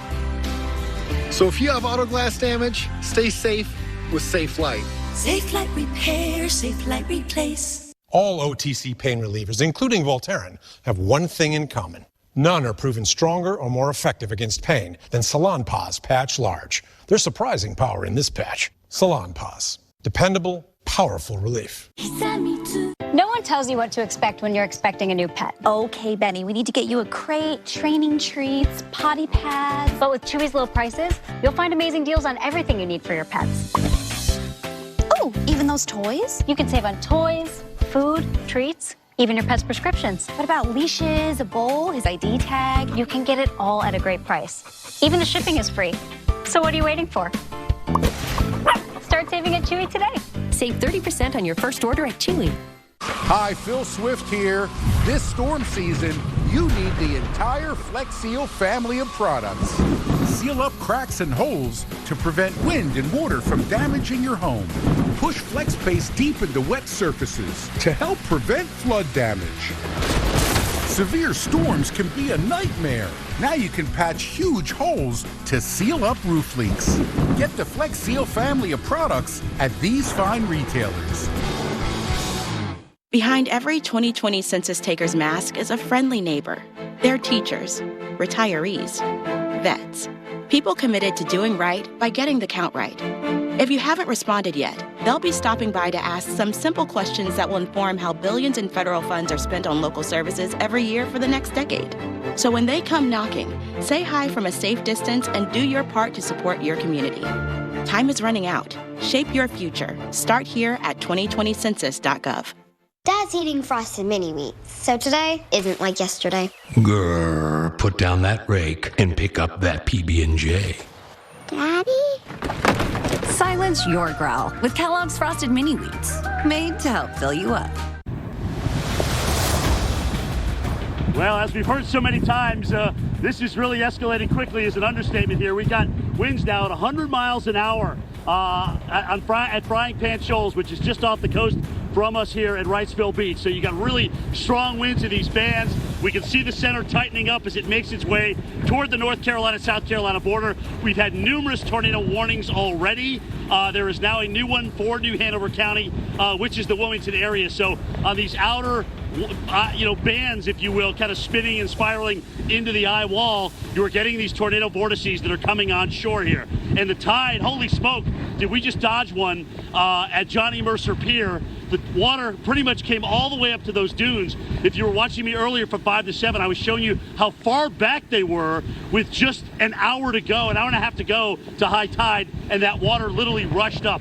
So our storm surge component at 71.22 feet above mean low water. And now you had down in Myrtle Beach the third highest tide on record with the storm surge there. So just incredible power, this thing. And now we're not done. It's tightening up as it's making landfall into here, trying to at 85 miles an hour. And holy smoke, this is just part of what we're going to see. So as we've been telling you about on the Weather Channel, the worst of this thing is yet to come. Now we're getting into that.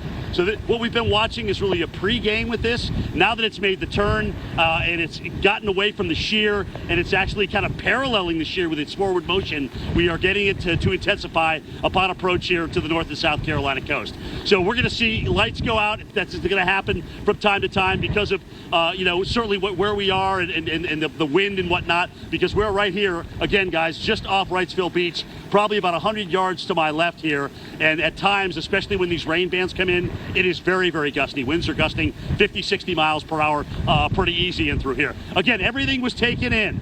All right, everything was taken in, and they were pretty much prepared for this. Now it's about hunkering down and realize we have several hours of this with potentially even stronger winds as we get into that eye wall a little bit later on. All right, let's get down to Felicia Combs. Holy smoke, Felicia. Third highest tide on record, and that was about the time it was upgraded to a hurricane. Incredible. Yeah, Jim. And the crazy thing about it is some people are saying, oh, just a Cat 1, or earlier, it was a tropical storm. We've made it through worse. But you can never just brush these storms off. When you're talking about record tide at the Spring-Made Pier, which is actually about 1.5 miles to the south of me, you're talking about some storm surge inundation. So certainly that storm surge warning verifying and that forecast of 3 to 5 feet. Now, we've been in kind of a dry pocket for quite some time, and this rain is starting to fill in now. You heard Jim talking about that eye wall kind of tightening. I was just checking out the radar and I saw it kind of filling in, that rain wrapping around. So while we've had a bit of a break in the rain here in Myrtle Beach, I do think it's possible that we could get stuck in this kind of center band for a little while. So we could be dealing with the rain. Certainly some of the gusty winds going to be a problem. So let's break it down for you here in Myrtle Beach. All the different things that you're dealing with. You've got the hurricane warning. You've got the storm surge warning. That storm surge warning has already verified. We've certainly heard about dunes being compromised in some places. We actually have the Atlantic just behind me here, and there are some lower areas or some dips in some of the dunes, and we've certainly seen some water making its way from the Atlantic into some of the parking lots. So something we're going to have to continue to watch as this onshore flow is going to continue. But, it doesn't stop there. We've got that risk for tornadoes, a tornado watch for this area, and as Jim mentioned, we've already seen some tornado warnings, and then we're going to add in the risk for some flash flooding, as well as we are going to have this rain coming down, of course, in spurts, and it's going to continue to pick up as we continue to wait for Isaias to make landfall as a hurricane. It's getting that chance to strengthen. That was the latest report, up to 85 mile per hour winds found. So this is something we really want to watch over the next several hours. I can't stress enough. Myrtle Beach, Surfside Beach, up into Little River. I want to make sure that you guys have some way to get those alerts, because these bands are spanning tornadoes, and that's going to be something that we have to be concerned with through tonight. So again, to break it down for you, we've got that risk of storm surge flooding. We've got the risk of freshwater flooding, which we've certainly seen in some places here in Myrtle Beach, but we've also got got the hurricane strength force winds possible, especially as we head into 10 and 11 o'clock tonight. We continue to see that center approaching, and then we're going to continue with that risk for flooding even as we head into the overnight hours. So several different things to think about here as we're continuing to deal with Isaias. So Jim, I want to send it back up to you. I know you guys have been stuck in the rain on and off those gusty winds too, but I really think a big story with Isaias up and down the South and North Carolina coast is going to be the storm surge that we're dealing with. Yeah, I mean, you were in the storm surge warning. We had the storm surge watch, and I think that played essentially the tide time played a role in that. In what we're dealing with, but we're still going to see the onshore push. And Felicia, you're exactly right. The water's not going down. It's going to probably stay up, even though the tide itself is going down at this point. So the water is going to stay up high. It's going to continue to batter the beaches and maybe even the dunes, depending on how high the water gets where you are. Is it Curry Beach? Is it Carolina Beach? Is it down toward Charlotte? I mean, who knows? Hey, let's go talk about this tornado warning. I want to get into this here a little bit. If you live in Leland, this thing's right on top of you, or just about to be. You can see the vortex right there. You look at this on a reflectivity standpoint, which is the bright reds and oranges, and you're like, well, that doesn't have that classic hook, and they won't. These are low-top supercells. They don't show up like the big mesocyclones that we saw in the plains, over the last couple of months. But these are going to be small vortices that spin up very, very quickly. And we have had, again, many of these show up already with the tornado warnings. So this is what the Weather Service office, another thing that they're keeping an eye on, certainly. And you can see where these bands are. But this inner wall, potentially, with this is certainly tightening up. And the fact that Frying Pan Shoals has had gusts over 90 to now 100 miles per hour, that tells you what could eventually rotate on shore. So remember, you go up from North Myrtle Beach, and then it's almost a direct hook on off to the right, okay? And you go past the mouth of the Cape Fear River, then you're up again toward Ocean Isle. You're at Ocean Isle, then you're up toward Curry Beach, Carolina Beach, and into Wrightsville Beach. So that outlet right there is going to be where some of the worst of this is coming on shore and hitting us. And that's going to be for the next several hours till we get landfall. You'll notice, obviously, when the storm goes to your north, because the winds will shift. They'll come northwesterly and then westerly. You may even get a calm.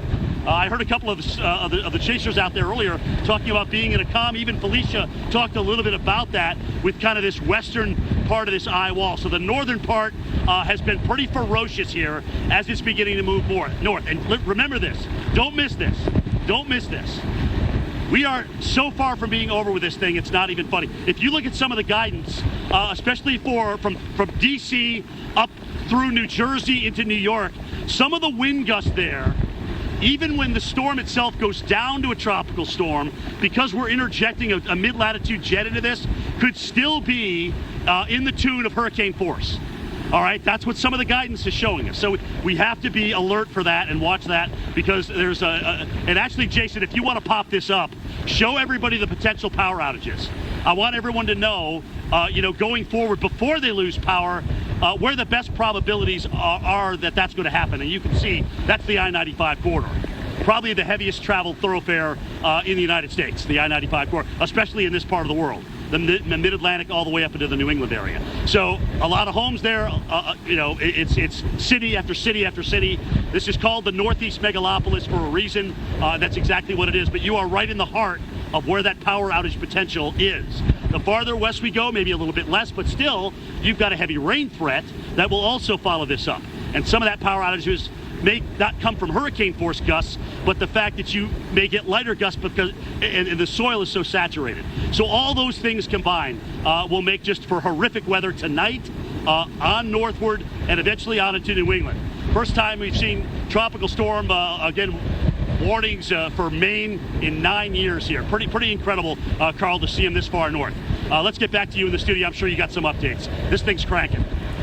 Yeah, no doubt, Jim. And we're watching a tornado warning now in Wilmington that has been confirmed. We were watching a really strong rotation on the radar just moments ago. Now it's not as well formed. That's pretty typical. You have these short fuse tornado warnings where you see a strong rotation for a short time and it tends not to last. And that's precisely what we're seeing right now. We're seeing a little more of a washout here. There is still some rotation that is near 140 right now and moving northwest very rapidly, about 60 miles per per hour. So that's going to be coming towards Eastbrook and towards Hooper Hill and also towards Curry. But you go back a few frames right in there. That's where we had the tornado. I mean, no doubt about that. That is clearly tornado vortex signature right there. And you can see how it's not as well formed in this most recent scan. So I do think it's probably weakening at this time. So some better news here. We look at the forecast for tonight. There's going to be this tornado threat in the eastern part of North Carolina up into southeastern Virginia. That'll be overnight and into the early morning hours. And then tomorrow, we'll see a continuing wind and tornado threat in eastern parts of the Northeast, New Jersey, the Delmarva, right up into the New York City metro area, and also into southern parts of New England. A serious threat for severe weather, in addition to very strong winds. Unlike a lot of storms, this storm is not going to run out of gas as it moves farther inland. It's going to be feeding off the contrast in air masses as a strong front comes in from the west, and that is going to allow it to maintain a lot of its wind intensity. So those very strong winds coming up through the eastern part of North Carolina and Virginia into tomorrow morning, into the Delmarva, as I mentioned. Heavy rain on the way for Raleigh, Richmond, Baltimore, and D.C., and then all of that moving up into eastern Pennsylvania and into the New York City metro as well. We want to get out to hurricane expert Dr. Rick Knabb right now. And Rick, this is not very far away from making landfall right now. No, the center of circulation is going to make landfall very close to the South Carolina and North Carolina border, maybe within about an hour, plus or minus. Yep. And this is just the beginning, folks. I mean, we've got a lot of weather that is moving inland in North Carolina. Look at the northern side and the northeastern eye wall here really perking up. So Wilmington, once you get through this tornado warning, you got another really nasty encounter with the northeastern eye wall. And look at that, all these bands coming into eastern North Carolina with vicious lightning, really high rain rates, and of course, the very strong winds. Gusting to 48 at North Myrtle Beach, 49 at Wilmington. You know, again, a tornado would obviously provide locally stronger winds than that. Still gusting to 29 down in Georgetown. So here's the center of circulation right about in here, and looks like, if I was a betting person, I would say it's going to come ashore, the center, right near, if not just east of the North Carolina, South Carolina border. But in any event, it is already producing problems on land. We got a flood advisory over here in Georgetown and Williamsburg counties of South Carolina, includes Plantersville, Pleasant Hill, and this could be a pre-flash flood warning. This could escalate as time goes on. And look at this, we're getting 3-inch per hour rain rates. 1 hour. You're getting about 3 inches, and this is going to add up over time in places inland. Charleston, oh my goodness, did you catch a break? Look at these heavy rainfall totals that are pushing 4 or 5 inches that fell in a very short time just to your east. Yes, you had some flooding issues, but wow, it could have been so much worse. Now look at how much rain is already falling in Virginia, already falling in North Carolina. So you take the business end of this thing and you get 3-inch per hour rain rates on top of the rain that's already happening, and you have hours of rainfall. You could really get some flooding problems. This is a live look at Ocean Isle, North Carolina. Conditions deteriorating. This is a driving rain. See, this is a really good visual aid to show you why you don't want to be out on the roads tonight. Driving rain, that in and of itself is dangerous, trying to control your vehicle on slick roads. But then you add flooded roads to that and the possibility of tornadoes. Trees could be coming down, power lines could be coming down. So many dangers. I hate when you have hurricane landfalls at night. It just amplifies the danger even more. But it looks like, on that shot anyway, that we have people staying off the roads. Now, here's the big problem in inland areas, likely flash flooding going up through Raleigh and Richmond tonight and into tomorrow morning. And then the big cities of the Northeast get in on this, could have some very significant flooding in places like Baltimore, Philly, and New York City. And up in Raleigh, your winds of tropical storm force probably arriving shortly after midnight. In D.C. and Baltimore, maybe around 8 a.m., New York City around 2 p.m. tomorrow. And Jim, you highlighted it again, and it's worth showing it and talking about it again. Power outages, downed trees are going to affect millions of folks. And it is going to possibly be a life-threatening situation because downed trees have killed a lot of people in past landfalling hurricanes and tropical storms. And that's because the trees fall onto vehicles if people are out and about. They fall onto roads, and if people are driving, they run into the fallen tree. And then sometimes the trees fall onto people's homes. You want to shelter like you would for a tornado during this tropical storm. And here's a live look at Oak Island, North Carolina. Talk about horizontal rain, right? My goodness, it is really coming down in buckets, and it is, it's not so much how strong the wind is, but it's what could be flying around in the wind. Now, let's go to Jim Cantori, Wrightsville Beach. You got some significant wind coming in on you, Jim. All right, Dr. Nab, keeping an eye, too, on that band that's coming up toward Oak Island in Carolina Beach, Curry Beach. If you're still watching us, guys, plan on losing power. Before you came to us, I was trying to ask the Weather Channel, I want to see what the base velocity says. Okay, I want you to see what's happening here because this is the kind of wind that's coming down to the surface. 105, okay, so that's aloft. I don't know how high it is from Wilmington, maybe 1,500 feet or whatnot, but that could easily come down to the surface. Plan on losing power. That makes sense with what we saw with the gust at Frying Pan Shoals, okay? So that's the kind of wind that's coming in that northern part of the eye wall. That's power loss city with that kind of wind right there, and it's going to come in like a hammer. So get ready for it, and we can follow it northward on radar. We can follow it northward on radar here, guys. Hey, listen, much more to come as we are just getting into this. Just getting into it. A lot of the healthy foods that our patients eat and drink are very acidic and aren't necessarily great for your teeth. When patients eat or drink acidic foods, they're actually pulling out the minerals from the enamel, which over time can cause sensitivity, and a lot of people start to see their teeth turn yellow. Using Pronamel will help push the minerals back into the enamel, keeping it nice and strong. I recommend patients use Pronamel whenever they brush their teeth. Pronamel should be their everyday toothpaste. They're doing a good job taking care of their bodies. I want to help them do a good job taking care of their teeth. People were afraid I was contagious. I felt gross. It was kind of a shock after I started Cosentix. 4 years clear. Real people with psoriasis look and feel better with Cosentix. Don't use if you're allergic to Cosentix. Before starting, get checked for tuberculosis. An increased risk of infections and lowered ability to fight them may occur. Tell your doctor about an infection or symptoms. If your inflammatory bowel disease symptoms develop or worsen, or if you've had a vaccine or plan to, serious allergic reactions may occur. Learn more at Cosentix.com. We've always put safety first. And we always will. For people. For the future. And there has never been a summer when it's mattered more. Wherever you go, summer safely. Get 0% APR financing for up to 5 years on select models and exclusive lease offers. Looks like they picked the wrong getaway driver. Gonna be paying for this for a long time. They will, but with accident forgiveness. Allstate won't raise your rates just because of an accident, even if it's your fault. Cut! Sonny.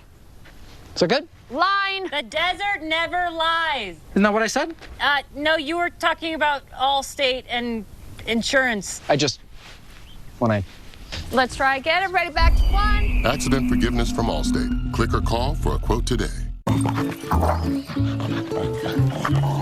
Max. No. Max! Max! Max! Dogs don't know what's good for them. Luckily, you do. Greenie's Dental Treats. Target's same-day delivery. Contactless delivery right to your door, designed for your day, so you can work out. Join in. And game on. Just download the Target app and try it today. Why would your kids need a Greenlight debit card? Imagine a debit card and app designed to help them develop healthy financial habits, to teach them how to save and encourage them to set their own goals. Now imagine the difference it could make in their lives, in their futures. Greenlight. It only takes a second for an everyday item to become dangerous. Tide Pod's Child Guard Pack helps keep your laundry packs in a safe place and your child safer. To close, twist until it clicks. Tide Pod's Child Guard packaging. Mama.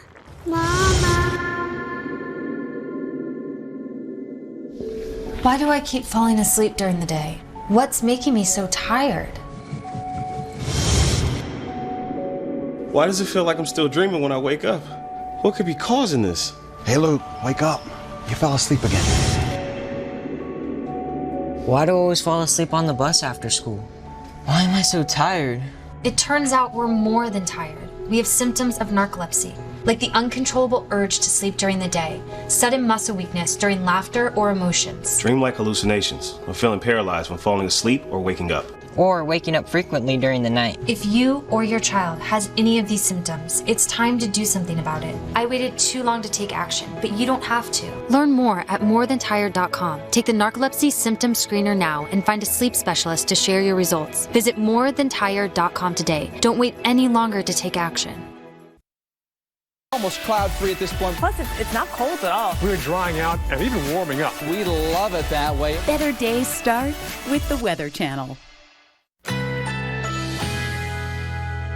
A tropical storm warning is in effect.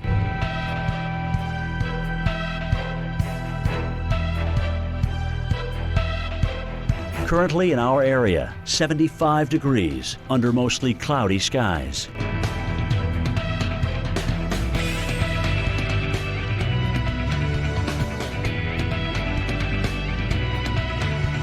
Tonight, late night thunderstorms, low 71, chance of rain 60%. Tuesday, windy with showers and thunderstorms likely, high 80. Tuesday night, windy, showers early, low 73, chance of rain 50%. Here's our 7-day outlook.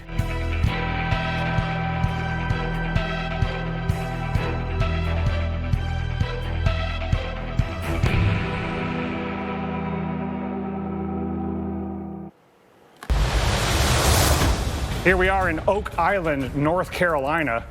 This is not far to the east of the South Carolina-North Carolina border. Horizontal rain, at least tropical storm conditions here, if not about to get into bona fide hurricane conditions. The official observation at Oak Island not long ago measured a gust of 47 miles per hour. It's a south-facing location. Now, not far from there, Ocean Isle Beach, which is a little bit farther west, even closer to the South Carolina border.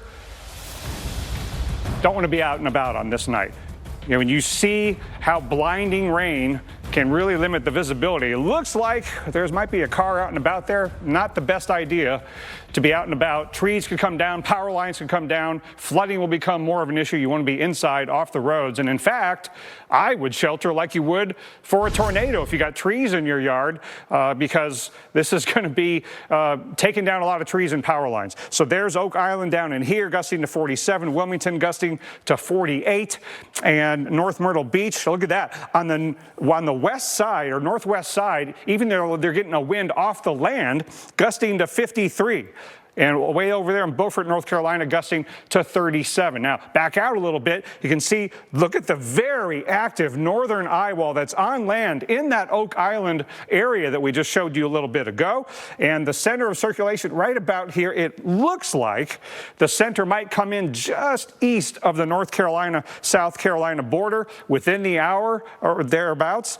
And you've already got a lot of rain falling in North Carolina. And we've got a long way to go. Yes, this system's moving ahead at about 18 miles an hour, but it's got a large rain shield. This is typical behavior of North Carolina hurricanes. They end up getting north and west loaded with the heavy rainfall. Now, if we go back into the area where we're close to the coastline, there again is the circulation center.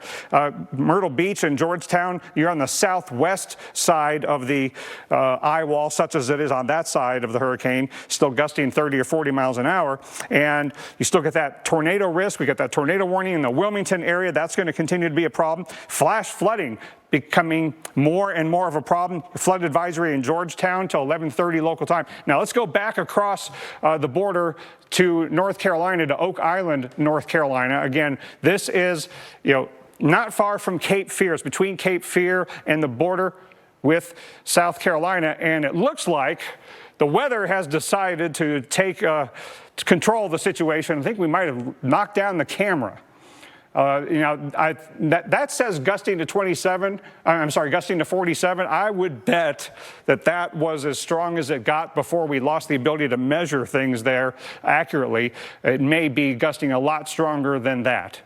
Wow. Jim Cantori, Wrightsville Beach, just up the road a piece from Oak Island. How is the wind doing there? Looks pretty vicious. Yeah, Doc, we're getting hammered, certainly with the gusts of 50, 60 miles per hour. Occasionally they lighten. They seem to be, preceded, if you will, by a little bit of heavy rain, and then they lighten. Hey, since we may still have this, I want to talk to you a little bit about this northern eye wall, Dr. Knapp, because, some of the winds aloft here at about 1,000 feet. I mean, we got 100 miles an hour. We had that kind of a gust at Frying Pan Shoals. What would it take to get that down to the surface and get kind of ground truth from that? Well, we're not too far from there. No, and you go up to the top of the boundary layer there, and the winds are stronger up there than down at the surface. But with the really heavy rain and the convection that's in that northeastern eye wall, you can bring a significant amount of that down. Now, you're not going to get all of it down, but you might get 80% of it in terms of the wind speed sustained, even stronger gusts. Right, so that's, as you know, power outage potential, and you'll lose it quick if that, in fact, does happen. So we want to show you those winds. We want to show you where they are most ferocious in that northern eye wall as this rotates north. So again, not a guarantee that they transport down to the surface, but a potential. And that's what we're about here, potential. And we have a lot of potential with this thing, certainly as we go through the next 24 to 36 hours, and it moves up through the mid-Atlantic, up through New Jersey, up through New York, into New England as well. Interestingly enough, some of the rainfall totals that are even forecast for New England are very heavy. We could see almost Irene-type rainfall, but the difference is you don't have the wet soil like we had when Irene came in 2011. So the rivers and streams in Greece will take a lot more of it. But here's the deal. If it's raining at 3 inches an hour in New England, you're going to flood. You'll flood, I promise. All right, so guys, again, rainfall at this point was light. I want to recap what I saw at high tide. We had the water coming up to the dunes. If you watched us a little bit earlier on, you saw how far up the water started to go to high tide. Now that tide's coming out a little bit, but the water is going to stay up because of the onshore wind and that incredible wind, sustained wind in the northern eye wall, which hasn't quite gotten here yet. So it's moving up through Oak Island, it's moving up through Curry, Carolina Beach. Do we get a landfall at Charlotte? Do we get one at Ocean Isle? That's certainly a possibility here, but it is definitely coming on shore as we speak. All right, guys, again, our coverage of Isaias continues on the Weather Channel. Right now, again, strong winds and the potential for power outages very, very high in southeastern North Carolina.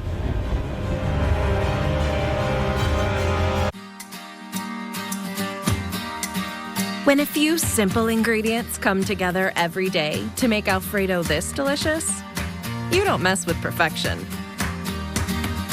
Introducing more of the Alfredo sauce you love on more of your favorite dishes. You heard that right. More Alfredo sauce. So much more, you can even dip your breadsticks in it. Hold your applause. So I'm gonna hold on promoting you this quarter. Cool? Drop the taco. Get in the car. Does this Sentra feel like a compromise to you? Wait, what? The handling, it's good, right? No compromise there. Nope. Watch this. Rear automatic braking. So if this Nissan Sentra isn't gonna compromise, why should you? You're right. Atta girl. The all-new Nissan Sentra with more standard safety features than any other car in its class. Mornings were made for better things than rheumatoid arthritis. When considering another treatment, ask about Xeljanz, a pill for adults with moderate to severe rheumatoid arthritis when methotrexate has not helped enough. Xeljanz can reduce pain, swelling, and further joint damage, even without methotrexate. Xeljanz can lower your ability to fight infections. Before and during treatment, your doctor should check for infections like TB and do blood tests. Tell your doctor if you've had hepatitis B or C, have flu-like symptoms, or are prone to infections. Serious, sometimes fatal infections, cancers, including lymphoma, and blood clots have happened. Taking a higher than recommended dose of Xeljanz for RA may increase risk of death. Tears in the stomach or intestines and serious allergic reactions have happened. Don't let another morning go by. without asking your doctor about the pill first prescribed for RA more than 7 years ago. Xeljanz. I'm your Uncle Cooper, and I care about 3 things. I care about you. I care about tires. I care about your tires. These Cooper tires are dependable, well-made tires that come with an 80,000-mile warranty. That's an 80,000-mile promise from an American company. Gives a person something to believe in. In summation, I care about you, tires, and your tire choices, so go with the Coopers. Cooper! Tires are how I show my love. I know people love the dish remote. It's great. So why build in the Google Assistant? I mean, who really needs a TV remote that can turn the thermostat up, Change temperature to 72. the lights down, Dim lights. and still access their DVR? Play Rio. Actually, some people could absolutely use a remote like that. The new Dish Voice Remote. Dish, tuned in to you. At Domino's, we're delivery experts. So when it comes to carry-out, our team members had a few thoughts on how to make it even safer and more convenient. Deliver it. Deliver it. Deliver it. Frisbee it. So we went with what we do best. Delivery to your car. Introducing Domino's Carside Delivery. Yep, works perfect. We do the carrying out for you, contact-free, while you conveniently stay in your car. Thank you. Just pull up at the store, check in online, and we bring your food to you. Try Domino's Carside Delivery next time you carry out 3-topping pizzas for $7.99 each. On the road again. Book 2 separate qualifying stays and earn a free night. The open road is open again, and wherever you're headed, Choice Hotels is there. Book direct at choicehotels.com.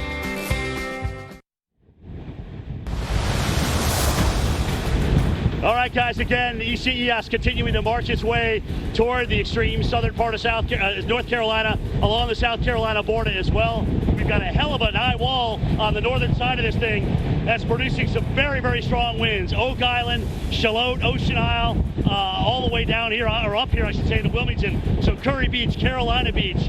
The wind is about 100 miles an hour, about 1,000 feet off the deck, but still unsure if that mixes down. Either way, if we get even 80% of that, we're probably going to lose power. Right now, I just got a tweet from Macedo or text, and he tells me about 16,000 customers in North Carolina have lost power. My thinking is they're probably along the southeast coast as a result of some of these stronger winds. I mean, even gust at 55, in the right situation, will certainly knock out power. We're here on the north side of the building where we're getting some of these gusts that are easily at times 50, 60 miles per hour, almost enough to kind of knock you off your feet. At the moment, pretty light rain, pretty still ferocious Atlantic Ocean out there too, coming all the way up to the dunes. They have done some fantastic beach renourishment here. Okay, fantastic beach renourishment here. And, I think that's going to save us in a lot of ways here. The fact that this thing just missed high tide. All right, so what is left to go for the night? Certainly we're going to watch this eye wall come north. We're going to see more rain. We're going to see more gusty winds. And we're going to eventually get into the same weather that they're seeing in Garden City, South Carolina, where Charles Peak is, just south of Myrtle Beach. Charles, you had the third highest push of water in Myrtle Beach history there. How high did the water get, and where is it now? It's come down quite a bit, Jim, here in the last 30 minutes to 45 minutes. It's still in Garden City here. You've still got some of the streets, major streets flooded with about 1.5 feet of water. It was probably closer to 2 foot earlier, 2.5 foot. One fire department official in Surfside Beach, he said in 18 years it was the worst he's seen it, which is a little surprising considering the different storms they've had come through. Yeah, that's absolutely saying a lot. What have you seen I'm wondering what you've seen for power outages. What kind of wind gusts have you had there?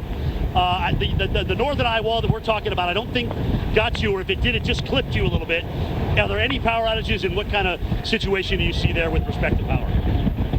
Yeah, I caught the western part of the eye wall as it came through. We had, probably 60-mile-an-hour winds as it came through here.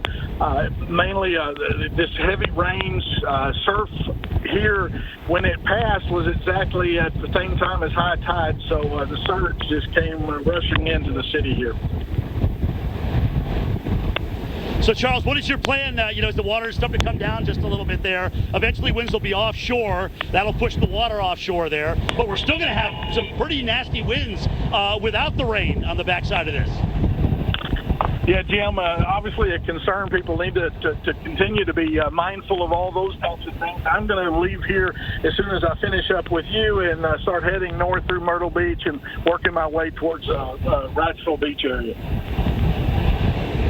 All right, well, be safe, buddy, because some of these areas have a lot of trees. If you're coming up 17, you know that there's a lot of trees on those roads, and these kind of gusts will do that. All right, guys, so here's the deal. We're watching the radar. I want to show you where I am on Wrightsville Beach, which is east of Wilmington, and where that northern eye wall is, where some of the strongest winds are. And again, we have not gotten any ground truth at all to 100 miles an hour. So at least at this point, we're not seeing some of these stronger winds mix down to the ground. That doesn't mean they can't, because we've seen some low top convection come in here with some tornado warnings and things like that. And those are the kind of things that can take at least a percentage of that coming down. So again, 5 miles away, moving at 15 to 20 miles per hour. It's going to be here before you know it, and we'll see how our weather certainly reacts to that. Right now, light rain, gusts occasionally, well into mid-tropical storm force. That is what we're looking at the present time. Again, rainfall has not been that heavy yet. We've got a couple of bands that have come through. That's kicked the winds up 50, 60 miles per hour here. I don't see any power outages from where my vantage point at this point. So good news there. But again, guys, it is this northern eye wall, which we've seen some incredible winds on some of the buoys just offshore here, the coast. Does that mix down to the ground? Does it even get close? And do we get winds maybe gusting 70, 75 miles per hour or even stronger? If you do, you're going to know it, because the power is going to go out in a hurry, and you'll probably hear that outside, that kind of wind. But either way, we're keeping an eye on that now. And of course, the rainfall, which will come into this as well as this thing continues to tighten. Again, we are just getting started with the impacts for millions and millions of you. All right, we got a whole day tomorrow to deal with this through Virginia, New Jersey, and New England. Stick around, guys. Much more to come. Isaias on Final Approach to the Carolinas. How do you make a Pinot Noir taste like no other? Start with grapes from 3 California regions. Push flavor in new directions. And put a bear on the label. Made like no other for a taste like no other. Mayomi. Flavor forward. Do you know why I love Coffee Mate? Well, it's triple churn and 2 times richer than milk for one perfect cup of coffee. Think I love Coffee Mate too much? No, impossible. Coffee Mate. Coffee's perfect mate. Stouffer's mac and cheese is made with 100% real cheese. So creamy. So cheesy. It's too bad you're a dog. This is really creamy. You'd love it. Stouffer's, the taste you love at a price you'll love. We love our new home. There's so much space. We have a guest room now. But we have ants. You're slouching again, Ted. Expired. Expired. Expired. Thanks, Aunt Bonnie. It's a lot of house. I hope you can keep it clean. At least Geico makes bundling our home and car insurance easy. Which helps us save a lot of money. Oh, Teddy, did you get my friend request? I'll have to check. Aunt Joni's here. For bundling made easy, go to geico.com. For every staircase supporting a grand entrance, door frames marking milestones, and floors kissed by bare feet, protect the pure joy of home with Terminix. We're committed to keeping termites out of your home with our all-new On Guard termite protection system, always backed by the Terminix promise to keep your home strong enough for all the love it holds. Call 1-800-TERMINIX today. Book 2 separate qualifying stays and earn a free night. The open road is open again, and wherever you're headed, Choice Hotels is there. Book direct at choicehotels.com. ProPlan Live Clear, a breakthrough, 10 years in the making, that reduces allergens in cat hair and dander. Outstanding nutrition with the power to change lives. This is Purina ProPlan Live Clear. If you have postmenopausal osteoporosis and a high risk for fracture, now might not be the best time to ask yourself, are my bones strong? Life's full of make or break moments. That's why it's so important to help reduce your risk of fracture. with Prolia. Only Prolia is proven to help strengthen and protect bones from fracture with one shot every 6 months. Do not take Prolia if you have low blood calcium, are pregnant, are allergic to it, or take Xgeva. Serious allergic reactions like low blood pressure, trouble breathing, throat tightness, face, lip, or tongue swelling, rash, itching, or hives have happened. Tell your doctor about dental problems, as severe jawbone problems may happen, or new or unusual pain in your hip, groin, or thigh, as unusual thigh bone fractures have occurred. Speak to your doctor before stopping, skipping, or delaying Prolia, as spine and other bone fractures have occurred. Prolia can cause serious side effects like low blood calcium, serious infections, which could need hospitalization, skin problems, and severe bone, joint, or muscle pain. Are you ready? Ask your doctor about Prolia. FDA approved for 10 years. Make the summer yours with a twist of flavor. Discover the Mediterranean flavors and gentle bubbles of San Pellegrino Essenza. Add a twist of flavor. All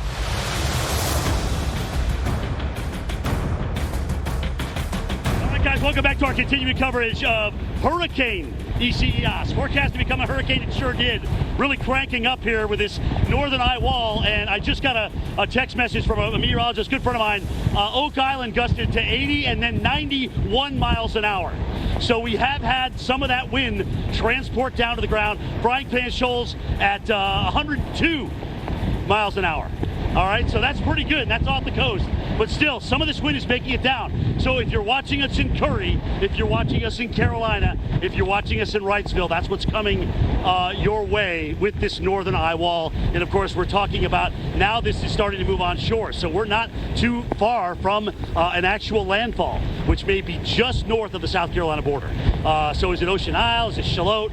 Somewhere in through here, potentially that looks like the landfall point. And that may just be the first one, depending on where this thing goes. But there's so much energy associated with this. It's not just going to go away, because if you look at the trough that's in the cold front that's already moved through the Tennessee and Ohio valleys, and you're like, boy, it's kind of cool tonight.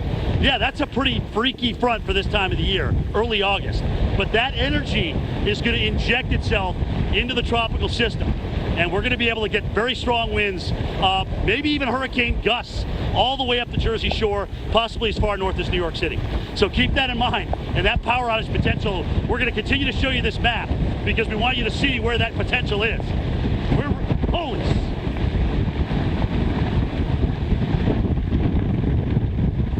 Oh. Sorry, guys, that just stung for a second. Again, occasionally we'll get these gusts. It's kind of interesting. It's usually associated with we get a little bit of rain first, and then whoof, here it comes. And we're just getting into this eye wall. Remember, I told you that before we went to the break. So this is the northern eye wall of Isaias coming into Wrightsville Beach as we speak. This is why you take things like garbage cans and chairs and umbrellas and tables from the outside that you use so often, certainly during the summer months, inside, because those become projectiles and they could go through just about anything, a car window, a house window, a hotel window, whatever. I mean, those are the kind of things that do that, certainly with these kind of gusts. Wow, this is the most persistent wind that we've had with this, and it certainly makes sense given what we see on radar. So a little break there. We'll see how windier it gets, but I want to get Felicia Combs in the mix here because she's now kind of on a different side of the hurricane, and it's important because, you know, eventually the winds are going to go offshore where she is in Myrtle. So we're getting a little bit more wind here, Felicia, than you got, but you're known for the water. Third highest tide on record for Myrtle Beach. Incredible. Oh yeah, Jim, I can't see you, but I can hear you, and I can tell that you are certainly getting beaten up a little bit more than I am, but you're exactly right. Within the past hour or so, we had those winds shift, so they were coming from more of like a northeasterly direction, but we now currently have sustained winds out of the northwest, and that tells me that center of low pressure is lifting kind of to the north of us, and we're getting that circulation around a center of low pressure, of course, counterclockwise. So if we're going counterclockwise and we look at where winds winds would be coming in from the northwest direction. That would be about right here. So you can see that the low pressure system is lifting north. And of course, with the northwesterly winds as well that have been sustained around 35 miles per hour, gusting higher than that at Myrtle Beach International. The good thing about that offshore wind, that northwesterly wind, is that is going to counteract the storm surge problems. And we've already seen plenty of problems. Now, I will tell you, where I am in Myrtle Beach, we're not getting a ton of rain right now. We're kind of on the edge of this rain band that's filling in around the center. So right here in Myrtle Beach, not terrible, but just to the north of us in North Myrtle Beach, they've had some flood rescues. They've had to send out some of the flood rescue teams in North Myrtle Beach. And then also we've certainly seen some road flooding. So while we're not dealing with quite as much flooding right at this exact area in Myrtle Beach, flooding is a problem, not just from storm surge inundation for places like Cherry Grove. I've seen some images out of Cherry Grove that have been pretty bad, Jim, but also from some of the fresh water, from some of the rainfall that has been adding up and ponding on some of the roads. So yeah, Jim, we're kind of in a little bit of a lull right here in Myrtle Beach, but I'd say anywhere kind of around us, especially to the north and east, you guys are stuck in that band and you're just dealing with that wind and that rain and getting whipped around at this point. Yeah, and I mean, you know, one good thing about the offshore wind, or as it goes offshore, is it pushes the water back out. Okay, so it kind of takes it back out to sea. That's not a good thing if you're in the Outer Banks, because that means you get flooding from the sound side. But we'll deal with that later. I just was looking at a report from, I think, Myrtle Grove in North Carolina. Trees and power lines down there. So that's in that eye wall. And I mentioned earlier, Oak Island's had a gust at 80 and also 91. So some of these winds in this northern eye wall are getting down to the surface. All right, and that's what I'm talking about. It's gonna come north.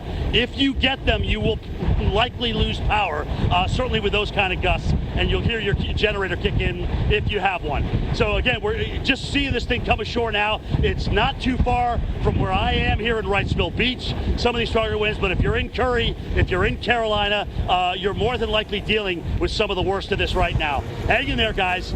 You will be in the eye shortly. Much more to come as Isaias continues to work its way onshore on final approach in southeast North Carolina.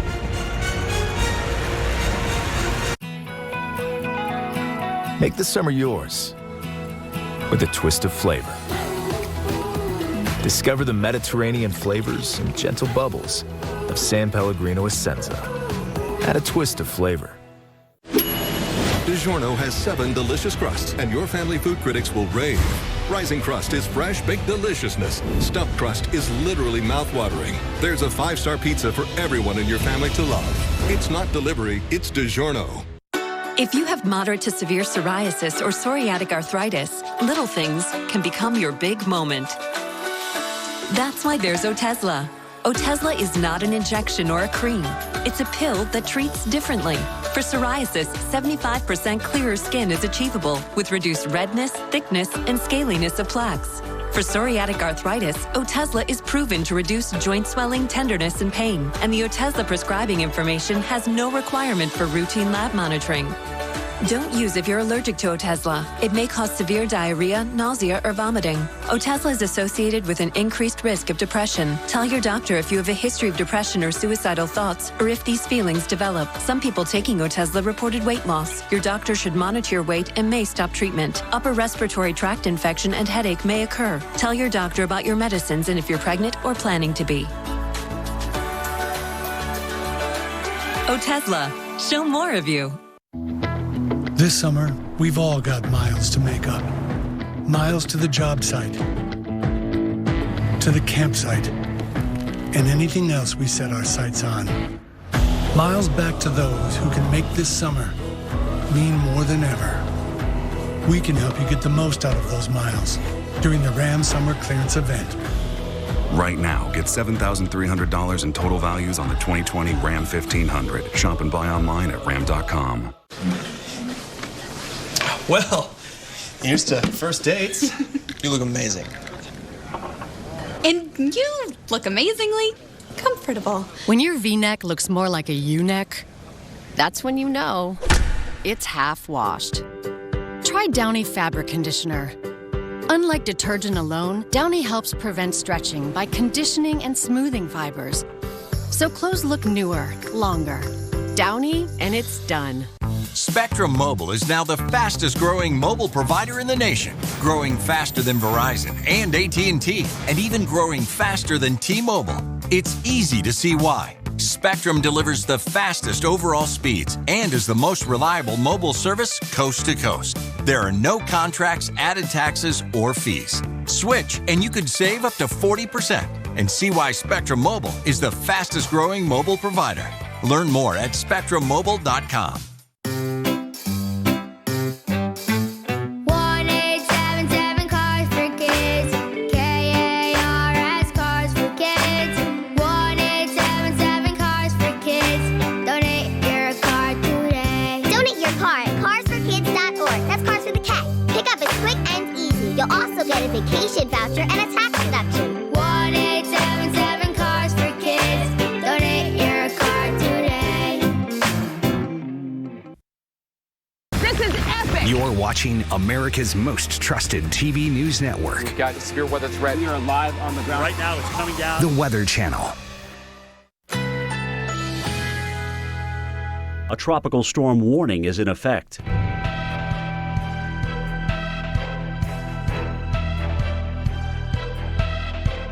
Currently in our area, 74 degrees under mostly cloudy skies.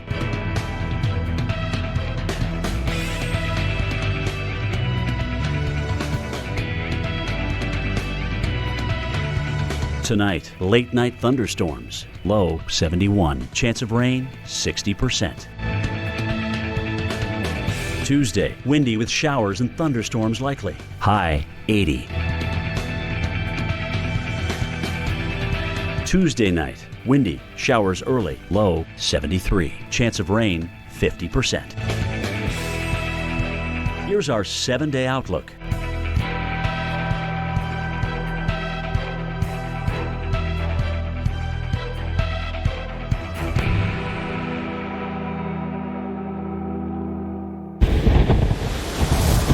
Guys, in our continuing coverage of ECES from Wrightsville Beach in North Carolina here, just kind of watching some of the observations and the things that are going on earlier on. Excuse me, wind gusted Oak Island at 91 miles an hour. But what's really been interesting is watching that velocity field on the radar now come up through Carolina and Curry. It has come down, thank goodness.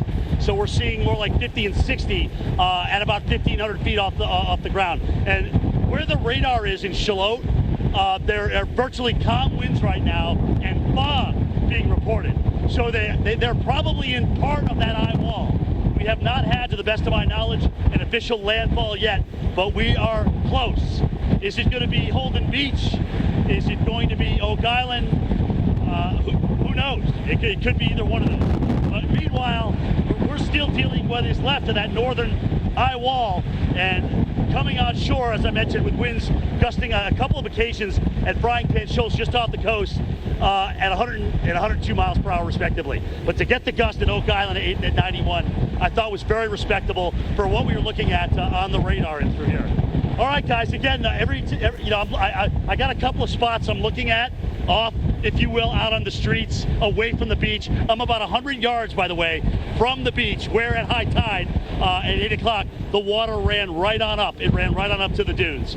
Okay, let's go back. I think we got some breaking information. Let's go back to Dr. Rick Knapp in the studio. Rick? Okay, Jim, we have the new 11 p.m. advisory from the National Hurricane Center. The center of circulation has not yet made landfall. I would say that is an hour or less away. So it could be several minutes, could be an hour. In their advisory, they said in the next hour or two. Based on what I'm seeing on the radar, I think it'll be in an hour or less. But, in any event, the northern eye wall is on shore. The center of circulation is just offshore. So while we still have the strongest winds and the eye wall over water, the max winds are still at 85 miles an hour. It's moving a little more quickly now, north-northeast at 22 miles per hour. There's good news and bad news with that. It's a quicker in and out, but it also means it's not going to have time to weaken nearly as much. So the center circulation, Jim, is just offshore. I would say within a half hour or so is my best guess of when the center circulation is coming ashore. But Jim, you are about to get rocked with that northeastern eye wall. It is just a few miles to your south, probably the worst weather yet that you're going to see. Yeah, I think, yeah, that's what we've been waiting for here. And I've got a couple of spots, Dr. Knapp, I'm kind of looking at. Do we lose power in those spots on the streets here off the beach, about 100 yards? You know, as I can't see really behind me. The hotel has a generator, to the best of my knowledge, so we may certainly lose some of the lights, you know, in the building. But we'll see how, you know, this round of gust that's coming in here can do. I actually had some pretty strong gusts probably about 15 minutes ago with just a little piece of this. Sometimes these things kind of unravel, if you will, and as they unravel coming ashore, they can spread out their wind field. So that's another thing we're going to have to seal. Get ready is what I'm saying. You know, again, Curry, Carolina, Wrightsville, up to Topsail as well. Get ready to potentially lose power here, as we could see these winds gusting to over 74 miles an hour. And as we mentioned earlier, in Charlotte, which is where the Weather Service radar is, it's calm right now. So they're in at least a piece of the eye wall. There was fog reported from what I was being told in that area too. So that certainly is not what we're dealing with through here with the wind. We may get that eye come over us. And if it does, we're going to probably not see a lot of the wind that you're seeing right now or the rain. It could completely dry out. And then after it moves to the north, we may be on the drier side for a while until one of those western bands. And I mean, look at this thing from a radar perspective. This is such a different animal than what we had last night. So you've got east side action, north side action, west side action. And you may dry for a while when it goes northwest, but one of those bands may easily come around this. So we got a long way to go with this. A very, very dynamic hurricane coming ashore here and eventually interacting with a mid-latitude jet, which could easily keep these winds cranking up through Virginia, up through the Delmarva, up across the Jersey Shore into New York City, potentially gusting at hurricane force. And that's what some of the guidance is showing us. Just give me 1 second here. I'm going to try and put the stop on. I'm going to have to hold it. So that, I mean, this is the kind of weather that we're going to get, you know, with this northern eye wall. It's not enough to knock me off my feet, but either way, you know, it's certainly enough to cause some power outages. And we've had some reports of down trees and power lines now at Carolina Beach. So not surprising, as they were dealing with that eye wall just a little bit earlier on. All right, Jason, I have no idea what you're telling me. I'm just going to throw it back to the studio with Dr. Knapp. Oh, checking it's a break. I can do that, buddy. Thank you very much. All right, guys, stick around. DCES coming ashore, as Dr. Knapp mentioned, maybe within the hour, likely within the hour. The story of the Kind Mini. We took the full-size bar and cut it in half. So the next time it's 3 o'clock and you want some delicious dark chocolate, grab a dark chocolate nuts and sea salt mini with whole almonds and just 90 calories. It's a kinder way to satisfy. On the road again. Book 2 separate qualifying stays and earn a free night. The open road is open again. And wherever you're headed, Choice Hotels is there. Book direct at choicehotels.com. Ever wonder where the capital A in Chick-fil-A came from? It started with grade A, top quality chicken. But we believed everything, not just the food, should be grade A. A is for above and beyond. An extra level of care. A game. From caring for our guests and our community to cleanliness and safe service with a My Pleasure. A is for all the little things we do to bring you our best every day. A little funky dance. And that too. It's about the humans. These humans, those humans, groovin' and golden. It's about getting more than health insurance and a partner who listens and acts. Humana calls it human care. It's talking to a doctor from your couch or helping you find a cheaper prescription before you ask. It's helping you fix the rugs so you don't fall and keeping you social, online or off. It's getting to know you so you can be your healthiest. That's our superpower. That's human care from Humana. Jack was one of 6 million pets in animal shelters in need of a home. He found it in a boy with special needs who also needed him. As part of our love promise, Subaru and our retailers host adoption events and have donated $28 million to support local animal shelters. We're proud to have helped over 230,000 pets so far, changing the lives of dogs like Jack and the families who adopt them. Subaru, more than a car company. Here's Candace, who works from home and then works from home. But she can handle pickup even when her bladder makes a little drop-off. Because Candace has poise. poise under pressure, and poise in her pants. It takes poise. Look, Limu! Someone out there needs help customizing their car insurance with Liberty Mutual, so they only pay for what they need. False alarm. Only pay for what you need. Liberty, liberty, liberty, liberty. Make the summer yours with a twist of flavor. Discover the Mediterranean flavors and gentle bubbles of San Pellegrino Essenza. Add a twist of flavor. ProPlan Live Clear, a breakthrough 10 years in the making that reduces allergens in cat hair and dander. Outstanding nutrition with the power to change lives. This is Purina ProPlan Live Clear. The Greenlight debit card and app makes it easy to manage your kids' money with convenient tools like a built-in savings account, automated allowances, instant transfers, and more. Kids form smart money habits that prepare them for their futures. Greenlight, raise financially smart kids. Dad's eating frosted mini wheats, so today isn't like yesterday. Grrr, put down that rake and pick up that PB&J. Daddy? Silence your growl with Kellogg's Frosted Mini Wheats, made to help fill you up. And Wrightsville Beach are rocking tonight, guys. Compliments of Hurricane Isaias within the hour. As Dr. Nab was saying from the Hurricane Center, they are expecting landfall. If you ask me to call it right now, I'm going to say Holden Beach. That's my call on it right now. We'll see. Not my call, though, officially. And they will obviously let us know and let you know when we actually have an official landfall. But it's close because some of the calmer winds starting to move on shore now in southeastern North Carolina, which if you follow the South Carolina coast, all of a sudden it starts to jet out, all right, toward the mouth of the Cape Fear River, and then goes right up past Wilmington and Wrightsville Beach, which is where I am. And we may just be on the eastern side of the inner eye or stay in that eastern eye wall. We'll see. But right now, winds here haven't changed all that much. We are literally due east with the wind. It is coming in. It is howling. This is exactly what we were talking about, getting into some of this strong wind in this northern eye wall. And we're in it. We're in it. I've done a few of these things, so yeah, this is a hurricane eye wall. Absolutely. We've had reports of power outages and poles and trees down at Carolina Beach, Curry Beach as well in spots, and we were talking about that for folks that still have power down there, about how that was coming your way. Oak Island have a 91-mile-an-hour wind gust, which is just incredible to get that kind of wind transported down to the surface. The wind in this northern eye wall I was talking about earlier has weakened a little bit, okay? It's still going to crank as it is right now, but it has weakened a little bit, thank goodness. We may not see the 90 or the 80, maybe something in the tune of 60 to 75 miles per hour. We'll see. It's all about how much of that gets down here, but the rainfall is definitely a little steadier, a little heavier, and our winds are coming in out of the east right now, especially with the eye down to our south. All right, as we watch the radar, we're starting to see these rain bands ripple inland. Jacksonville, North Carolina, you're getting crushed.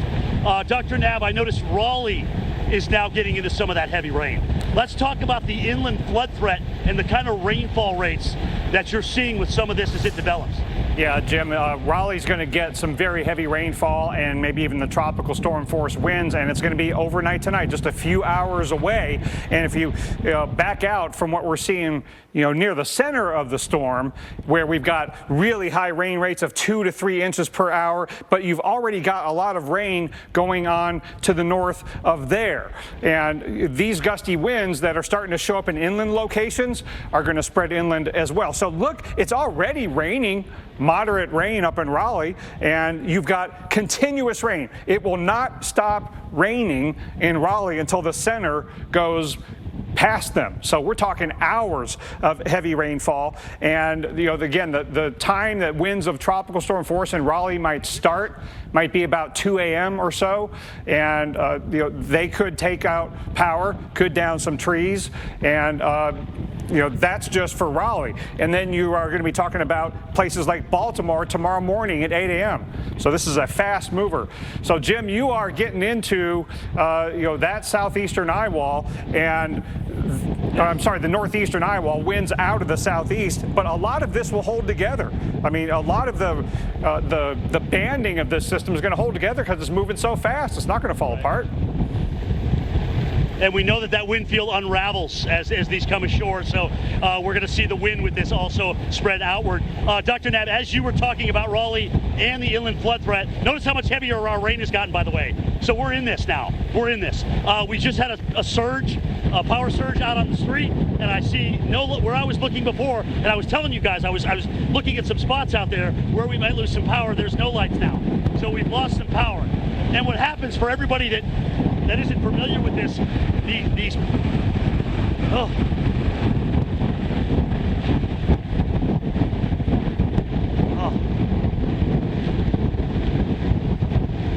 these transformers don't blow. They're meant to trip when the power is surged.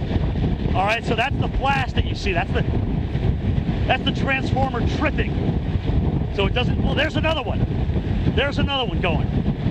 So yeah, we're starting to lose power here on Wrightsville because of these winds in this northeastern eye wall. So now it's a combination of very heavy rain and tremendously strong wind in this northern eye wall. Yeah, now there's just no power out on the street here. So here I am, 100 yards, 200, 250 yards. Some of the streets out there here in Wrightsville now without power. Holy smoke.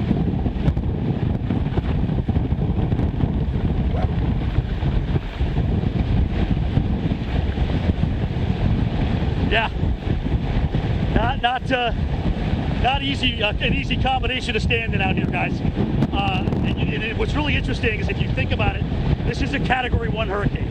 All right, and I may have had a wind over 70 miles per hour here is what I'm thinking, but this is a Cat 1. So just imagine you go up in category, and it doesn't just double and triple. It's an exponential relationship with the power of the wind.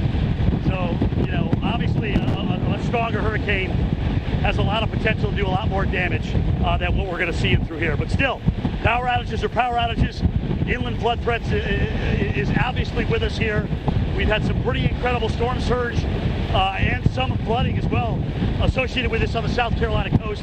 And now we have so many millions of you that are still going to be in the path of a very, very unusual and energetic mid-latitude jet stream that is going to come up and inject its energy into the tropical system. So winds will still gust to hurricane force, potentially as far north as even New York City. Hey, Jim, given that it's night, out for New England either, because we know we have elevation there. Yeah, Jim, are you able to? Are you seeing any indication of lightning off to your east? Because outer bands appear to have some lightning in them at a pretty large distance from you. Are you seeing any lightning? No, what I've seen has got a green flare to it. You know, more in the power surge variety. But you know, I'm looking inland. Doc, I can't even look east. Yeah. But what's happening? I'm looking off to the northeast right now. I don't see any flashes at this point, but you know how they come and go, and it's not rapid, continuous like an MCS or something in the plains. But what's interesting, Jim, I have not seen that. So the way I'm facing is actually toward the west and through here. Yeah, it's often the case that the eye wall doesn't have very much lightning, but the first band outward from the eye wall can have a lot of lightning. So there's a lot of lightning in that band going up into Morehead City. So that band is really electrified, but this eye wall, not really. And that's typical of hurricanes. The outer bands usually have more lightning, but you are in the thick of it, Jim. And I think it's going to be a while because of the motion of the system. You're going to be on the eastern side for a while. Yeah. Well, that's kind of one of the reasons that I picked this location, frankly, is because I knew it had a shot at either the eye or the eye wall, which is what we wanted to show you with this, whether it was a tropical storm or hurricane. You know, Wrightsville Beach is no stranger. Wilmington is no stranger to tropical systems. I've been mentioning this about 1.68 years, you know, a difference in time. You either get brushed or directly hit by this. But we have lost power, as far as I can see, out into the interior part of Wrightsville Beach. Again, ocean to my left, interior here to the beach and over toward the causeway. Power flashes have definitely been one in abundance here in the last 5 minutes with this wind and rain. So we're in this, and if we don't get into the eye, obviously it's not going to get calm, because we're going to go from the northeast eye wall to the eastern eye wall, which is still coming in off the water, because we're essentially right on the water. So we may not get a break here in Riceville Beach. Bummer certainly for us and the crew, because you always love when you're out here to at least get into the eye, and even people at home, to get a break from the relentless pounding of rain and whatnot on their windshields and outside their homes. And think about it, all this rain that's coming down is saturating the soils very, very quickly here, so it makes it much easier for the trees to come down. You don't need as much wind in through here. So Doc, what do you see in terms of obs? Or what kind? I mentioned Oak Island 91. Have we seen anything close to that, or even of hurricane force since then? Wilmington at the airport, for example, even though it's a little inland there. Yeah, they're gusting close to hurricane force at times at Wilmington at an inland location, but haven't seen a gust to hurricane force there. And there's a buoy offshore that gusted over 60, but that was before we got into the heart of the eye wall. So we'll keep looking for those obs, but Jim, I gotta believe that we're not catching the strongest winds with these conventional observations. And I think, Jim, that the center is very close to Holden Beach, as you kind of called it. Yeah, well, we'll see. We'll see what the Hurricane Center calls as it moves north. You said accelerating now, about 22 miles per hour. But yeah, we're definitely in a hurricane eye wall at this point, Doc. I got the bracing down here with one leg in the back, one in the front, trying to parallel the wind to me and have it coming across me. Either way, the rain is a stinger. Even with any little bit of my face that's exposed, it really stings. It's kind of like getting sandblasted, especially at speeds like we have right in through here. So heck of a storm here from what this thing looked like yesterday and what it looked like now and certainly has become. This is what happens when you take away the shear and you can allow this thing to really beef up, if you will, over the Gulf Stream. Holy smoke. Jim has got to be seeing a slight change in the wind direction with time here, because as that eye wall gets closer, or the eye gets closer, it's going to pass just west of him. So as he stays in the eastern eye wall here, as the storm goes in this direction, I think as it goes by, then the winds are going to turn more southerly and eventually south-southwesterly. So Jim, get ready to be turning slightly more southerly as it goes by you. You'll know when the eye is just to your west. Yeah, and what's interesting, because of where we are in the building, we may actually see a calm in the wind. So we'll show you that, and then we'll move and show you where the winds are, because as well as I, wind around building is very, very tricky. The way it converges and accelerates and things like that. And obviously, if you're blocked from if you're on the north side of the building with the south wind, unless you're out where it's coming around the building and eddying, you're not going to get much wind at all.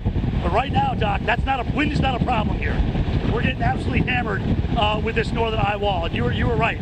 Worst part of this coming in, it's here. We've lost power in a lot of locations. Again, heading back toward the causeway, which is over my right shoulder here. The ocean here. Watching earlier the water come all the way up. And now who knows? You get this kind of wind and the push, even as the tide's coming out, you can still push the water back in. So my thinking is it hasn't gone down all that much. Doc, take it away. Yeah, Jim, looking at the Weather Service chat, they're relaying that some law enforcement folks in like Carolina Beach are reporting that power is out. That's in the same stretch of coastline right in here. And again, just by looking at the reflectivities, and I've looked at the velocities too, it is extremely close to being on the coastline. And it's, again, between the South Carolina, North Carolina border and the Cape here. And again, Holden Beach, as Jim mentioned, is one of the communities that's right in there. But again, it's moving off to to the north-northeast very quickly. And so that's why the center is unlikely to pass over Jim, who's right here. And so he's going to be in the eastern eye wall. It's going to be a long couple of hours where you are in the eye wall, and the wind will go from, it was more southeasterly. Now it'll turn as the system goes right by you. It'll turn more southerly and then southwesterly, save for the effects of buildings in your immediate vicinity, Jim. It's Doc, even as you're speaking a little bit, it's sadly, unfortunately for me, it's coming a little bit more at my face right now than it was. So a little bit of that is starting, and we see that, as the eye wall transitions up and north to us. But I mean, this is just relentless rainfall coming in here. Any idea of what the rates are? I mean, this has got to be, 2-3 inches an hour at what we're getting in this band. I mean, it's really, really intense. But the biggest deal here is, in the last 15 minutes, we have seen surges in the power, and now looking out again, just away from the beach, a couple hundred yards, where there is many, many homes. I do not see any power at this point. Maybe a lantern in somebody's window, maybe someone has a generator, but all in all the power that I was looking at earlier, and I told you I would watch for you as this eye wall came in, is gone now. So you mentioned Dock Carolina Beach. Curry Beach is another community down there. Oak Island had 91 miles an hour. We're not getting, I don't think we've had 91 here, but I don't know. Who knows? We've definitely gusted a hurricane force from what I can tell, because I've certainly done a few of these things. But either way you slice it, the kind of wind that we have right now and the kind of weather with this eye wall is going to cause power outages. We know that because we've seen it, and we know that because it's moving through and it's moving to the north. Doc, why don't you take the radar and actually let people that haven't gone through this yet know who's coming. I know up toward Topsail Beach will be another one of these areas. No stranger, of course, to hurricanes. 96, they took Bertha on the chin. Back to you. Yeah, Topsail Beach and Surf City a little bit farther up the coast here. You aren't in the northeastern eye wall yet, but you will be before too much longer. And again, I think Jim is right in this area on the coast, from Wilmington, and the reflectivities are really sky high there. I would bet that the rainfall rates are in the vicinity of 3+ inches per hour in that location. And again, center of circulation is extremely close to making landfall officially, perhaps. Hurricane Center will probably be telling us that extremely soon. And the center of circulation is going to be moving north-northeast, and where Jim is, and this whole stretch of coastline, in the Wilmington area, is going to be in the eastern eye wall. You're not going to get the eye, so there's not going to be a break. But that does remind me to say, Jim, that people who are in the eye, do not go out in it with a fast-moving hurricane. The south side will be on you before you know it. No, and it was interesting earlier because Shalom reported some fog with that too, so it gets really calm and really foggy outside for a second or two as this comes ashore, and then obviously we'll get the backside of it. Winds will shift pretty dramatically, and Doc, that's another thing too. Duration in this kind of wind and rain could enhance the power outage potential, couldn't it?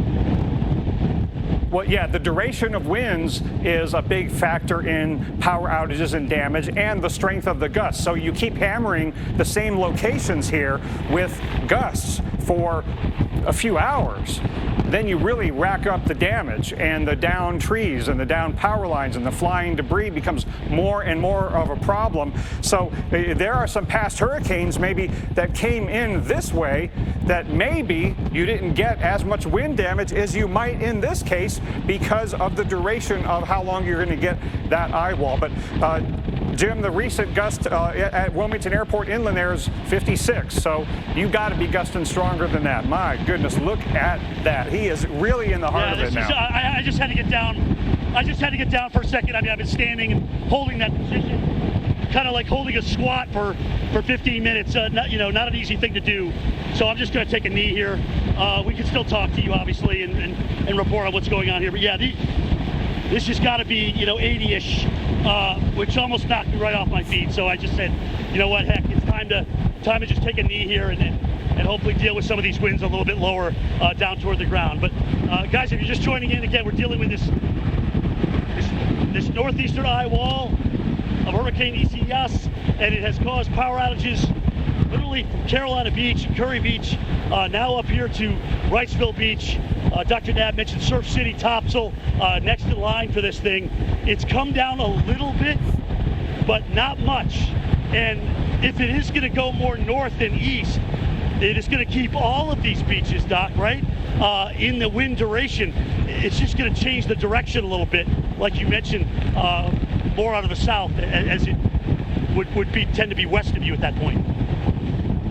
And this northeastern part of the hurricane, the northeastern eye wall, this is the part that had the strongest winds a couple or 3 hours ago when it was down here and the hurricane hunters were flying through it. When they went through that northeastern eye wall, that's when they got the flight level winds that showed that the surface wind estimates were accurate and that we had a hurricane. That was in the northeastern eye wall. Now this has got to be the strongest part of the hurricane right where Jim is, and it's onshore unobstructed flow. So you're going to have the strongest sustained winds anywhere on land, I think, pretty close to where you are right now, Jim.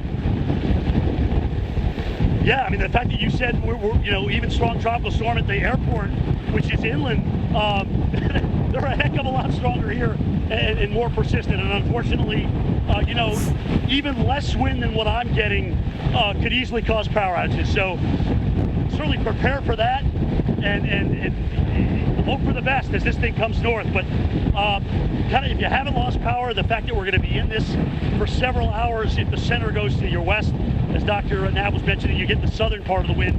It may not be as strong, but it may be just enough to kind of push us over the edge. So, Doc, because I haven't had a chance to look at my phone and my radar, you tell me, is there any way to anticipate how much more time we're in this like this?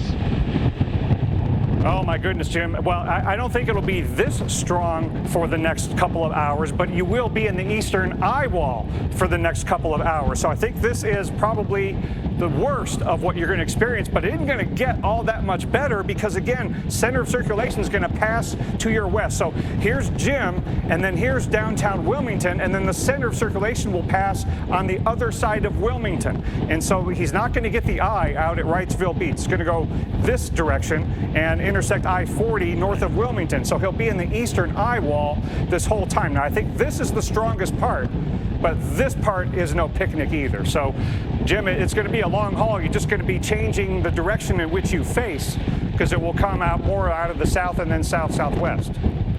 Wow, look at that. Really getting hit hard. Well, thanks for the great news, Doc. Yeah, I got to tell it like it is, Jim. I say that in 8 quotes.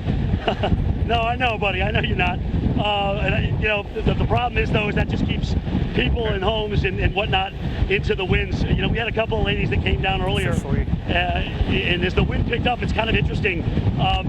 They were just like, this is really scary out here. We haven't experienced winds like this. They were on vacation, and they were talking about how, just the sounds that the wind makes as it goes up in, 40, 50, 60, 70 miles per hour. It's a different animal, and we certainly know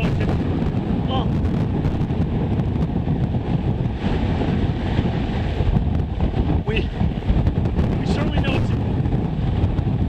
it's a different animal in terms of power outages, because the power of that wind, remember, is an exponential relationship with the speed. It's very, very strong. Oh.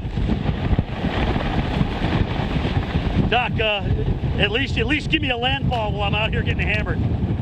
Yes, Jim, the National Hurricane Center has officially called landfall, and the center of circulation came ashore at 11:15 Eastern Daylight Time.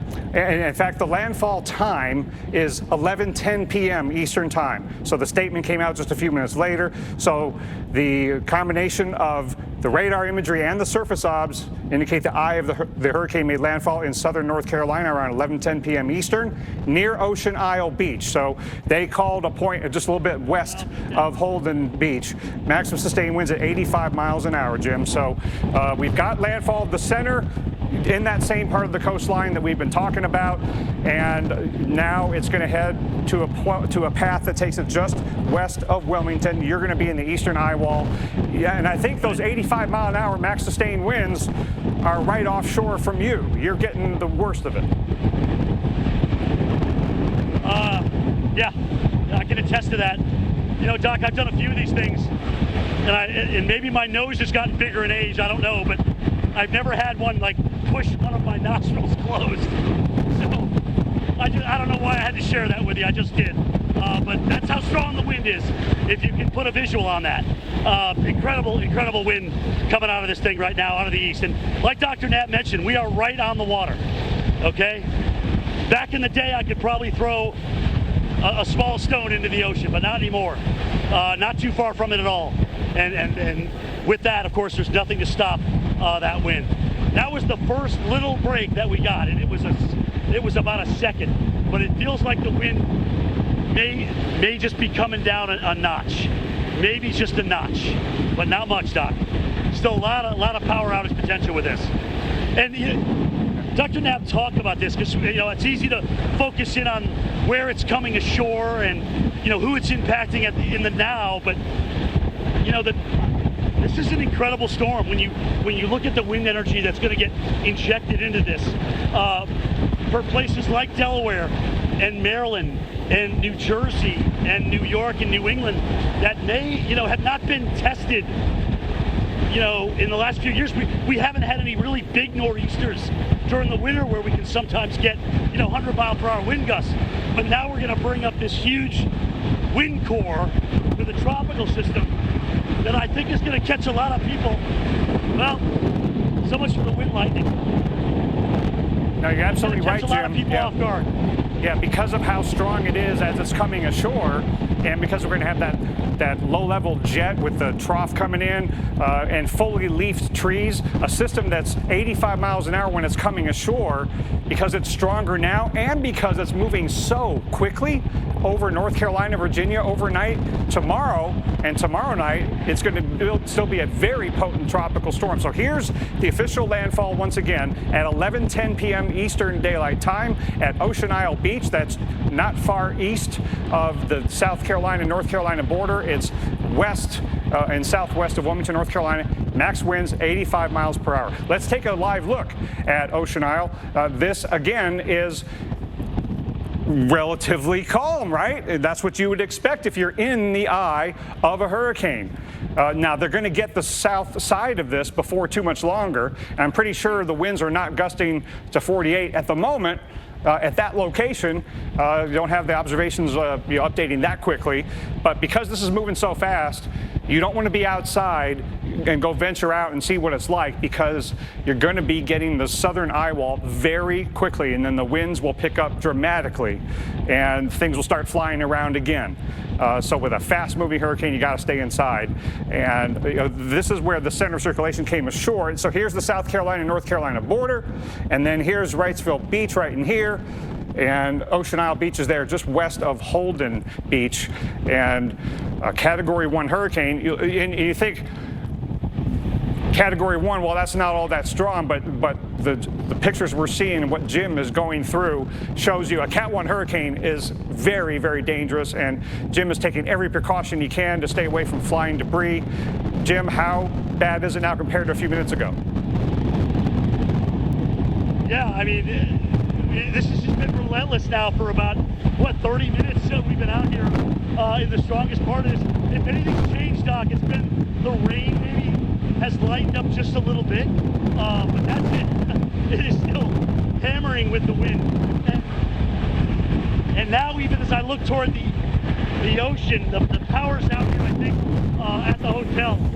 The power is out here at the hotel as well. So DCEOS having its way with southeastern North Carolina. Ocean Isle Beach, official landfall point, 11:10 this evening. We'll be right back. Find your keys. Find your get up and go. Find pants that aren't sweats. Find your friends. Find your sense of wonder. Find the world is new again. At Chevy, we'd like to take you there. Now, during the Chevy Open Road Sales Event, get up to 15% of MSRP cash back on select 2020 models. That's over $5,700 cash back on this Equinox. It's time to find new roads again. Hey, Lisa, let me help you with that. Thank you. You should look into shopping online at Chewy. You could get that big bag of dog food delivered to your door. Plus, Chewy ships fast and free. Free? Yeah. Check it out. We get all of our pets' food and toys. They even have prescriptions. Don't forget about Tucker's new ride. Oh, does that come in Bosco size? Get fast, free 1 to 2 day shipping with Chewy. Download the app today. I'm Doug Hirsch. You may already know that GoodRx can help you save up to 80% on your prescriptions. Unfortunately, many Americans can't get to a doctor right now. The good news is that for many health issues, you can see a doctor online. It's easy. Just go to GoodRx.com, and with a few clicks, you'll be treated by a licensed medical professional, all from the comfort of your own home. Visits are confidential and affordable. Need a prescription? Your doctor can send it to your pharmacy or have it mailed to you. Get the healthcare you deserve at GoodRx.com. Is your body storing fat more easily? Do you suffer from a lack of energy? Or the draining side effects of restless sleep? How about an increase in wrinkles and even sagging skin? Hi, I'm Kim Douglas, and as a lifestyle expert always on the hunt for the next great breakthrough, when I heard about a youth hormone that was associated with reducing body fat, increasing lean muscle mass, and even reducing appearance of wrinkles, I just had to learn more. I'm talking about human growth hormone, or HGH, and as early as our mid-20s, our natural production of HGH begins to drop dramatically. Here's the good news. Finally, there's Serovital. Serovital is the first and only amino acid complex shown in a clinical trial to trigger the body's own natural release of HGH from the pituitary gland and increase mean HGH levels by an astonishing 682%. Recent studies show that HGH has been associated with reducing body fat, reducing the appearance of wrinkles, improving sleep, and boosting energy. Women have been asking me about these symptoms for so many years. That's why I'm so excited about Serovital. Serovital boosts your HGH naturally and at a fraction of the cost of injections. I am 50 and Serovital gave me my youth back. I feel incredible on Serovital. Serovital sells for $99 in stores. But call right now because we're letting as many women as possible try Serovital for 30 days absolutely risk-free. Plus, call in the next 6 minutes and we'll also include free shipping. You owe it to yourself to try Serovital for 30 days. It's absolutely risk-free. Serovital is a true scientific breakthrough, 20 years in the making. Call 1-800-801-9854 or get the facts at serovital.com now. On the road again. Book 2 separate qualifying stays and earn a free night. The open road is open again, and wherever you're headed, Choice Hotels is there. Book direct at choicehotels.com. Ocean Isle, North Carolina, just east of the border with South Carolina, is now in the history books because it is the landfall location for Hurricane Isaias at 11:10 p.m. Eastern Time, just 20 minutes ago. That's when the center came ashore. But the eastern eye wall is rocking places like Wrightsville Beach, where our Jim Cantori is, and this is still a Category 1 85-mile-per-hour hurricane as of the time of landfall because a lot of the circulation is still over water. So I would say just east of the Cape there, coming into Wrightsville Beach, getting closer to Topsail Beach, that band, that eastern side, is where the strongest winds are. And the pressure at landfall, estimated at 988 millibars. This is a very potent system that's moving very quickly northeastward at about 22 miles an hour. So while we talk about landfall in North Carolina, this is not good news for the mid-Atlantic and Northeast because it's come ashore stronger than forecast. It's moving very quickly, so it is not going to lose very much of its punch, even by the time it gets into the big cities of the Northeast and up into New England. Here's Wilmington, North Carolina, and Wrightsville Beach is right on the coast there. And the eastern eye wall looks like it will go right up the coastline here. Now, maybe it's losing a little bit of its fine definition on the inside of the eye wall, so maybe there will be a little bit of a break. at Wrightsville Beach, but not very long. And recently, the Wilmington Airport, which is a little bit inland there, gusted to 74 miles an hour, and it may very well be getting stronger than that as the northeastern eyewall continues to go over that area. And the backside of it, North Myrtle Beach still gusting to 46, up in Jacksonville, North Carolina, and New Bern gusting up above 30 miles per hour. So again, a northeastward motion moving very, very quickly is going to bring really bad weather way inland. And when you back out on this, you can see how much rain is already falling in North Carolina. Raleigh, it's already light to moderate rain, and you've got hours of rainfall yet to go.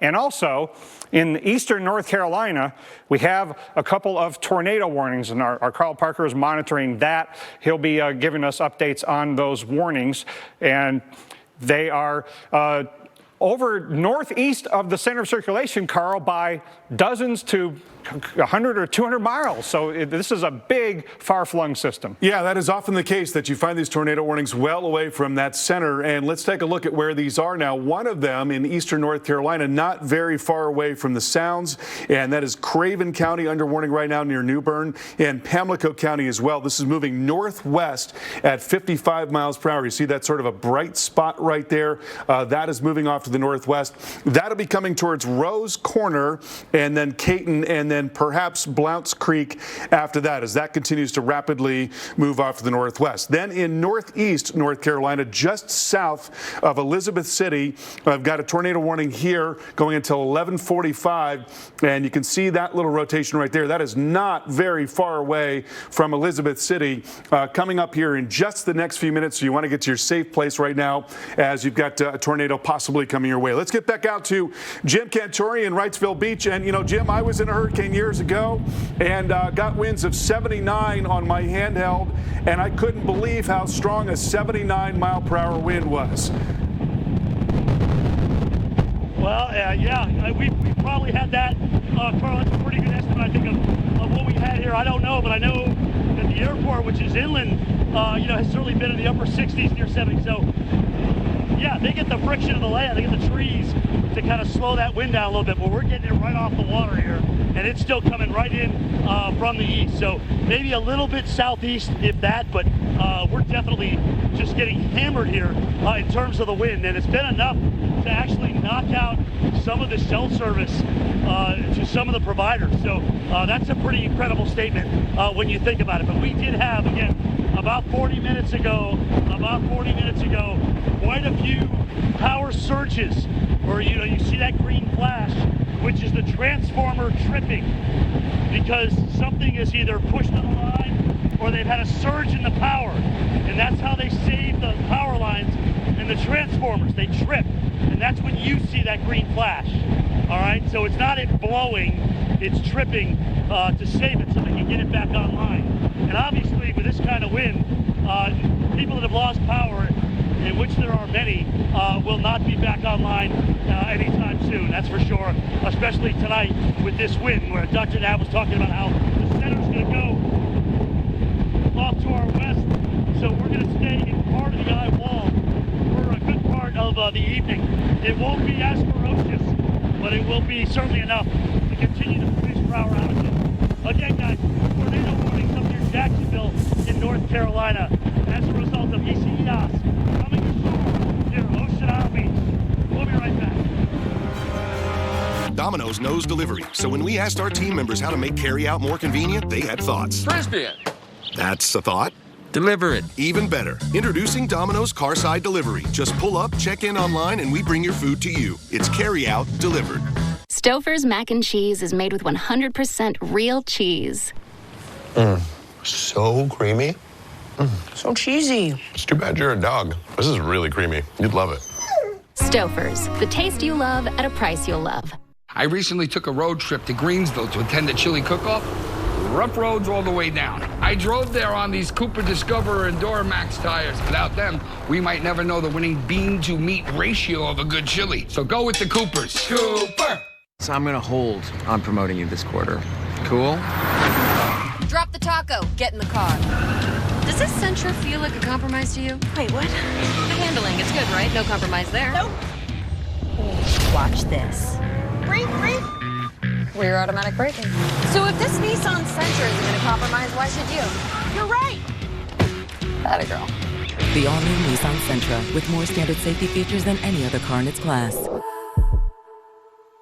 On the road again. Book 2 separate qualifying stays and earn a free night. The open road is open again, and wherever you're headed, Choice Hotels is there. Book direct at choicehotels.com. How do you make a Pinot Noir taste like no other? Start with grapes from 3 California regions. Push flavor in new directions. And put a bear on the label. Made like no other for a taste like no other. Maomi. Flavor forward. Look, Limu! Someone out there needs help customizing their car insurance with Liberty Mutual. So they only pay for what they need. False alarm. Only pay for what you need. Liberty, liberty, liberty, liberty. How do you think they make Starburst taste so juicy? Starburst? Juice-Dradic equation. Super top secret mathematical formula they keep stored inside a safe, inside a vault, inside a volcano. Oh, Juice-Dradics. Starburst, unexplainably juicy. My Beneful Superfood Blend has me feeling super healthy with salmon, cranberries. Oh, here comes Superfood Wet with beef and pumpkin. It's like a superfood sundae on a Monday. Beneful Superfood Blend. Try more of our recipes with no artificial preservatives. Make the summer yours with a twist of flavor. Discover the Mediterranean flavors and gentle bubbles of San Pellegrino Essenza. Add a twist of flavor. New Microban 24. Watch as Microban 24 kills 99.9% of bacteria, and then, even after multiple touches, keeps killing bacteria for 24 hours. I trust Microban 24 to keep killing bacteria for 24 hours. This summer, we've all got miles to make up. Miles to the job site, to the campsite, and anything else we set our sights on. Miles that take us back to the people we've missed, and to those who could make this summer mean more than ever before. Get the most out of those miles during the Ram Summer Clearance event.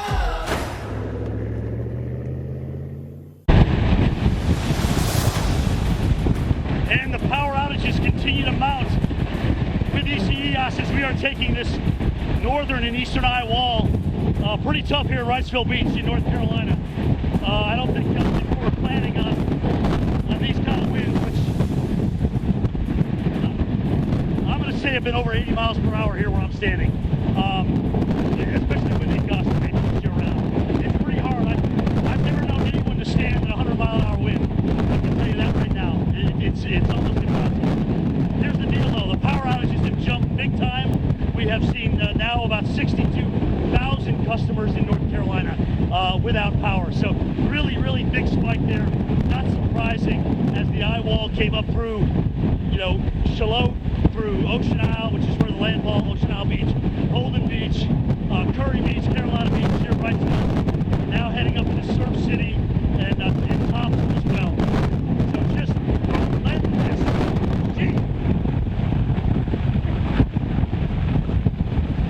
Guys, it is absolutely relentless here with this wind.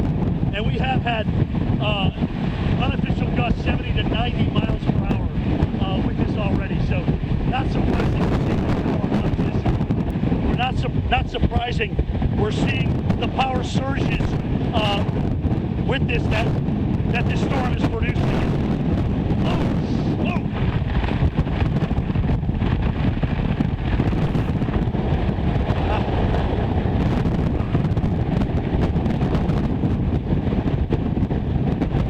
Continue to watch this move north, guys, and I want you to be aware that we're not going to see, this kind of wind. I don't think up along the Jersey Shore, but we're going to get gusts.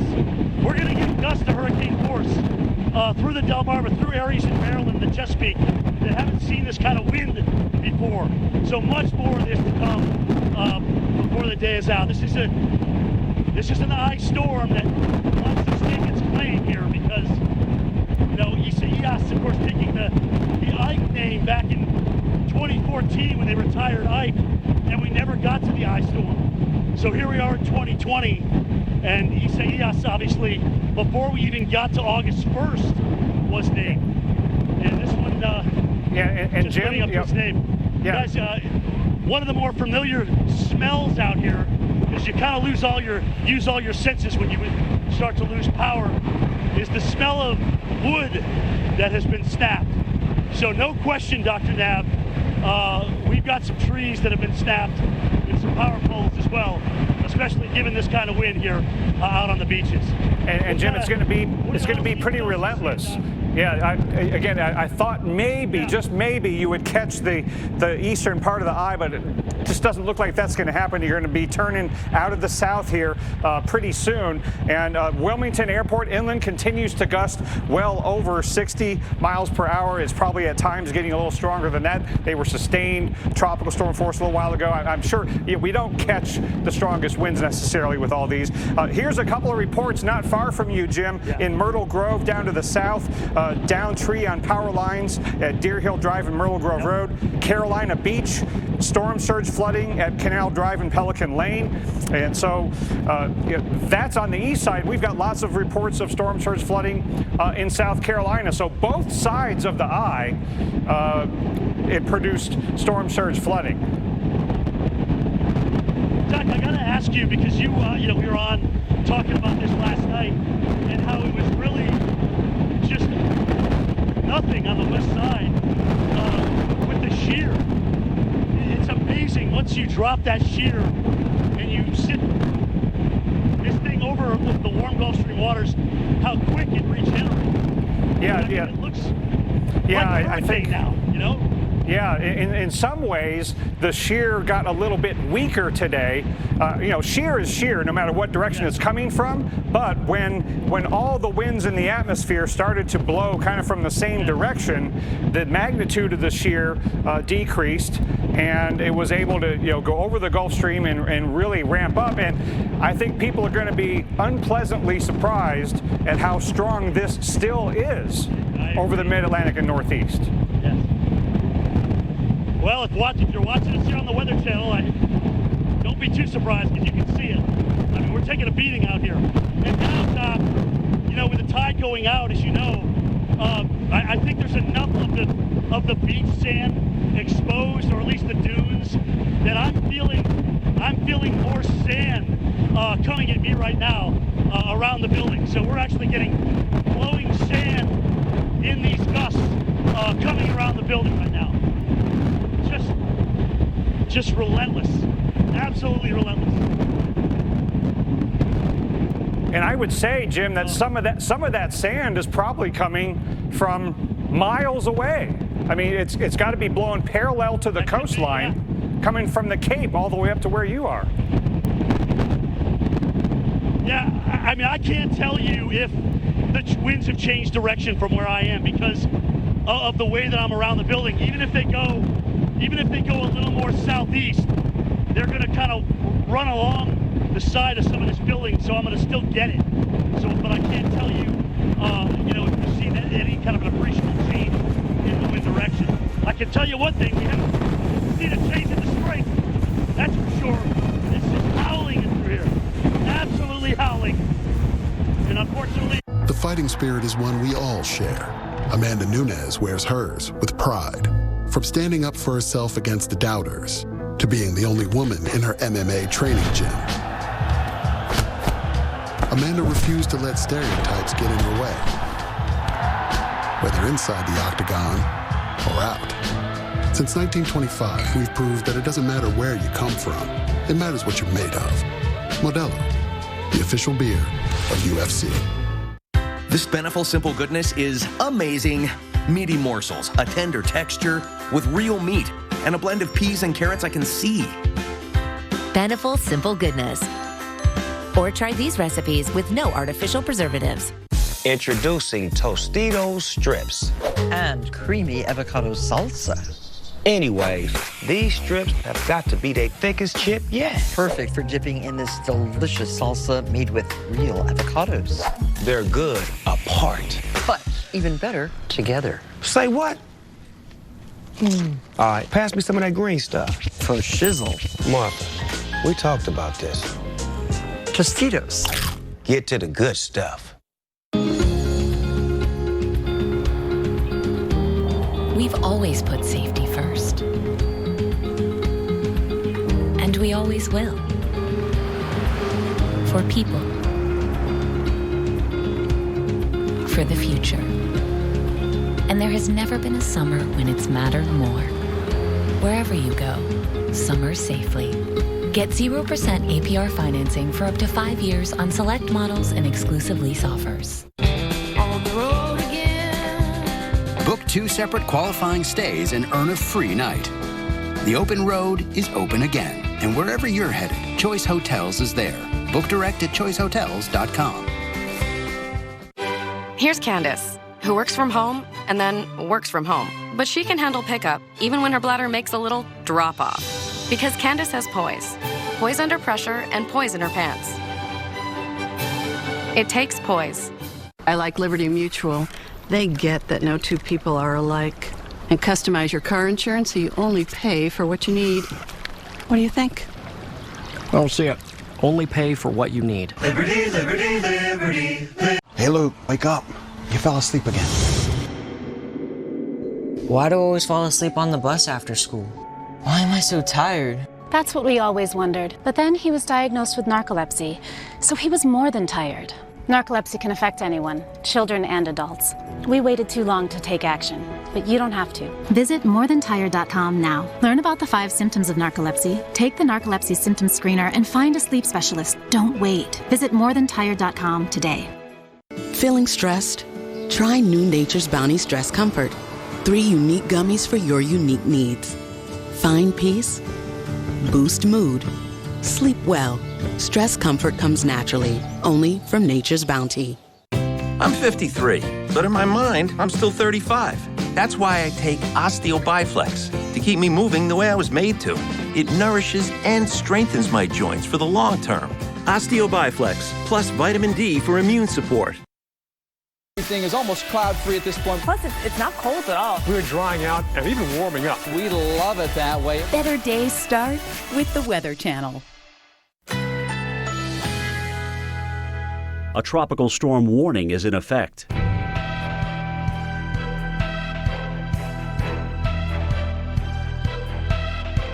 Currently in our area, 75 degrees with showers.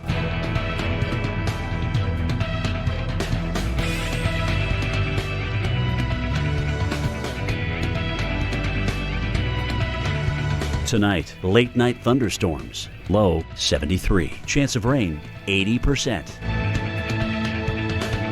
Tuesday, windy with showers and thunderstorms likely, high 80. Tuesday night, windy, showers early, low 73. Winds could occasionally gust over 40 miles per hour. Here's our 7-day outlook.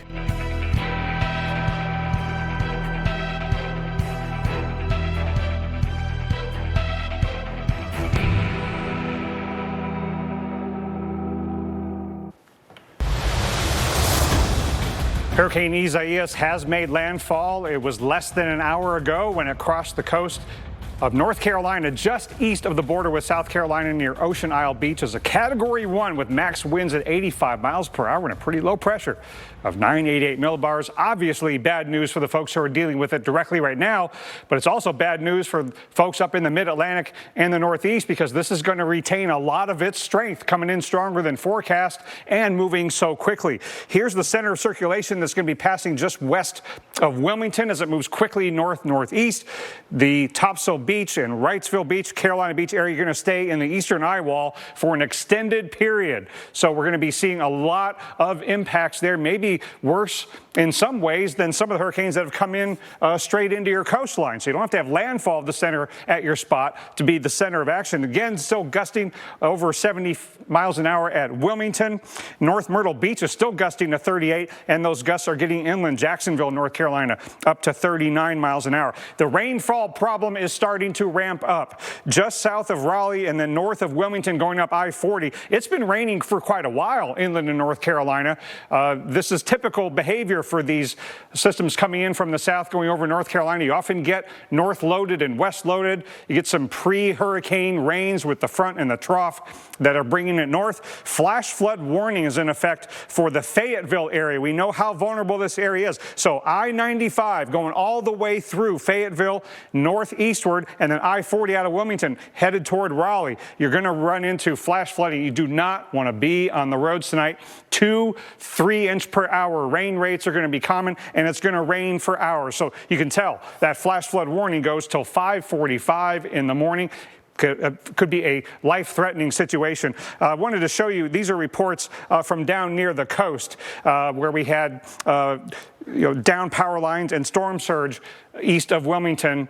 And in Myrtle Beach, we've gotten the report of the storm surge flooding at the Family Kingdom Amusement Park there, Felicia Combs. So there have been some significant impacts in Myrtle Beach with storm surge, perhaps more than we've seen in a long time. Oh, yeah, Dr. Knabb, certainly storm surge has been an issue here. We've seen lots of flooding issues. Now, I will tell you right exactly where I am in Myrtle Beach. We've been in a break from the rainfall, really. We've kind of started to see the waves recede a bit, but you just go just a little bit north or even a little bit south of us, and it's a completely different story for places that had been stuck in the rain quite a bit more, that did see some more of that storm surge inundation. So I want to get right out to our storm tracker, Charles Peak. He's in Cherry Grove, which is about 20 miles north. It's in North Myrtle Beach, and it's a completely different story than what I'm seeing right here in Myrtle Beach. Charles, tell me a little bit about what you're seeing there. Well, as I was coming in this area, you find quite a bit of the roads flooded, like we saw a little south of Myrtle Beach there, and then came up on a scene, and there's a house that has caught fire.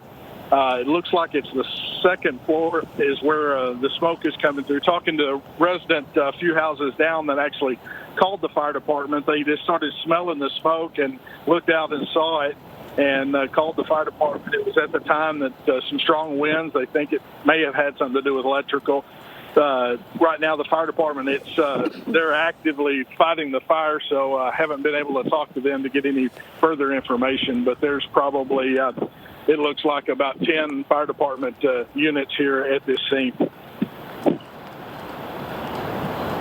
And Charles, you mentioned some of the roads were flooded. Was there any flooding in that direct vicinity right around the home that's on fire? Is there any indication of what could have kind of, caused this weather-wise?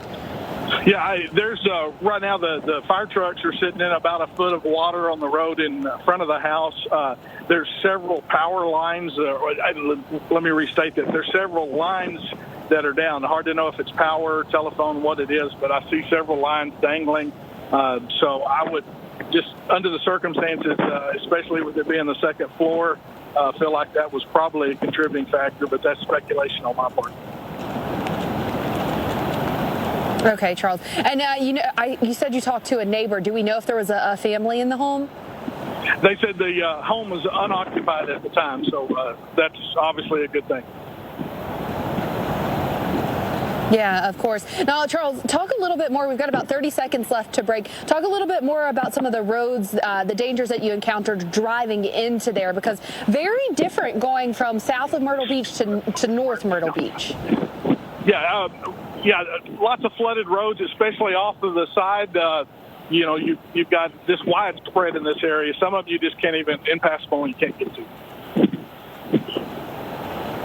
Yeah, so that's one thing that we are reminding you. Even though in some places it might not be quite as windy, we still want you to stay inside. And of course, we've got more continuous coverage of Eastside ES coming up after the break.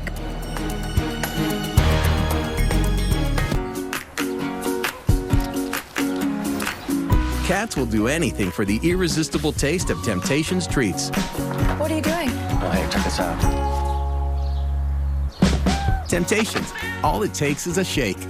All right, I brought in Ensure Max Protein to give you the protein you need with less of the sugar you don't. I'll take that. 30 grams of protein and 1 gram of sugar. Ensure Max Protein with nutrients to support immune health. You like off-roading in nature, but you don't like getting stuck in nature. That's a conundrum. Psych! These tires have mud scooping and rock crawling technology. Go with the Coopers. Cooper! I haven't said psych in a while. I wanted my hepatitis C gone. I put off treating mine. Epclusa treats all main types of chronic hep C. Whatever your type, Epclusa could be your kind of cure. I just found out about mine. I knew for years. Epclusa has a 98% overall cure rate. I had no symptoms of hepatitis C. Mine caused liver damage. Epclusa is only one pill, once a day, taken with or without food for 12 weeks. Before starting Epclusa, your doctor will test if you have had hepatitis B, which may flare up and could cause serious liver problems during and after treatment. Tell your doctor if you have had hepatitis B, other liver or kidney problems, HIV or other medical conditions, and all medicines you take, including herbal supplements. Taking amiodarone with Epclusa may cause a serious slowing of your heart rate. Common side effects include headache and tiredness. Ask your doctor today if Epclusa is your kind of cure. It's the 1105 Endless Orders migraine medicine. Ubrelvy, for anytime, anywhere migraine strikes without worrying if it's too late or where you happen to be. One dose of Ubrelvy can quickly stop a migraine in its tracks within 2 hours. Unlike older medicines, Ubrelvy is a pill that directly blocks CGRP protein believed to be a cause of migraine. Do not take with strong CYP3A4 inhibitors. Few people had side effects. Most common were nausea and tiredness. Ask about Ubrelvy, the anytime, anywhere migraine medicine.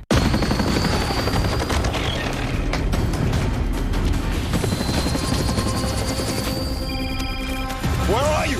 Honey, did you hear about these new Geico savings? Mom? You'll get an extra 15% on top of what Geico could already save you. Can I call you back, Mom? You know, your father's learning to make sourdough.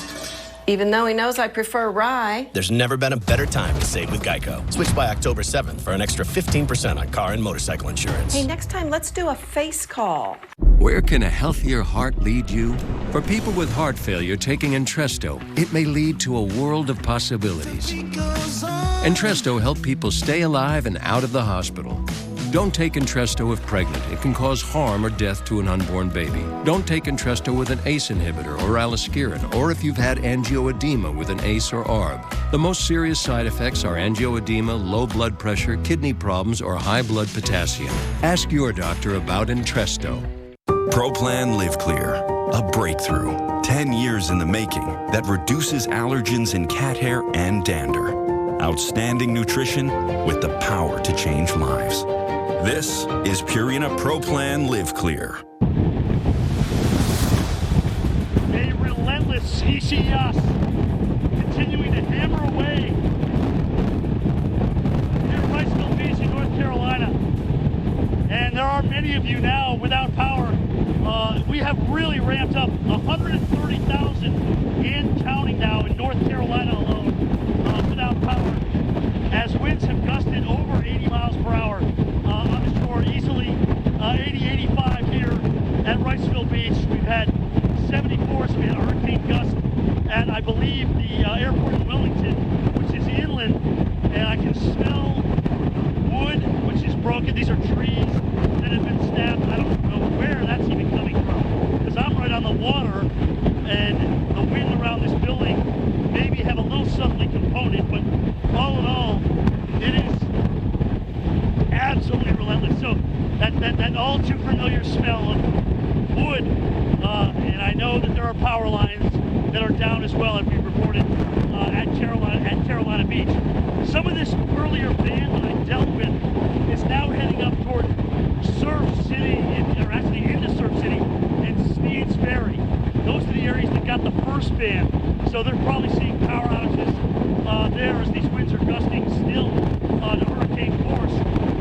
But what's really interesting is even as that is lifted to the north now, we're still inside this eastern eye wall with our center of circulation off to the southwest. I mean, it's just been relentless. And most recent, now that we've lost the rainfall, I am literally getting peppered with sand. Sand from the beaches. I don't know how far down. Is it from way down by the Johnny Mercer Pier? Is it even farther than that? Who knows? But it's being carried along the beach and inland here with this easterly component. And frankly, between you and me, I'd rather have the raindrops, okay? I'd rather have the raindrops.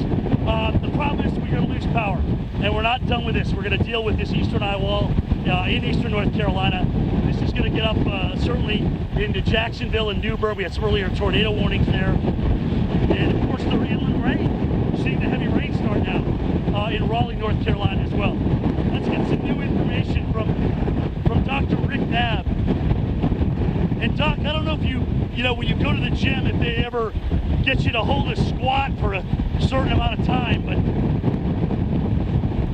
my legs are going to burn tomorrow, buddy. They're going to burn. Yeah, you're going to have muscle pains in places you didn't know you had places, right? But, you know, and Jim, exactly. It's not just about the wind and the rain. We still have storm surge. Right now, there's still a 2-foot water rise right on the beach where you are, 2 feet above normally dry ground of saltwater flooding because you got the onshore push there. And again, the center of circulation is just west of Wilmington. So you're still in the eastern eye wall, and there's another slight uptick in the reflectivities that's about to come over you. Yeah, I can tell. I mean, we bursted here again, you know, over hurricane force at times. And that's when I know, because I get knocked off my feet. I got a pretty good grip on the ground. I'm leaning into the wind here a little bit. So my body's like parallel with the wind. But when it bursts, that's when it knocks you around. And Jim, I gotta believe the wind direction has changed too. I'm sorry, one more time with that? Yeah, Jim, I gotta believe the wind direction has changed because the airport at Wilmington's now coming out of the south-southeast. Yeah, I think it has, but let me so we're at the Holiday Inn, and it's shaped like an upside-down contact lens toward the water. Okay, so being on this north side here, I'm probably getting it a little funneled around the front of that building, or if you will, the beach side. So when it comes in, it's just going to curl where the weak point is, and that's where we are because there's no building here. But either way, it is still absolutely relentless out here, and as I mentioned, it's picking up sand from the beaches and throwing it this way, and it hurts. It is not fun. Hey, Jim, power is out, Doc. That's the big thing. We've been without power for about 45 minutes now. I'm sorry, go ahead. Yeah, Jim, can you see downed trees or can you see storm surge flooding? I cannot see it, but I can smell it, all right? That's a familiar smell. Fresh cut wood. You know, there's no question trees are snapped in places. There's the way that the flashes went around here. Some of the earlier pictures, I literally had transformers surging, you know, about a half a dozen of them in a very short period of time. So that's when we got into that eye wall that we were talking about coming this way from Carolina and Curry Beach, where, you know, they've had some official gusts down there near 90 miles an hour. So just incredible wind power with this. You know, I wouldn't be surprised if we had 85 here at Wrightsville Beach. I would not be surprised at that at all. So unfortunately, where we are in terms of the location, we're not seeing any of this die down. And even with a turning of the wind, Doc, in this location, we're going to continue to get hammered here. And unfortunately, it's with as much sand as it is wind. And Jim, I just wanted to again relay some reports that we've gotten in your general area in Myrtle Grove. This is just to the south of Wrightsville Beach.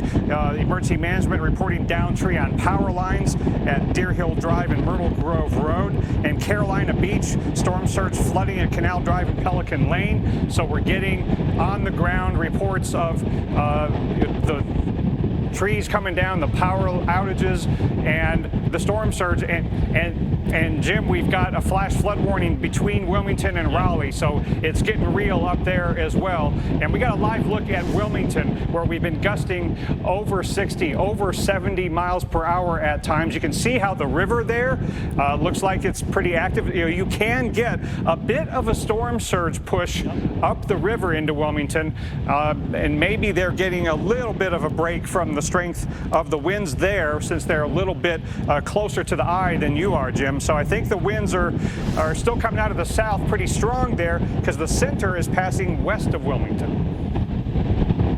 Yeah, they're going to be a little bit lighter the farther west we go, because that's where the center is, as you've been talking about. But Doc, even where we are, though, I'm really surprised we're not seeing any break at all in the wind here. I mean, this is really a testament to this thing ramping up today and getting itself better organized. And we always knew the east side had the potential, but now the whole thing is kind of wrapped up. And like you mentioned, the rain, the quickness at which we got that flash flood warning, that's pretty amazing. Now this is one of the wetter areas that's going to see the rainfall footprint from Isaias. But, you know, we get up in the northeast, we may get a little bit of a break like that. Plus, you've got an accelerating storm, and you still got intense rainfall rates. And you've got rainfall coming down heavy with wind in D.C., right up the I-95 corridor, heavy populated. Just a day we want everybody to just hunker down and ride this thing out. This is going to be really an amazing storm as it moves all the way up into Maine, believe it or not, by Wednesday. Yeah, Jim, I think we're getting the 1 to 2, maybe 3 inch per hour rain rates up in that flash flood warning area. So this is up in Fayetteville, you know, I-95, I-40. You know, Jim, I call these the stay off the roads warning, because this is just going to get worse as the night goes on. Yeah, and then you know as well as I do, these small creeks and streams fill up very, very quickly. And if you remember back to I think it was 2015, the October floods in South Carolina, we had so many roads washed out. And it's because of the type of soil here as you come out of the Piedmont down into the coastal plain. It's a very loamy soil. And high rain rates mean fast-moving water as it tries to get to the low point. So keep that in mind. If it's flowing over a road, there may not be a road to drive on. Don't, as Dr. Forbes always said, and I love this line, don't drive to your death. That could not be in a more appropriate statement. Yeah. And Jim, I always get the most worried when we have these widespread, large area flash flood warnings at night. You know, because this is not just a couple spots that could flood. This could be community-wide flooding, and it's nighttime, it's driving rain, and there could be water on the roads. You know, we lost nearly a couple dozen people in North Carolina in Matthew 4 years ago. I want to keep that number 0 this year. Oh, yeah, and the other thing too, Doc, and I've witnessed this, and I can tell you, when you're trying to get somewhere, okay, maybe there's a path around a downed tree, but the shoulders are soft, and you'll go right off the road. Plus, as you're focusing on the road, you don't know if there's a power line down or a tree limb that's down super low. So there's all sorts of pitfalls out there. There's too many to count, and as you mentioned, all the nighttime does is enhance those pitfalls. So please just stay home. There's no place you guys need to go tonight, especially if you're anywhere close to dealing what we're dealing with right here in Wrightsville Beach.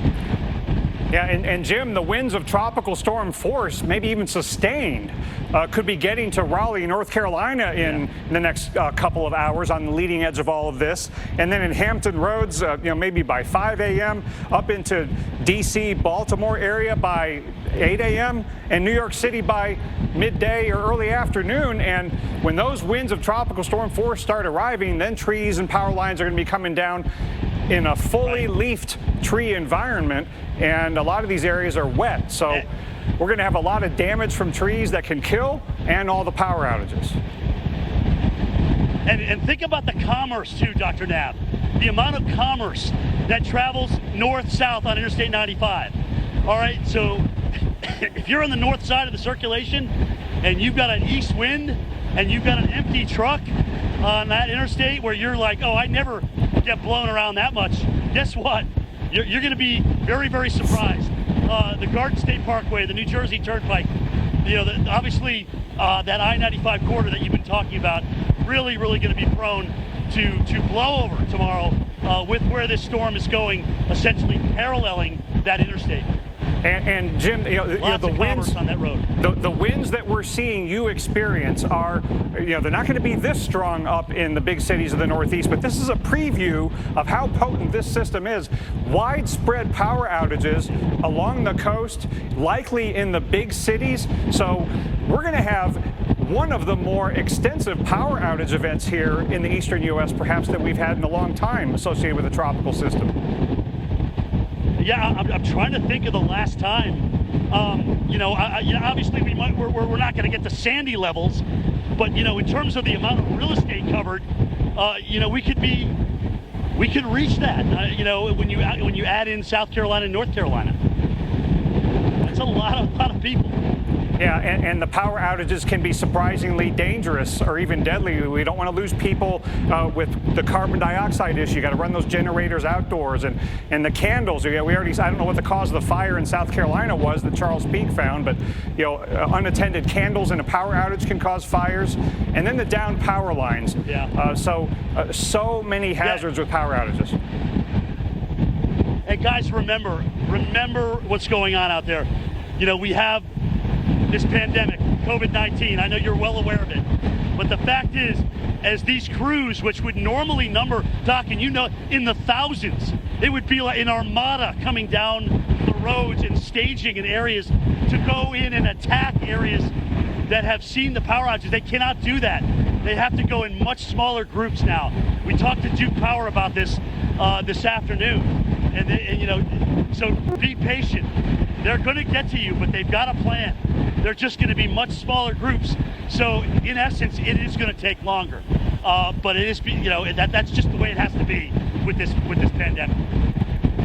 Yeah, and Jim, one last thing that I wanted to highlight for everybody with power outages and the pandemic and our elderly friends and family members, there's still time farther north to get somebody to a shelter with backup power if they have life-sustaining medical equipment that needs electricity. Yes. Yeah, excellent point. Don't just think this is a tropical storm, because we've got an incredible jet stream that's going to inject itself in this. And I'm telling you right now, the potential for wind gusts into the strong tropical storm force range, if not minimal hurricane, are going to go all the way up the Jersey Shore toward New York City. So we're even with the speed of this storm. So guys, just be ready for anything with this. And that's the best advice I can give you. Dr. Knabb, let's throw it back to you in the studio here. So looking at the big picture, we got that big flash flood warning. A new flash flood warning just has gone up for Raleigh, North Carolina. But look at this nasty band well to the east of the center. Carl Parker is monitoring all the tornado warnings that we have in effect. Yeah, that's right, Dan. A bunch of them right now. One of those is now just right around the Sounds, and that is just northeast of New Bern, Beaufort County, under warning until 12:30. Looking at the velocity data, we see a little circulation showing up near Aurora right now, getting ready to cross Route 264. That'll be coming towards Core Point and White Post, and perhaps River Road as well. Then northeast of that, a group of tornado warnings just west of Elizabeth City. We've got one of these here. Circulation showing up near Hertford and moving to the north right now, northwest, about 35 miles per hour. That'll be coming towards Parkville and Greens Fork. Another warning here northwest of Elizabeth City, that for Camden County and Pasquotank. And we're still seeing some rotation there. It's not as well defined as it once was, coming towards Cornland, I should say. And then also another tornado warning for Camden and Currituck counties, that near Route 158. Here too, not as well defined as it once was. These tend to be very short fuse warnings. They tend not to last very long, but that's going to be an ongoing threat through tonight. Tornado threat across eastern parts of North Carolina and southeast Virginia. Much more on Isaias coming up in a moment. This is our moment to build a new American economy for our families and for our communities. When we spend taxpayers' money, we should use it to buy American products and support American jobs. It's time to help small businesses. We'll purchase clean energy technologies to fight climate change and enhance national security. We have to invest in what the jobs and industries of tomorrow are going to be. We have a great opportunity to build back and build back better. I'm Joe Biden, and I approve this message. Frito-Lay Variety Packs presents Totally Unrealistic, Never Gonna Happen in a Million Years Mom Fantasies. Mother, thank you for planning such an enriching camping trip for us. Please accept this as a token of our appreciation. Now let us sing to you. This'll never happen, but this might. There's like no reception. I'm not cheering to tech. Bugs! Dibs on the Fritos! Frito-Lay Variety Packs, packed with possibilities. Target's same-day delivery. Contactless delivery right to your door, designed for your day, so you can work out, join in, and game on. Just download the Target app and try it today. The fighting spirit is one we all share. It's the steady beat in the story of Anderson .Paak, the story of his immigrant mother raising 4 children on her own. His own story of a man who came from nothing, who found purpose and success in the booth of a recording studio. Anderson .Paak found his fighting spirit and uses it to inspire others through his music. Since 1925, we've proved that it doesn't matter where you come from, it matters what you're made of. Modelo, brewed for those with a fighting spirit. Facing leaks takes strength. So here's to the strong who trust in our performance and comfortable, long-lasting protection. Because your strength is supported by ours. Depend. The only thing stronger than us is you. At Physicians Mutual, we know that planning for retirement can feel scary. I see you're about to turn 65. You know what that means. Medicare. It doesn't cover dental or high bills you'll have. Actually, we're getting a Physicians Mutual. Oh, great. She'll be covered. Retire with confidence. We'll listen and find you the coverage you need. Physicians Mutual, Physicians Mutual. We've always put safety first. And we always will. For people. For the future. And there has never been a summer when it's mattered more. Wherever you go, summer safely. Get 0% APR financing for up to 5 years on select models and exclusive lease. Mama, Mama. Why do I keep falling asleep during the day? What's making me so tired? Why does it feel like I'm still dreaming when I wake up? What could be causing this? Hey Luke, wake up. You fell asleep again. Why do I always fall asleep on the bus after school? Why am I so tired? It turns out we're more than tired. We have symptoms of narcolepsy, like the uncontrollable urge to sleep during the day, sudden muscle weakness during laughter or emotions. Dreamlike hallucinations, or feeling paralyzed when falling asleep or waking up. Or waking up frequently during the night. If you or your child has any of these symptoms, it's time to do something about it. I waited too long to take action, but you don't have to. Learn more at morethantired.com. Take the narcolepsy symptom screener now and find a sleep specialist to share your results. Visit morethantired.com today. Don't wait any longer to take action. Is almost cloud-free at this point. Plus, it's not cold at all. We're drying out and even warming up. We love it that way. Better days start with the Weather Channel. A tropical storm warning is in effect.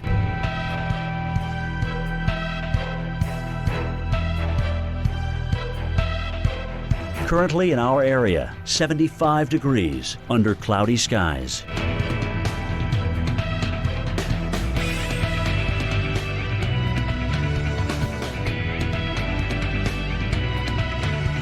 Overnight, thunderstorms likely. Low 73. Chance of rain 80%. Tuesday, windy with showers and thunderstorms likely. High 80. Tuesday night, windy, showers early. Low 73. Winds could occasionally gust over 40 miles per hour. Here's our 7-day outlook.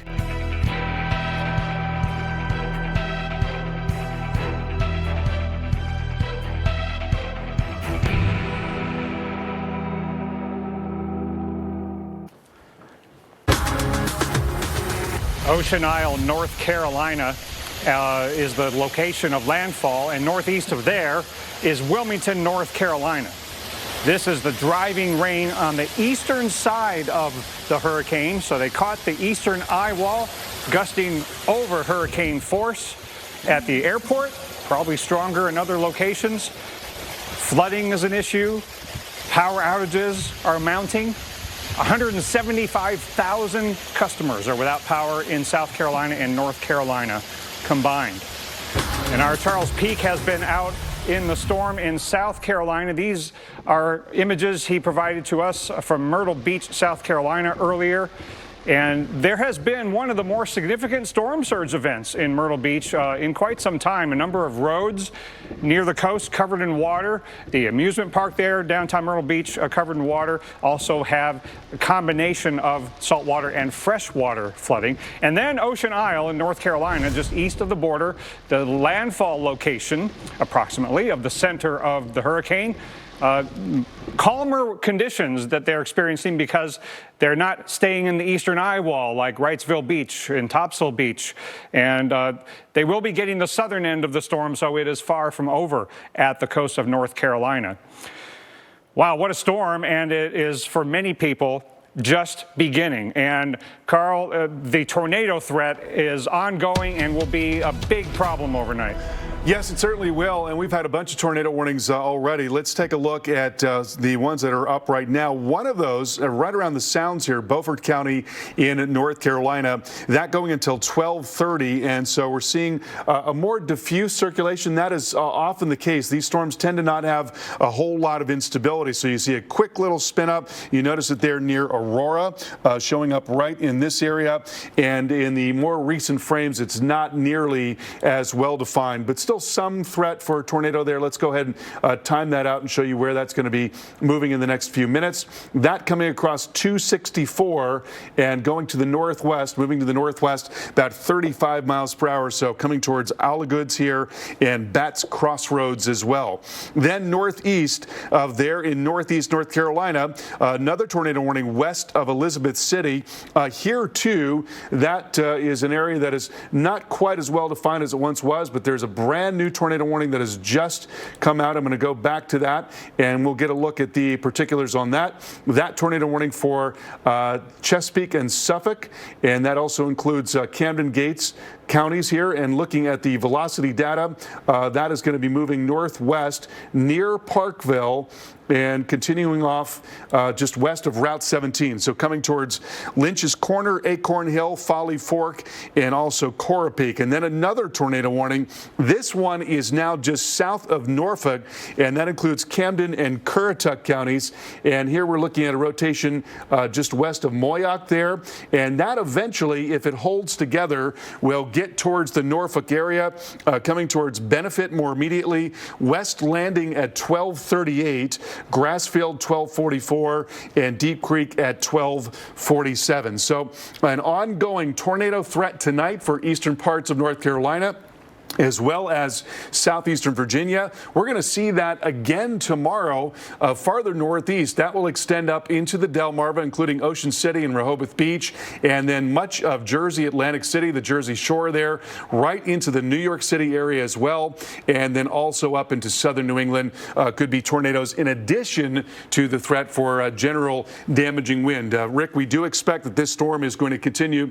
And actually, we're going to go out to Felicia Combs. She's in Myrtle Beach. And Felicia, I'm very curious to know what the weather is like there, because I know that on the back side of this thing, the winds dropped off pretty quickly. Oh, yeah, Carl, definitely seeing a big change here over the past couple hours. We really got that shift of the winds to more of an offshore flow, and that made all the difference here in Myrtle Beach. We were also in this particular area of Myrtle Beach stuck in kind of a little bit of a dry pocket for quite some time. Now, we're back in a little bit of a light rain from one of those rain bands that's moving through. But I'd say if we continue to see Isaias accelerating off to the north that way it has been, we really won't even see much more rain out of this band here in Myrtle Beach. Now, that's not to discount the rain that we've seen in other places. Say if you're in Marion, a little bit farther inland down the 501 from Myrtle Beach, you've been stuck in the rain for quite some time. North Myrtle Beach has seen quite a bit of rain as well. And we mentioned a bit earlier the storm inundation. So the Spring-Made Pier is about 1.5 miles south of me, and it did record more than a 4-foot storm surge, and that was right in that predicted range. 3 to 5 feet of storm surge was predicted for this area, hence the storm surge warning. So while things do seem to be kind of ramping down just a little bit here, we're not completely out of the woods. Now, one silver lining, we are not in that tornado watch anymore in Myrtle Beach or North Myrtle Beach. Beach. We've seen that kind of shaved off across South Carolina and just pushed up into North Carolina. But still, we've got some rain around and we have seen some flooding issues. So definitely not the time to be out and about. We're going to continue to see this storm impacting the East Coast as we head through the overnight. And of course, we'll stick with it here on the Weather Channel. Hey, can I hold on 1 second? Sure. Okay. Safe driver, save 40%. Guys. Check it out. Safe driver, save 40%. Safe driver, save 40%. Safe driver, save 40%. That's Safe Driver Save 40%. It is. That's Safe Driver Save 40%. It's right there. It's him. He's here. He's right here. Hi. Hi. Hey. That's totally him. That's him. That's totally the guy. Safe drivers do save 40%. Click or call for a quote today. All right, let's roll. Come on, pizza's here. Whoa. This is my new pizza, the Shakaroni, and it's bigger than pizza. Because for every Shakaroni sold, $1 is donated to the Papa John's Foundation for Building Community. At Safe Flight, we're committed to taking care of you and your car. We'll fix it right with no contact service you can trust. So if you have auto glass damage, stay safe with Safe Flight. Safe Flight Repair, Safe Flight Replace. All OTC pain relievers, including Voltaren, have one thing in common. None are proven stronger or more effective against pain than Salonpas Patch Large. There's surprising power in this patch. Salonpas. Dependable, powerful relief. Well, here's to first dates. You look amazing. And you look amazingly comfortable. When your V-neck looks more like a U-neck, that's when you know it's half washed. Try Downy Fabric Conditioner. Unlike detergent alone, Downy helps prevent stretching by conditioning and smoothing fibers. So clothes look newer, longer. Downy, and it's done. The Greenlight debit card and app makes it easy to manage your kids' money with convenient tools like a built-in savings account, automated allowances, instant transfers, and more. Kids form smart money habits that prepare them for their futures. Greenlight, raise financially smart kids. On the road again. Book 2 separate qualifying stays and earn a free night. The open road is open again, and wherever you're headed, Choice Hotels is there. Book direct at choicehotels.com. This summer, we've all got miles to make up. Miles to the job site, to the campsite, and anything else we set our sights on. Miles that take us back to the people we've missed, and to those who can make this summer mean more than ever before. Get the most out of those miles during the Ram Summer Clearance event.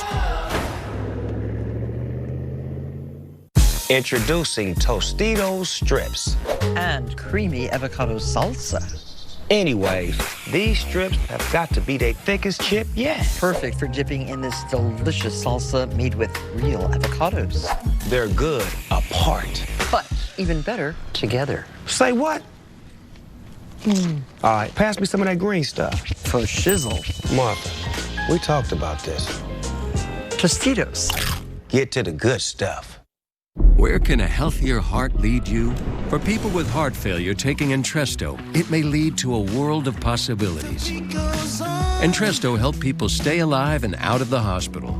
Don't take Entresto if pregnant. It can cause harm or death to an unborn baby. Don't take Entresto with an ACE inhibitor or aliskiren, or if you've had angioedema with an ACE or ARB. The most serious side effects are angioedema, low blood pressure, kidney problems, or high blood potassium. Ask your doctor about Entresto. In our continuing coverage of ECS here from Riceville Beach in North Carolina, where we've lost power now over an hour ago. A lot of surges in the transformers, that familiar green flash, and now if you look at South Carolina and North Carolina, we are approaching 200,000 customers without power. And we are just getting started, because all this wind energy is going up into Virginia, into Maryland, into Delaware, into Pennsylvania, into New Jersey, into New York, and into New England. So we will see these mount considerably. Many of you along the I-95 corridor plan on losing power with the kind of energy we have here between the tropical storm and the hurricane itself. just an incredible storm coming on shore here with these winds relentless now. We're still in parts of the eye wall. All right, our winds have come around though out of the south. Or the problem is, in terms of where I am on this building, they're getting funneled around. So I'm still in very, very strong winds. And that's what's going to continue to be the problem here for any buildings. I mean, you get these buildings into some of these cities now. Let's say we got 39 miles an hour coming around some of these buildings. They could be accentuated from an effect we call the Venturi effect. Same mass going through a smaller area has to accelerate. Expect more power outages. And remember, because of COVID-19, crews are going to be much, much smaller than they would normally be. We have seen on a lot of these cases armadas of power teams to get out there and repair things. They take up 1, 2, 3 hotels with these teams, but they can't do that because of COVID-19. They're going to be much smaller, and it may take them a little bit longer. But the strategy's in place. They've had a plan now for months, and now they're going to put it into action. But just be patient. The good news is behind this, much drier air all the way to the East Coast for a couple of days anyway, and that may certainly help matters with getting us into the heat and humidity. I mean, it's early August. This is the hottest time of the year. And the last thing we need is a hurricane with power outages, even in the mid-Atlantic in the Northeast. We've had storm surge flooding in Myrtle Beach, in North Carolina as well, near Carolina Beach. We've had numerous power outages really from about the North Carolina-South Carolina line all the way up now towards Sneads Ferry, where these heavy rains and wind associated with these bands and this hurricane just continue to roll up. So now with the center inland, the beach locations are never getting a break. We've started with the eastern and northeastern eye wall, then went into the eastern eye wall, and now we're in the southern eye wall down and through here. And this thing is not ending. I was just looking at the radar out of Wilmington, and if you look at about 1,300 feet up, winds are still very strong tropical storm force inland. And that, associated with heavy rain on the reflectivity, could easily mean more power outages with time. If you look at the radar over North Carolina and you overlay the flood warnings on that, it's unbelievable. Almost the entire eastern third of North Carolina is under a flood warning right now. So that's what happens when you get 2 to 3 inch rainfall rates. This isn't Florence. It's not stopping and dumping. It is a storm, though, that's producing very, very heavy rainfall rates. And you know as well as I do, guys, you've seen it a million times on the Weather Channel. When we start putting a storm of this magnitude into the mid-latitudes, it can be relentless in terms of the rainfall. And, of course, the wind damage that we have with this, it will be, I think, a calling card of this because it's mixing in with this mid-latitude system. It's been a heck of a night here. We've been getting hammered for a couple of hours now. The winds aren't as strong as they were earlier, but still we're getting formidable gusts well up into the 60s and 70s at times. I still got enough of a parallel lean into the wind here so I can hold it. But I'll tell you, earlier on tonight I had to go down to my knees, and they only had to do that one time before in Isaac in New Orleans on Canal Street, because we had winds about 90 miles an hour. Very, very hard to stand up in these kind of winds because they're pushing, and especially when you have kind of the rainfall rates that we had earlier. Now it's not rain, it's sand. It's sand that's being picked up by the wind and blowing it. You can almost hear it hitting the building, hitting the trees, hitting the fence behind me, which has been, by the way, pushed over. It's probably too dark to see, but the wind perpendicular to that fence has kind of pushed it over a little bit at about a 15-degree angle. So hang in there, guys. It's going to be a long night for eastern North Carolina. Don't go out on the flooded roads. I mean, it better be one heck of an emergency, and you better know where you're going. But when that water starts flowing over those roads and those trees start coming down on those roads, you may get trapped out there. That's the last thing you want to do. Don't drive out. When you've got auto glass damage, Safe Flight can come to you. And you'll get a text when we're on our way. Just leave your keys on the dash, and we'll replace your windshield with safe, no-contact service. Schedule at safelight.com. Safe Light Repair, Safe Light Replace. All OTC pain relievers, including Voltaren, have one thing in common. None are proven stronger or more effective against pain than Salonpas Patch Large. There's surprising power in this patch. Salonpas. Dependable, powerful relief. Oh, hey!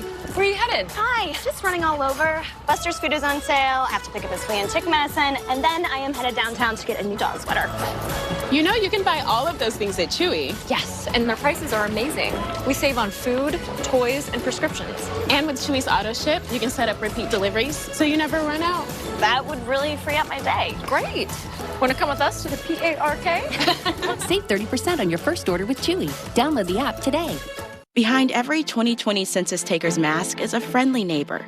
They're teachers, retirees, vets, people committed to doing right by getting the count right.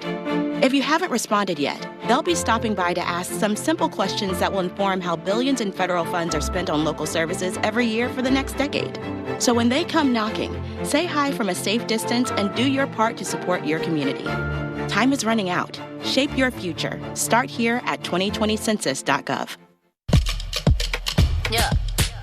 All straight, we ain't stopping, believe me. Go straight till the morning, no lie, we won't wait. And we're taking everything we want and we can do it all straight. All straight. And Doug. You know, Limu, after all these years, it's the ones that got away that haunt me the most. Because you're not like everybody else. That's why Liberty Mutual customizes your car insurance. So you only pay for what you need. What? Oh, I said. Oh, this is my floor. No! Only pay for what you need. Liberty, liberty, liberty, liberty. Target's same-day delivery. Contactless delivery right to your door, designed for your day, so you can work out. Join in. And game on. Just download the Target app and try it today. So I'm gonna hold on promoting you this quarter. Cool? Drop the taco. Get in the car.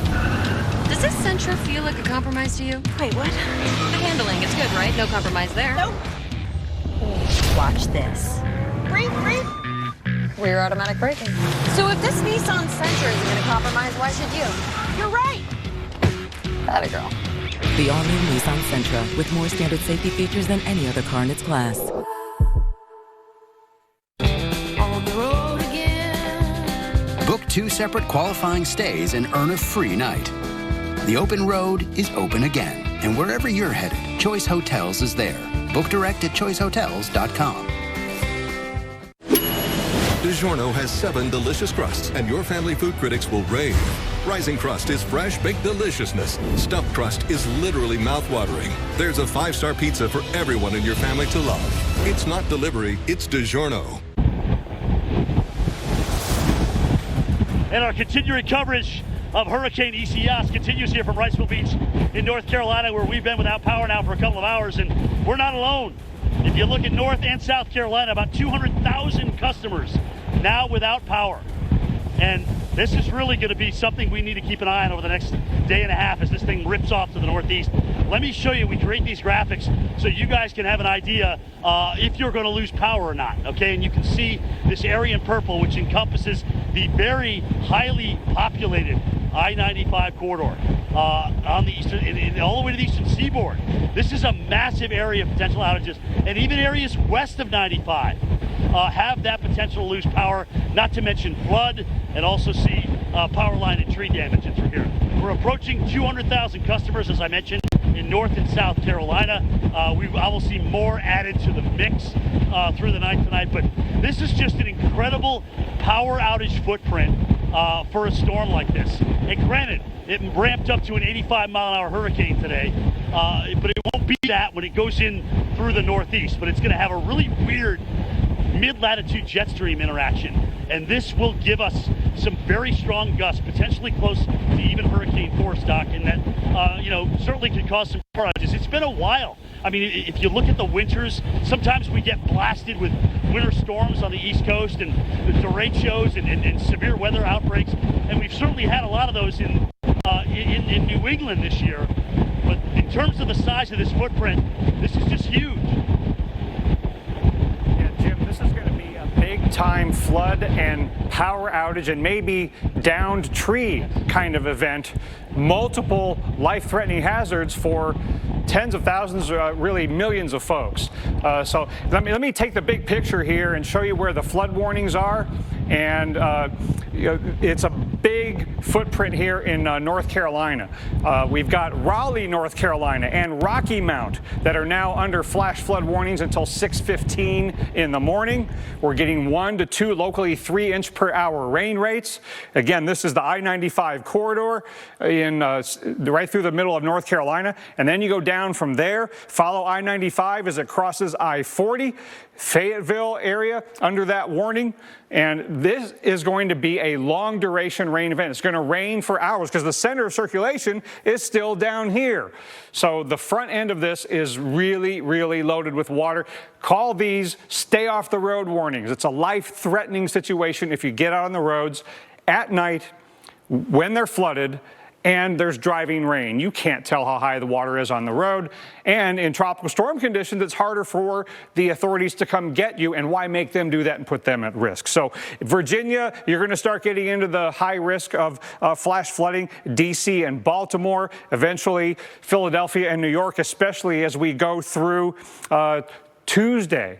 Okay, Tuesday night into Wednesday morning. That's the period where a lot of the big cities, even up into New England, could get the flash flooding. Now, let me time this out for you in some of the major metro areas when you could start getting sustained winds of tropical storm force, or at least gusts that could take down trees and power lines. Raleigh, North Carolina, it could be very, very soon when you get those tropical storm conditions. Hampton Roads area, maybe around 5 a.m. In the Baltimore, D.C. area, 8, 9 in the morning. New York City, it might be around midday or early afternoon. Boston, you could get it Tuesday night, this coming night, around 8 p.m. your time. And again, Jim Cantore highlighted this, how widespread the power outages could be. And a part of the reason for this is that trees fully leafed this time of year could be coming down onto the power lines. By the way, the trees could fall onto homes and onto cars. I would be sheltering in your home during the height of the storm if you got trees in your yard, like you would for a tornado, because fallen trees have taken lives in past tropical storms and hurricanes. This is a live look at Wilmington, North Carolina. See how churned up the river is. Again, you've still got that flow out of the south, pushing the water northward. And Wilmington at the airport frequently gusted to hurricane force. I'm sure somebody in there got sustained hurricane conditions in that area. And our Jim Cantore has been on the other side of Wilmington from the center of the hurricane on Wrightsville Beach. And Wrightsville Beach has not gone through the eye, even though Wilmington is maybe catching the eastern side of it. Wrightsville Beach has been in the eastern eye wall for a long, long time, getting storm surge flooding and down power lines. So we got to really take this power outage issue seriously, because hundreds of thousands of you to millions of you could be affected by this one way or another. Don't operate those generators inside. Get them outside, out of the garage, off the patio, away from the windows. And don't use candles. We're already seeing reports, unknown causes at the moment, of a number of fires in the area where the hurricane has come ashore, trying to fight those fires in the winds. Don't light candles. People tend to leave them unattended. You can have fires in the middle of a storm. Stay away from down power lines. There's going to be a lot of those. Already had a lot of those reported. And during the pandemic and any time, those of you who are vulnerable, or if you know somebody, especially elderly, who is in need of medical equipment that requires electricity, help them find shelter at a place that has backup power. Look at what this storm is going to do as it moves through North Carolina. It moves through Hampton Roads, Richmond, Virginia, into the D.C. and Baltimore area, Atlantic City, Philadelphia, New York City. It's going to be a long day. All right, I brought in Ensure Max Protein to give you the protein you need with less of the sugar you don't. I'll take that. 30 grams of protein and 1 gram of sugar. Ensure Max Protein with nutrients to support immune health. These fudge brownie M&Ms are really fudgy. Yes, they are. To put a fudge brownie center in an M&M's is... Genius. I know. I was going to say hard. Why won't you? Why won't you go in? New fudge brownie M&Ms. COPD makes it hard to breathe. So to breathe better, I started once daily Anoro. COPD tries to say go this way. I say I'll go my own way with Anoro. Once Daily Anoro contains 2 medicines called bronchodilators that work together to significantly improve lung function all day and all night. Do not use Anoro if you have asthma. Anoro won't replace rescue inhalers for sudden symptoms and should not be used more than once a day. Tell your doctor if you have a heart condition, high blood pressure, glaucoma, prostate, bladder, or urinary problems. These may worsen with Anoro. Call your doctor if you have worsened breathing, chest pain, mouth or tongue swelling, problems urinating, vision changes, or eye pain while taking Anoro. The most common side effects are sore throat, diarrhea, and pain in the arms and legs. Ask your doctor about Once Daily Anoro to start treating your COPD. We're here for you during this challenging time, and always find support at Anoro.com. It's about the humans. These humans, those humans, Groovin and Golden. It's about getting more than health insurance and a partner who listens and acts. Humana calls it human care. It's talking to a doctor from your couch or helping you find a cheaper prescription before you ask. It's helping you fix the rugs so you don't fall and keeping you social, online or off. It's getting to know you so you can be your healthiest. That's our superpower. That's human care from Humana. Add some resistance. Sarah, your Movie Plus trial is about to expire.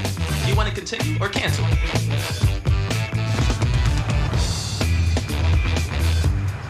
Capital One knows life doesn't update you about your credit card. So meet Eno, the Capital One assistant that looks out for charges that might surprise you and helps you fix them. Another way Capital One is watching out for your money when you're not. What's in your wallet? You've crafted, burnt cookies, called your mom, made a mask from a t-shirt, trained your dog to dance. You've Zoomed, you've posted, watched that tiger thing twice, stocked up on toilet paper, dyed your kid's hair, made hand sanitizer. Now, it's time to get out and play. Tennis. It lets you keep your social distance without being socially distant. So call a friend, grab a racket. It's time to get out and play. Mama, Mama. Why do I keep falling asleep during the day? What's making me so tired? I kept asking myself these questions. It felt like I was more than tired. Then I was diagnosed with narcolepsy. There are 5 major symptoms. I waited too long to take action, but you don't have to. Visit morethantired.com now. Take the narcolepsy symptom screener and find a sleep specialist to share your results. Don't wait. Visit morethantired.com today. You're watching America's most trusted TV news network. We've got a severe weather threat. We are live on the ground. Right now, it's coming down. The Weather Channel. A tropical storm warning is in effect.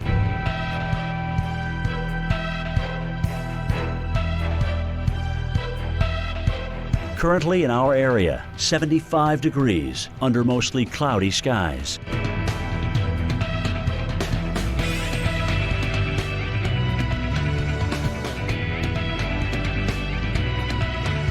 Overnight, thunderstorms likely. Low 73. Chance of rain 80%. Tuesday, windy with showers and thunderstorms likely. High 80. Tuesday night, windy, showers early. Low 73. Winds could occasionally gust over 40 miles per hour. Here's our 7-day outlook.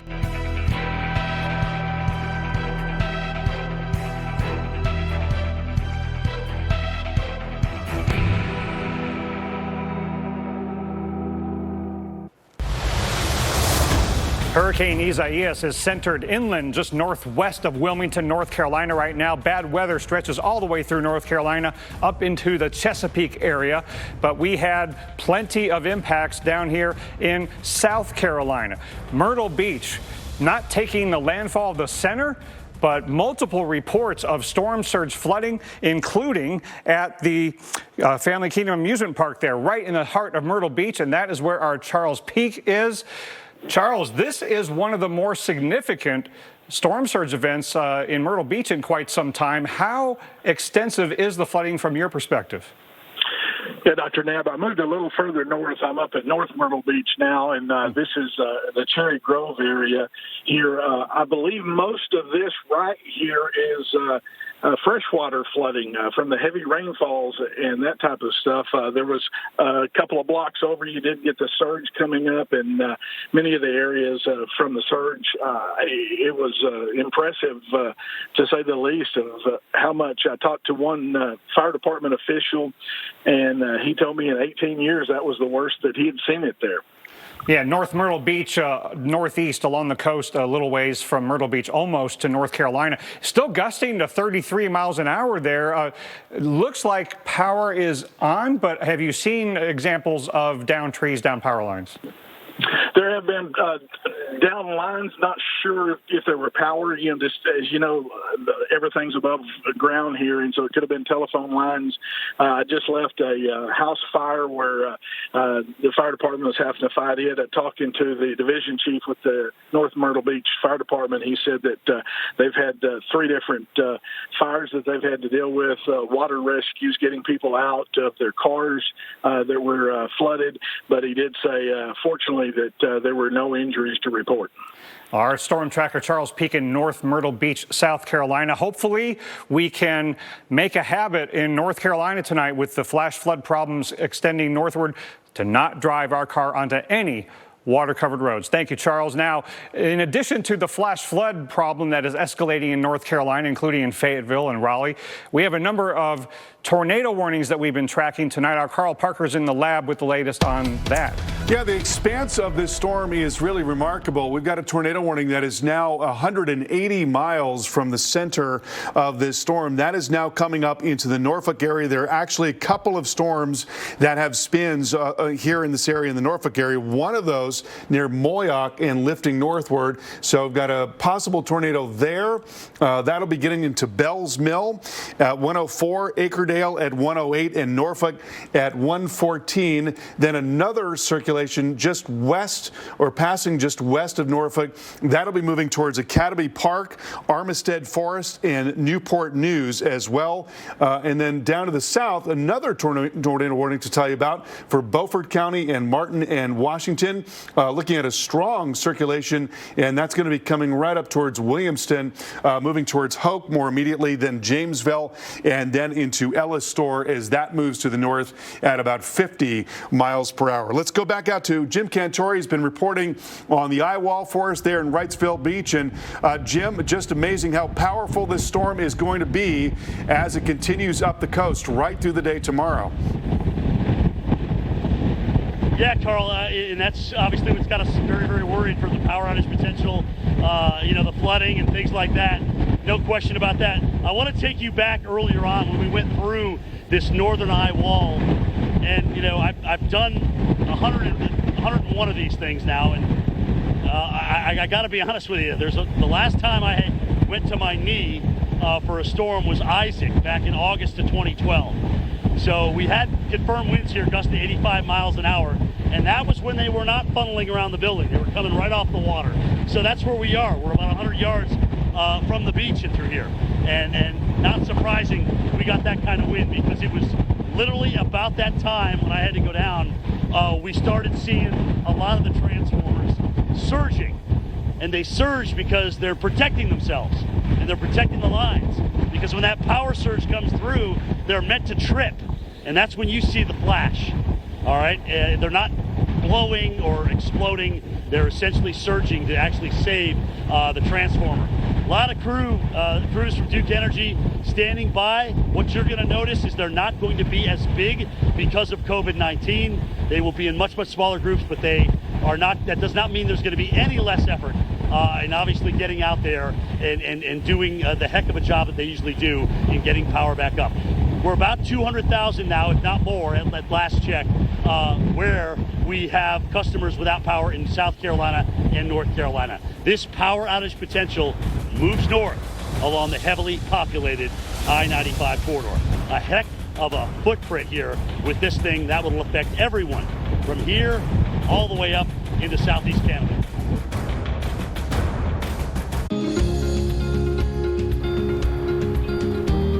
We've always put safety first. we always will. For people.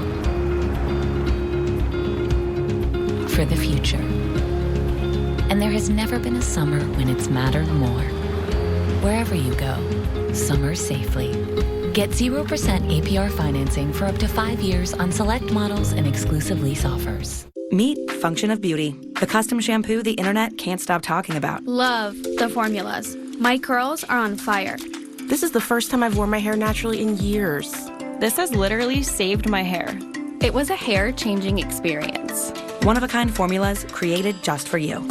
Just take the quiz.